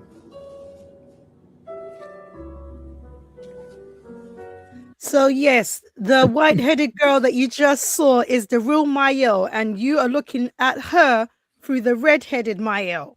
You know it's kind of confusing, y'all, but We did not know none of this. We don't know this right now. All I know is I was grieving and screaming and cussing you out, and I was cussing out my brother. I said, "You lot got me fucked up. What is this? What is it?" I went on strike from this game. I didn't want to play no more. I said, "Nope." Mm-mm. yeah, you got a little timid. I don't know why. Hey, you all right? And then this guy shows up. It's okay. I'll handle things here.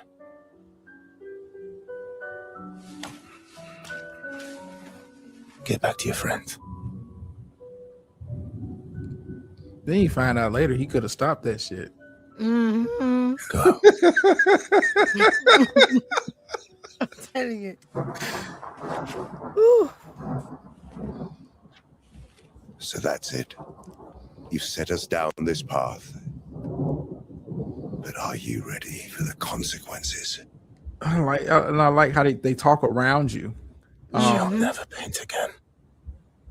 And you're like, what the hell? What are you talking about? Paint. And then like, that's the end of the chapter. What? That's it. What do you mean paint? What is he talking about? Oh yeah. Sad boy. Chapter 1, boy. It's so crazy though that they can sit down and come up with that concept and execute it. Yeah. That's amazing to me. I would probably sit down and watch that just for the art. I'll find you all the cutscenes. I You can do just the watch it as art a movie. and not even I'll the find it for game. you. Because Go that's to, what I do that with I do that with like 10 Commandments and Lord of the Rings. And I just sometimes I just kind of just watch it without the audio. Or Yeah. I like to find the one that has like all the cuts. Like Riddick is like, I like to do that with Riddick and Pitch Black. I just want to like know all the behind the scenes stuff. Yeah, you would love it. You would I love would it, do that especially the with music that. as well. The music is just so it's brilliant game. I can't speak no more about it, but it traumatized me. Gamers Little Yeah. Playground. Mm-mm. Yeah, Gamers Little Playground for those that are interested in like video game cutscenes. Claire Obscure is a beautiful. I mean, just watching the Beautiful. cutscenes. Just watch Yeah. the cutscenes alone. You'll get all of That'd it. be so cool. Yeah, I like that. Because like sometimes when I look at like like sometimes people like we're just so much more talented than we think we are, just in people, just in general, black people, white people, whatever. Because again, like to sit down in a room and come up with that, who's thinking of when I think of a painting that I'm painting, the closest thing I can think of is Dorian Gray, right? But we're just not even like a Dorian Gray guy. This was beyond a Dorian Gray. I mean, but Dorian Gray is part. If you play the whole game, you can see that concept kind of playing out. Yeah. Especially when you meet I want to say when you meet Clea. No, when you meet the painters for the first time. Yeah. That Dorian Gray you're talking about, that concept kind of fits her. Okay. Because she's the one kind of holding it all together. And it's kind of, I don't know, she's kind of like stuck in that moment. Yeah, Trying to hold yeah. into it as best she can. And she's like really fighting against the father. Because he just rather just destroy the whole painting like Seven did and go on about his business. Yeah, I've seen the Truman Show. Keep it, listen. That's right. Truman Show, yeah. A lot of these streamers, to a degree, have adapted the Truman Show. Yes. To where we film. I mean, not just streamers, but this our lives in general. Like we want people to know what we're doing. At all times. I woke up and here's my morning routine. Oh God, I know, right? I can't stand it. I don't want to know. You can't go to a we've bar or a adopted club. it. Yeah. Yeah. Without a phone in your face. Like this is my outfit. This is me sitting in the section. This is me entertaining 58 Savage. This is me, like our society as a whole is kind of adapted parts of the Truman Show. But that's why, like, when those kind of movies come out, though, like sometimes, again, I'm thinking, like, why are they showing us this kind of movie? I don't know why I think like that, but I do. And then there's certain movies that I just won't see. I just don't want to see it because I don't want it in my brain. Because I'm like, they're trying to tell us something. I don't know what, but I don't want to know. I don't know. I'm weird like that, I guess. PsyOps is, for those conspiracy theorists, the CIA and all of the Pentagon Mhm. is heavily involved They're the in writers for Hollywood. these things. Yeah. In Hollywood. Yeah. So a Yeah. lot of PsyOps. If you kind of dig into that dark history, I'm not going to do it tonight. But if you dig into Yeah. that dark history, of how propaganda is used, and you got to look at Right. Yes. propaganda Yeah. in media. Yeah. Yeah, no, but Keeper, you think about it. Yeah, Jim Carrey thought life was real. He was living in a simulated reality, but look how some of these people are when these streamers. They're living in a simulated reality. Mm-hmm. If you wasn't watching, like who would be paying attention to a Kai Cenat? Nobody. Right. Exactly. I mean, they're living in a simulated reality Mm-hmm. created by us, by Mm-hmm. your quote unquote audience, your followers, or whatever you want to call them. Right. We create the simulated reality. Oh, we We want to see you. create it. Yeah, we want to see IShow Speed go to this island, and we're gonna follow him around while he does this, and he eats chicken bones and shit, like whatever the fuck. Like we help create that simulated We did. reality. We're all a part of it. We're all creating it It's like each the and every people who single do day. the what's that thing that when you go on the vertical streams, I don't know what you call that, I forgot. You can you scroll up and you see all Oh, these the different live. things. Yeah, Yeah, work whatever that live. thing Yeah. is. I'm like, what? Like what? Like what are people doing? Like they're sleeping, they're this, they're that, they're like whatever. Cooking, their I'm like, live oh streams right now where God. they're cooking. Yeah. I'm like, So, no, I don't want to know all that all the time, but we're it's in the here. matrix. We're in the matrix. For It's sure here, are. 1000%, whether we like it or not. And I am Morpheus. Yeah. I am Morpheus. You sure are. You got any more predictions? All right. Okay, well here's my final my prediction for the week. Mm-hmm. With a deep breath. And I don't even call this a real healthy prediction. I have a feeling that Luscious is preparing a fresh line of attacks for Bombay. Mm. And it's going to go further than just like community posts responding. Yep, they're going, he's going to touch his personal life. I say touch his personal life. But if you read what Bombay's been saying, and it makes a lot of sense. Yeah. It makes a lot of sense of what he's saying, but catch the beginning of the show. I kind of explained that it don't make sense. It don't make sense to them.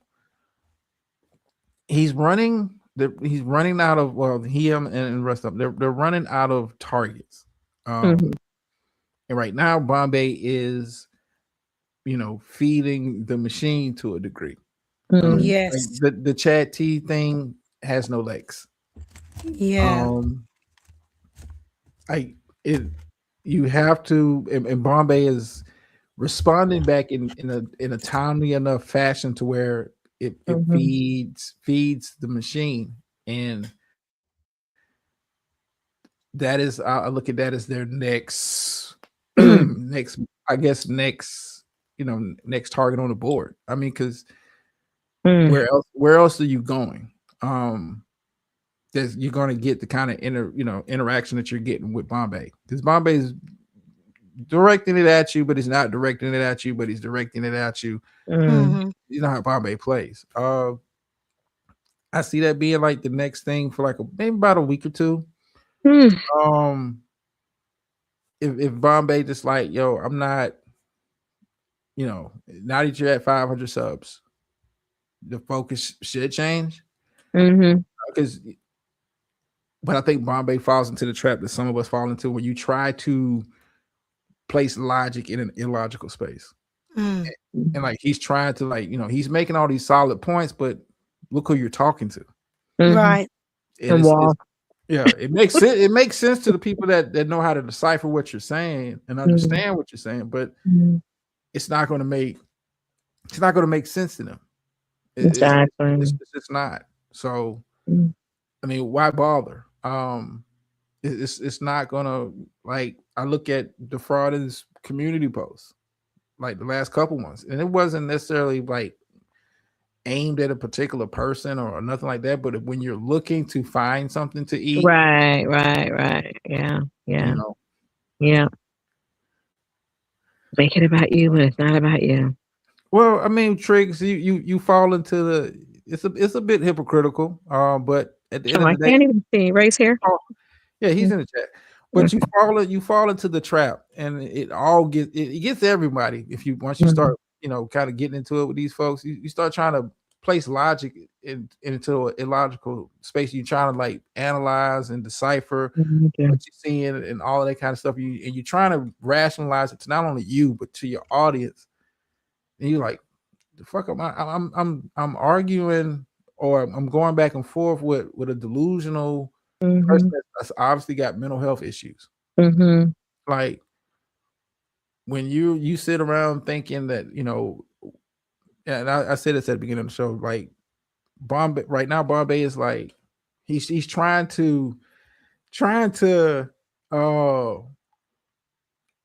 to like place logic on it, and they're not They're not gonna entertaining go it. for it. Yeah, Yep. I because get you. to them it doesn't matter. He's talking sense, and all they're gonna be thinking about, well, you put that shit on Star Computer 6 years ago. That's all we're gonna be focused on, because they're stuck in moments, and like when you talk to them, their identity is attached to me or you, Space and Triggs, time. Yeah. DC, like their history. Mhm. Just tell a complete stranger, like, yo, what are you about? And they'll find some way to kind of like include victimhood in it. Mhm. It's just weird. But you trying to understand the shit from you're trying to analyze and decipher. Like, most of us people, from the space, are thinkers. Like, you place information in front of them, and people start thinking and Mhm. deciphering and putting things together. Mhm. It doesn't work with that ilk. Like, No, you can try to it say, doesn't. man, like, yo, move on. Like, I Yeah. move on to some other shit. They can't. They don't know Yeah. how. They love to say, I'm about to pivot, but they don't know how to fucking do it. No, because it's like the same. Hi, Ray. Hi, everybody in the chat. It's like the same stuff from like 6 years ago. They're It's stuck. weird. They're stuck in moments in time. Like, and Jesus. those moments never change. Like, I used Umar earlier as an example. Like, Umar, did the Goonie Goon shit. I mean, we're talking like 5-6 years ago at this point. Yeah. Yeah.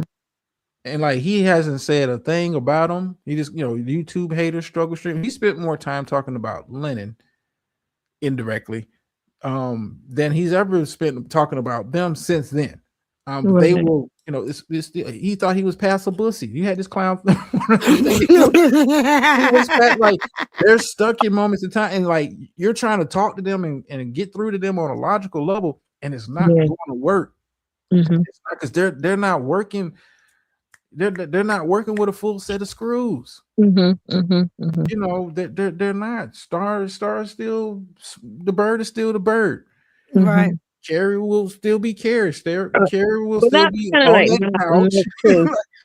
makes his, because he was posting so much stuff, and I didn't even understand, like, because again, like, I haven't and whatever.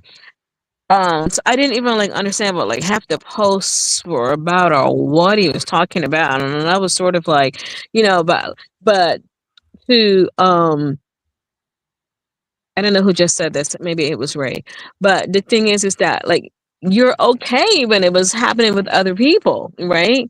It was happening with other people. That's why I had kept saying to Gates, keep the same energy for everybody. If you're gonna keep the same energy for everybody, like no. The same thing I was saying like to make a change and chat lives matter and then people keep the same energy for everybody, but no. So you guys want to pick and choose who you want to have energy for, and then when people want to pick and choose what they have energy for, then you have a problem with what people want to pick and choose. What you cannot have it both ways, and it's not your I mean, job to control any of I that don't, anyway. I don't listen to You that know? nonsense, because, like, I can't tell you how to react. But at the Right. same time, like if you choose to, like I can just give you my point of view, my piece of Mhm. advice. Like, yeah, I leave well enough alone, or yeah, let's cook this motherfucker. I mean, I've done both. Yeah. It's like, yeah, what am I got to look at it from a risk reward. Like, what am I getting out of this? Like Bombay, Right. like, dude, I'm not wasting countless days writing community posts, like responding to like keep it say the sickos. Like Yeah. defrauding makes a whole post, and it's not even like I said, it's not even directed at like no particular person. Like, yo, this is a shout. Right. Like, Right. he's like, yo, I'm solid in real life. I got this going on. I want to do this. Mhm. I got stuff Mhm. I'm trying to do with my horror content. Like, Right. but no, a response of a goofy is like, well, he said something about water. Let me show y'all a stream. Oh Lord. Somebody said something about a Maserati. Let me show you some Ferraris or whatever the fuck on the road that I'm not driving. There's just stock photos that I got. Like, dude, And I'm not even talking to you. That's the right? thing. I'm not even like talking to you. No, but You know, you're part of Spot made a their. post about something the other day. I don't remember what it was, but I said, Spot, I don't even know what you're talking about. But this is how I'm going to respond to like because I wasn't even trying to figure it out anymore, right? I mean, It's sort of like, yeah, listen, their identity is tied to you. And when I say you, I'm talking about you, the listener, you, the content creator. Their identity is tied to you, not because you wanted it to be like that, because they have no identity. what's that for them? Exactly. I have to be concerned. Where's Clark? Because I haven't heard drama. I haven't heard tricks. I haven't heard. Yeah, why does that guy keep and he? I don't understand like why he keeps calling my name. I will never go to his show or on his panel. Well, he just like I want. He's so freaking annoying. They're part of their identity is you, like, and it extends past this YouTube. Part of their identity is you in real life. Like I told you, if you listen to like beginning of the show, I explained like they cannot. If you ask a complete stranger walks up to them and starts talking to them, eventually Tig's name's gonna come out. Aunt name, Aunt's gonna come out. Yeah. And you're gonna be like, the person's gonna be like, what the fuck is you talking about? Like, Exactly. who are these people, man? What you don't know, my name is really, I know what you can't, I'm Jay Miller, but on the YouTube streets, I'm known as the Smoke God. And you're like, what the fuck? And then like all of a sudden you going down this rabbit hole and they're starting to, I know this person. Yeah, I used to be cool with a man named Grown Man. His real name EB. Him and his wife used to be on my team. All right, you see what you're saying, right? Streets. And that's what I was trying to say to Pills without even trying to go into all of that kind of stuff. Whatever pivot you want to take for your channel, pivot and do your channel, because outside of all of this, whatever this little group of people, nobody knows what you're talking about. Nobody. Some people can't listen. They can't tell their story. They can't describe themselves to people. Like even in their real life, they have to attach the sector to who they are as people. Like no one asked me about this shit. Like no one's like, yo, what's your YouTube? Do you want to? Like, huh? Like, what do you like to do? As in your free time? Like, well, I like to travel. I like to go to movies. I like to do this.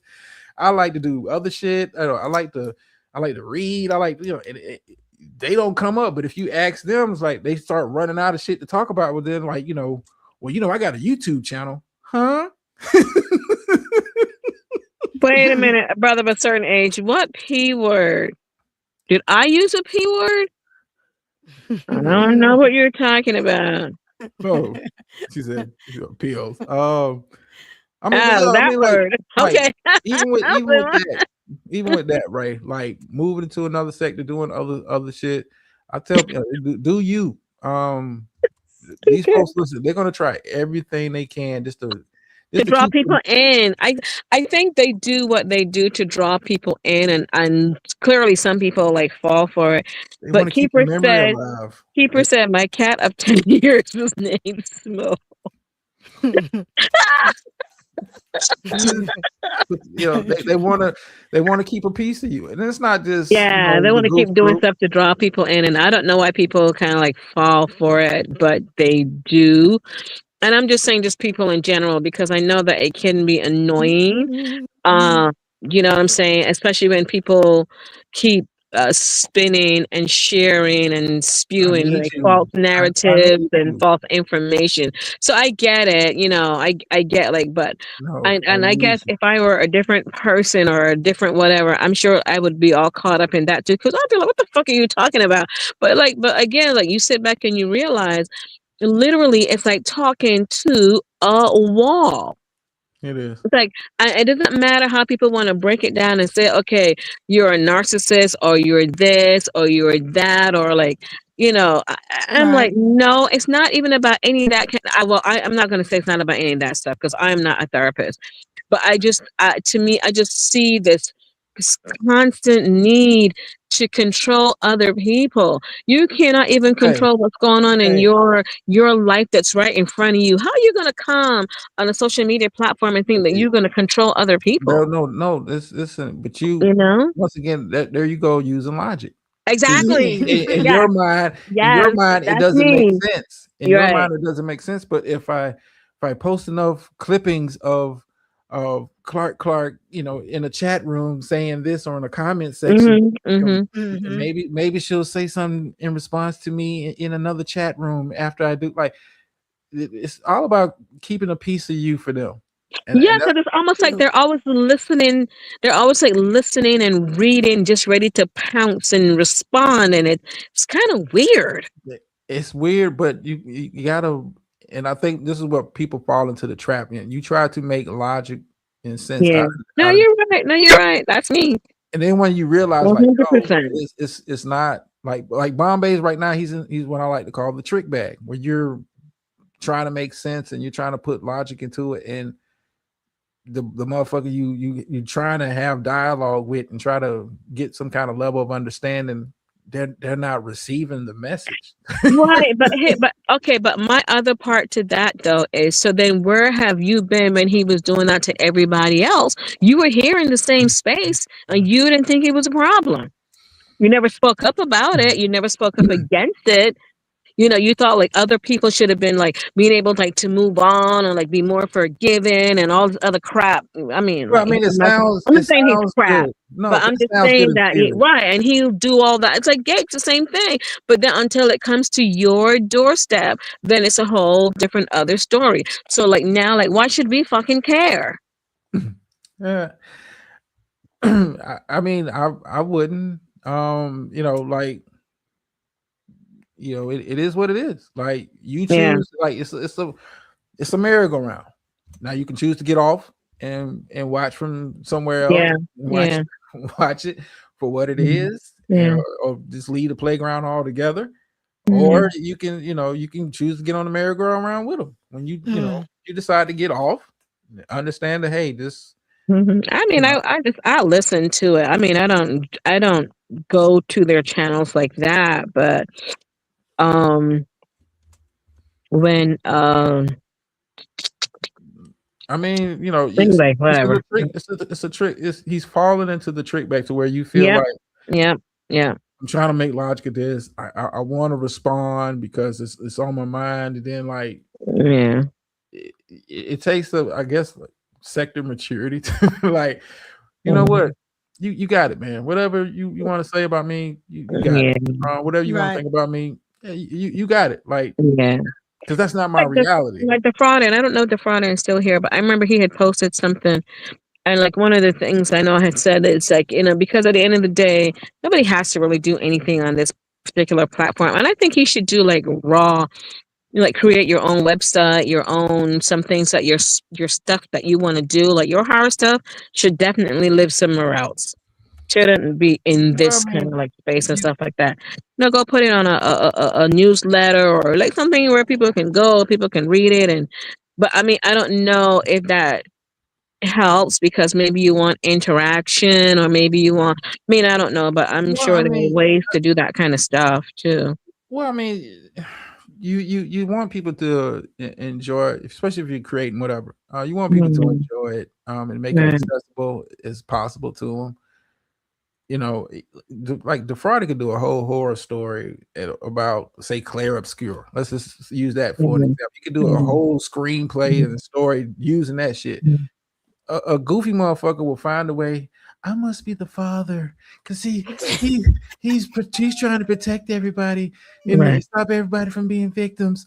Oh, that's me. Like it's you're not gonna win. You're not gonna win. Like it's pointless. Right, Ray. Yeah, that's right. He was pointing the finger at us, responding, and now he's doing the same thing. Exactly. It's kind of interesting. But yes, but going back to your point, drama. But the interesting about all of this is that even if you want to relate to the game, like who's the painter, right? Who's the painter who's sitting there watching everybody go? Well, I mean, we're all in the painting. We're all in the painting. Well, it's a couple people who think that it's part of that control thing too. Just a couple people think like, yo, I'm directing. Yeah. The narrative, and like, okay, you're directing it for who? Because like, I'm not following your script, I know, right? Divine's not following your script. Like, like how much control do you really think you have? Like that, you know.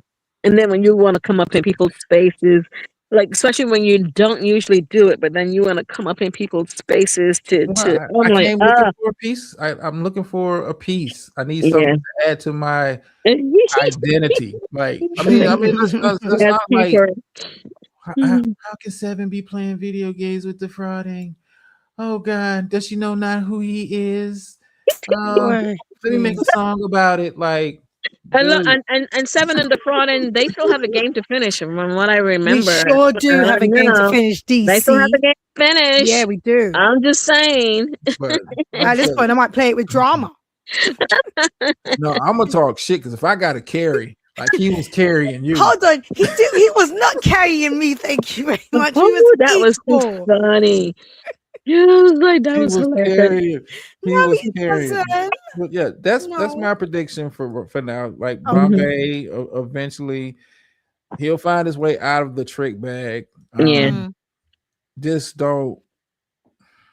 I mean, once you on the merry-go-round, it can be hard to get off. I ain't gonna lie to you. It can be hard to get off because you like feel like I'm trying to get my point across, my point of view across, and just dumb motherfuckers just not catching what I'm saying, and I'm just gonna keep because at this point, I'm thinking that it's something else.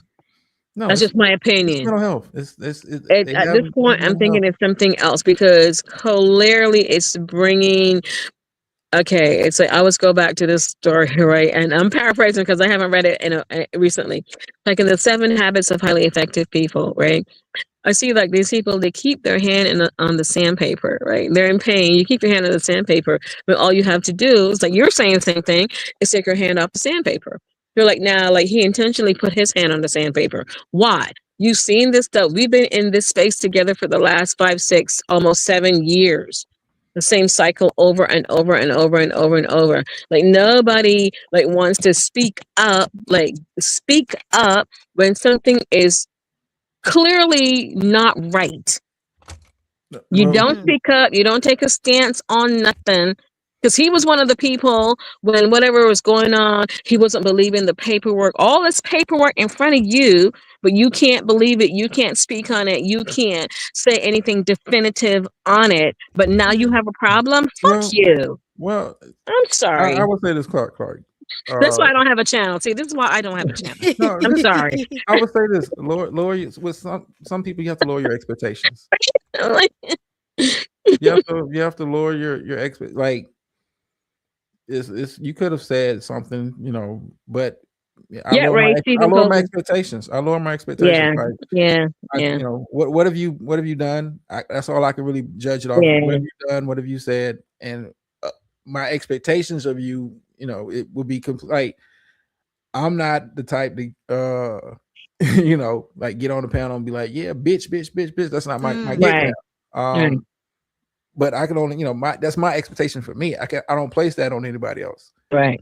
That's why I said the 7. I said, you're so diplomatic. No, just I, lower. I Just wouldn't be lower. so diplomatic. Yeah. Because 7 would be like, I'd be like, what the fuck are you doing over here? What do you want? Well, I mean, but keeper, like even creating a code sheet, like they will find. Listen, they will find some way to when you're looking to be offended, when you're Yes, looking to be yes, a victim, yes, exactly. when you're looking Perfect. like I said touching grass, and this clown made a whole series about touching grass, Right? missing the entire point of what touching grass really means. I'm gonna make it a series because I'm gonna make this about like they will find a way to be offended. Yeah. Look at the fraud. He's got all them weights on that leg press. I'm But offended. but look how you see how Ray show okay at just a risk or whatever the heck he showed her album because I don't even remember at this point, and it was just so crazy. Could you imagine, right? It's but then look at the people you have to kind of like look at the people you're dealing with and like lower your lower your expectations because we're not unfortunate. operating on the same wavelength. Like We're not. No. Yeah. he's got a Maserati. Like, dude, I don't know who you are. That's a nice car. I wouldn't give a fuck if he was showing a Toyota Corolla. Like, that gets you from point A to point B. Is that how That's you right. provide? Like, that's all I'm. Exactly. I'm not gonna Exactly. start posting fake pictures and talking about, yeah, this the Lambo. Huh? Like this is dumb. Like, but I have to lower my expectations. You know, Wait. So wait. we're not operating on the same My wavelength. cousin has a Tesla, one of the ones that opens up with the wings up. I think I'm gonna take a picture of that and post it. Yeah, I mean, like it will like fuck them up. Like anything that you, but it's all about at the end of the day, it's all about them trying to attach themselves, get a piece of you to it, like filling that puzzle piece that's missing in their identity. Their identity is compiled of like you, me, the beautifuls, the trees, the keepers. Like their identity is they can't tell their story without saying your name. Yeah. They can't. Not on YouTube, not in their real life, because they real life is here. Yeah. Oh yeah. Oh, It's absolutely. sad, Absolutely. but their real life is here. Yeah. They're not tripping. They're not like, you know what? I'm playing GTA. I'll see you motherfuckers in a couple weeks. Right? With the content. Like No. nothing. Yeah, Like, that's gonna be a brand new channel, by the way. I'm just letting you lot know. I ain't gonna be over on no device and now. That's right. Go play your games, man. I think that'd be so awesome to watch because You're gonna upset my game. Right. I mean, but I mean, you know, like I said, Bombay is falling into the trick bag that, you know, Yeah. at Well, let some him play point, in it. yeah, I mean, at some point we fallen into it. That Yeah. whether you like you walk away from it, like, no, why am I even responding to this motherfucker? Like, why am I even giving this person but like you fell into the trick bag? You're trying to bring logic into an illogical space, and you're dealing with illogical people. So it's not gonna. It's I could tell you I got the cure to cancer. These motherfuckers will be mad to my you used to run attack panels. What the fuck does that got to do with me curing cancer? Right. Exactly. But then again, I gotta lower my Absolutely expectations.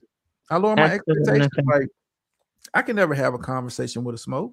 Why? Oh no. You talk about yourself in the third person. Dude, what the fuck are you talking about? We're two different on two different wavelengths. But I lower my expectations because, like, okay, cool. If I'm a Major League Baseball player and you still playing T-ball, okay, well, I gotta understand I can't be throwing 90-mile-an-hour pitches to you. Right. I gotta put it on the little stick for you and tell you to swing away, Junior. Like we're operating on two different levels. So I accept it. And once Bombay understands that, dude, no matter what you say, no matter how much sense you may make, you look who you're talking to. Look who you're trying to have dialogue and the back and forth with. It's not resonating. It's not going to land. Your audience is going to be like, yeah, I agree with that. But they're not going to, you know, they're still going to be like, well, you know, you put that shit on Star's computer. Huh? Like, did you not catch anything that I said? Like, no, we don't care about that because we're stuck in this moment when in regards, like, Yeah, because I think that probably did that come up again somewhere because Yes, he it made did. like a okay that's so now I'm seeing why he made that post because he was like, oh yeah, Star, you and I, we're great, we're this, we're that. What's he talking about? I was like, okay. Okay. I mean, Triggs, I blocked Smoke a long time ago. The third person talk was just like, I know, right? It's so annoying. I blocked him a long time ago. Like, Jesus Lord. I'm so glad I don't see him. and then he'll be saying about people, because what did he say one day? Well, drama and tricks and this person should stop talking about. And I'm saying to myself, like, where have you been that they were talking about you? Right? You're in people's spaces and you're spamming their chat, but then you're saying that someone's talking about you, and clearly they were not really talking about you. They may have mentioned something that you did, like kick the flower pot, but like nobody was really talking about you. It wasn't about you. But when you're Crazy. looking, listen, I'm looking to fulfill my Yeah, identity through. Yeah. You can't make it up. I mean, no matter what these folks' identity is attached. Like, I could put something like Trey should have made a thing of a No, I'm saying you can put a picture of an Ankh up for a thumbnail, and it will trigger him to spaz out. I knew Ankh was in the mist. I knew Ankh. See, Keeper told me back in the day the drama was on the payroll, but see, when I had to keep that on the HUD, on the low, because at the time I was battling the good. Like motherfuckers would go off on like tangents, and like Keeper ain't said shit. Ankh together. Ankh ain't said shit. I ain't said shit, but it's a picture up on my community wall of an Now we got now we got a 3-hour tangent about some shit that don't exist, that ain't true. And speaking of keep it let them know I'm thinking about my brother in the theater. Yes.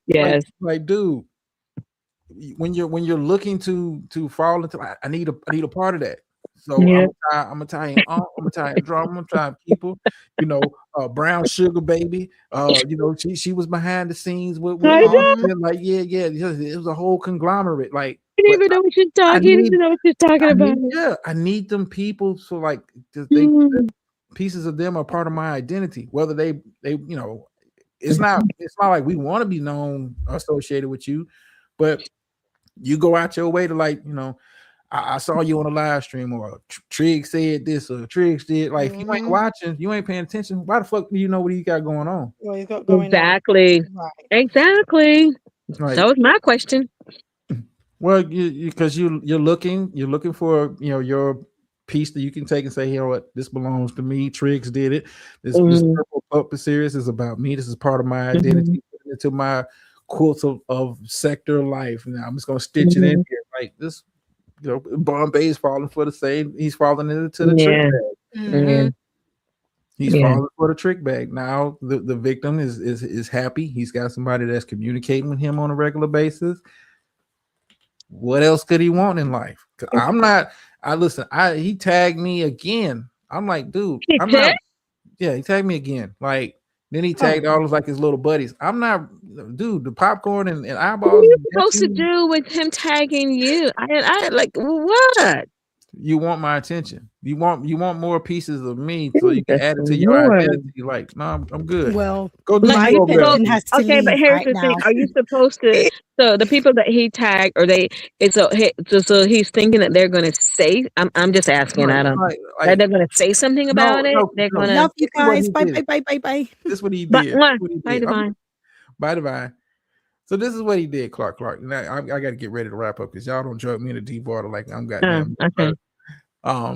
This is what he did. So the first time he tagged me, it was just me. He tagged, and I responded with the popcorn and eyeballs. So he tags me again, but then he tags all of the Goof Troop and associates just so they can see me respond back. If I respond, I didn't respond back. I just saw the shit. You wanted to see if they was going to respond back and try to get me into a back and forth in a comment section with these. Like, no, I'm good. I'm good, boo boo. I'm doing other shit. I'm going to the movies. I'm doing other shit. I'm not. No. Why would you want my attention? Why? Why? Yeah. Ray, that's what I was laughing when I said it.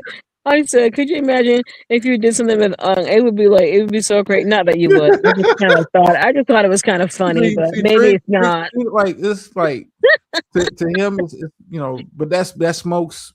That's identity. So as many people Right, can pull right. into that, Oh like wait, just or keepers animation can say, "Hi, Unc." Let me stop. Okay, I'm done. yeah, keep. I mean, but keep it. Listen, Mhm. He's free. Listen, he's free to believe whatever he wants to believe. Is that reality? Mhm. No. But hey, Yeah, if that's yeah, what you want to believe, that you in the driver's seat, you controlling me, you controlling. Dude, knock yourself yeah, out. yeah, Because I'm not wasting brain cells trying to apply logic to an illogical space with illogical people. I'm not. I yeah, take it for what it is. yeah. I take it for what it is. Like, Bombay, you want to go back and forth with him? Knock yourself out. You look Mhm. crazy. You're gonna look crazy doing it. Yeah. You're gonna at the end of the day, you're gonna look crazy doing it because you're gonna find yourself on panels. You're gonna find yourself discussing Mhm. this dumbass and Mhm. feeding into his psychosis. And trust me, I'm not saying that Bombay's alone in that. We've all kind of fallen into the trick bag at times where we're Mhm. Mhm. wasting time. We could be doing other shit like clipping my toenails or something, then doing a live stream, or on the bird, or doing a live stream on a carry, or any other of the goofy motherfuckers. Like when Mm. you look back on it, like, I could have been doing other shit. And Mhm. Mhm. when you decide to, okay, I'm gonna actually do other shit. Mhm. And if they got a problem with it, I mean, you just have to have a problem with it by yourself. I'm not. You can be mad in silence because voice is Yeah. silent. Like, and what you think about me matters little. It matters none actually. So whatever. All That's right, funny. Clark, let me get my ass up out of Right, here. right. Ray, I missed your show yesterday, so I hope I can find it somewhere or send it to me. Anyway. Okay, sweetie. Thank you so much. So wait, so are you gonna see The Mandalorian? I You haven't know seen it what? yet. I'm on the fence about it. Yeah, I haven't seen it either. I'm like, Well, I had an option today to go see it. It was either that uh-huh, or He-Man. uh-huh. And if I knew He-Man was gonna be such a Ah, pussy, yeah, I would have wanted to go see The Mandalorian. yeah. But I don't know. I think I'm just gonna kind of chill out until Toy Story comes out in a couple weeks.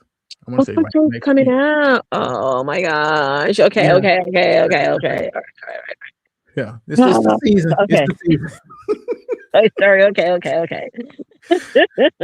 Yeah, and over here we have the some of the movie, I think it's the AMC's that you can see like movies for $7, I think, or half price or whatever on Tuesdays. So Yeah, a I lot think of theater chains do that on Tuesdays. yeah, I'm gonna Not pick yeah, one of not those days and go. Yeah, yeah. yeah. I like dude. I normally don't go on Tuesday. But I said I wanted to see this, and I didn't really get a chance to this weekend. I said I wanted to see one of the two of them. So I had a little time. I said, let me catch a matinee. Yeah, yeah. He-Man pissed me off. All that goddamn. Oh, He Seven missed it when you were talking about Yeah, He-Man. you got to go back to catch my Yeah, He-Man review. Like, Seven. He said He-Man was crying. They had He-Man crying. hey, He-Man crying in the movie. I couldn't. I'm telling you, they're trying to send a message. I'm telling you, they're trying to send a message. That's all I'm Seven. saying. He-Man give it about a. Be fair, I give it a 4. I give it about a 5 out of 10. I'm gonna be honest with you. It's mid. It's mid. Listen, it's mid as fuck, man.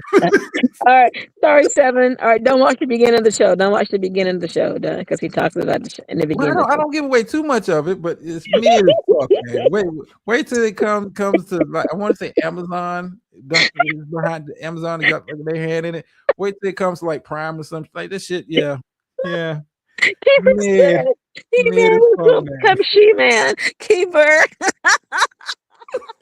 Mid as fuck. That's funny. That's funny without being funny. Okay. All right, drama. Goodbye. Have a good Bye, night. Clark. Thank you for letting me hang out with you and Seven. All Not a right. problem. Not a problem. Not a problem. Not a problem. Bye-bye. Bye. Oh, y'all don't drug me into the deep water. And I was talking shit about Miss Murph at the beginning of the show. I'm like, yeah, they don't drug you into the deep water. Don't let them do it to you. Here I am about to hit fucking 5 hours. What the fuck? Oh shit. Well, I guess they do a show yesterday. They kind of make so for us. I'm on my 5 hour a week average. Okay, but end you off with some words of wisdom before we get up out of here, man. And it so happens that is the perfect little quote before we get up out of here. Thank y'all for coming and enjoying the show. Thank you, 58 Savage, aka Brother of a Certain Age, for coming through. Thanks for Clark for hanging out in the building. 7 coming up, Steph coming up. Everybody in the chat participating. Man, it's always a blast on Tuesdays. Yeah, He-Man fucking sucks. No pun. Listen, zesty. But anyway, end off with a little bit of word of wisdom, man, as we kind of close out, man. Hope y'all have a very good week. World Cup starts, I want to say this week. Maybe this week. So yeah, sports going on, NBA finals, all that good shit. But anyway, quote goes like this: the older you get, the more you realize that having a peace of mind is more important than proving a point. Zesty. Oh no. I mean, he's very soft in the movie 7. I'm just gonna say that. You watch it on him, he's very soft. But yeah, once again, the older you get, the more you realize having a peace of mind is more important than proving a point. Yeah. You let that marinate sizzle in your spirit. Let me get my ass up out of here, man. Yeah, I can't talk shit about Mirth. They don't got me 5 hours in this motherfucker. God damn. We had a good time though. End you off with the phrase that pays over here. Don't let my confidence offend your insecurity. And I'm out.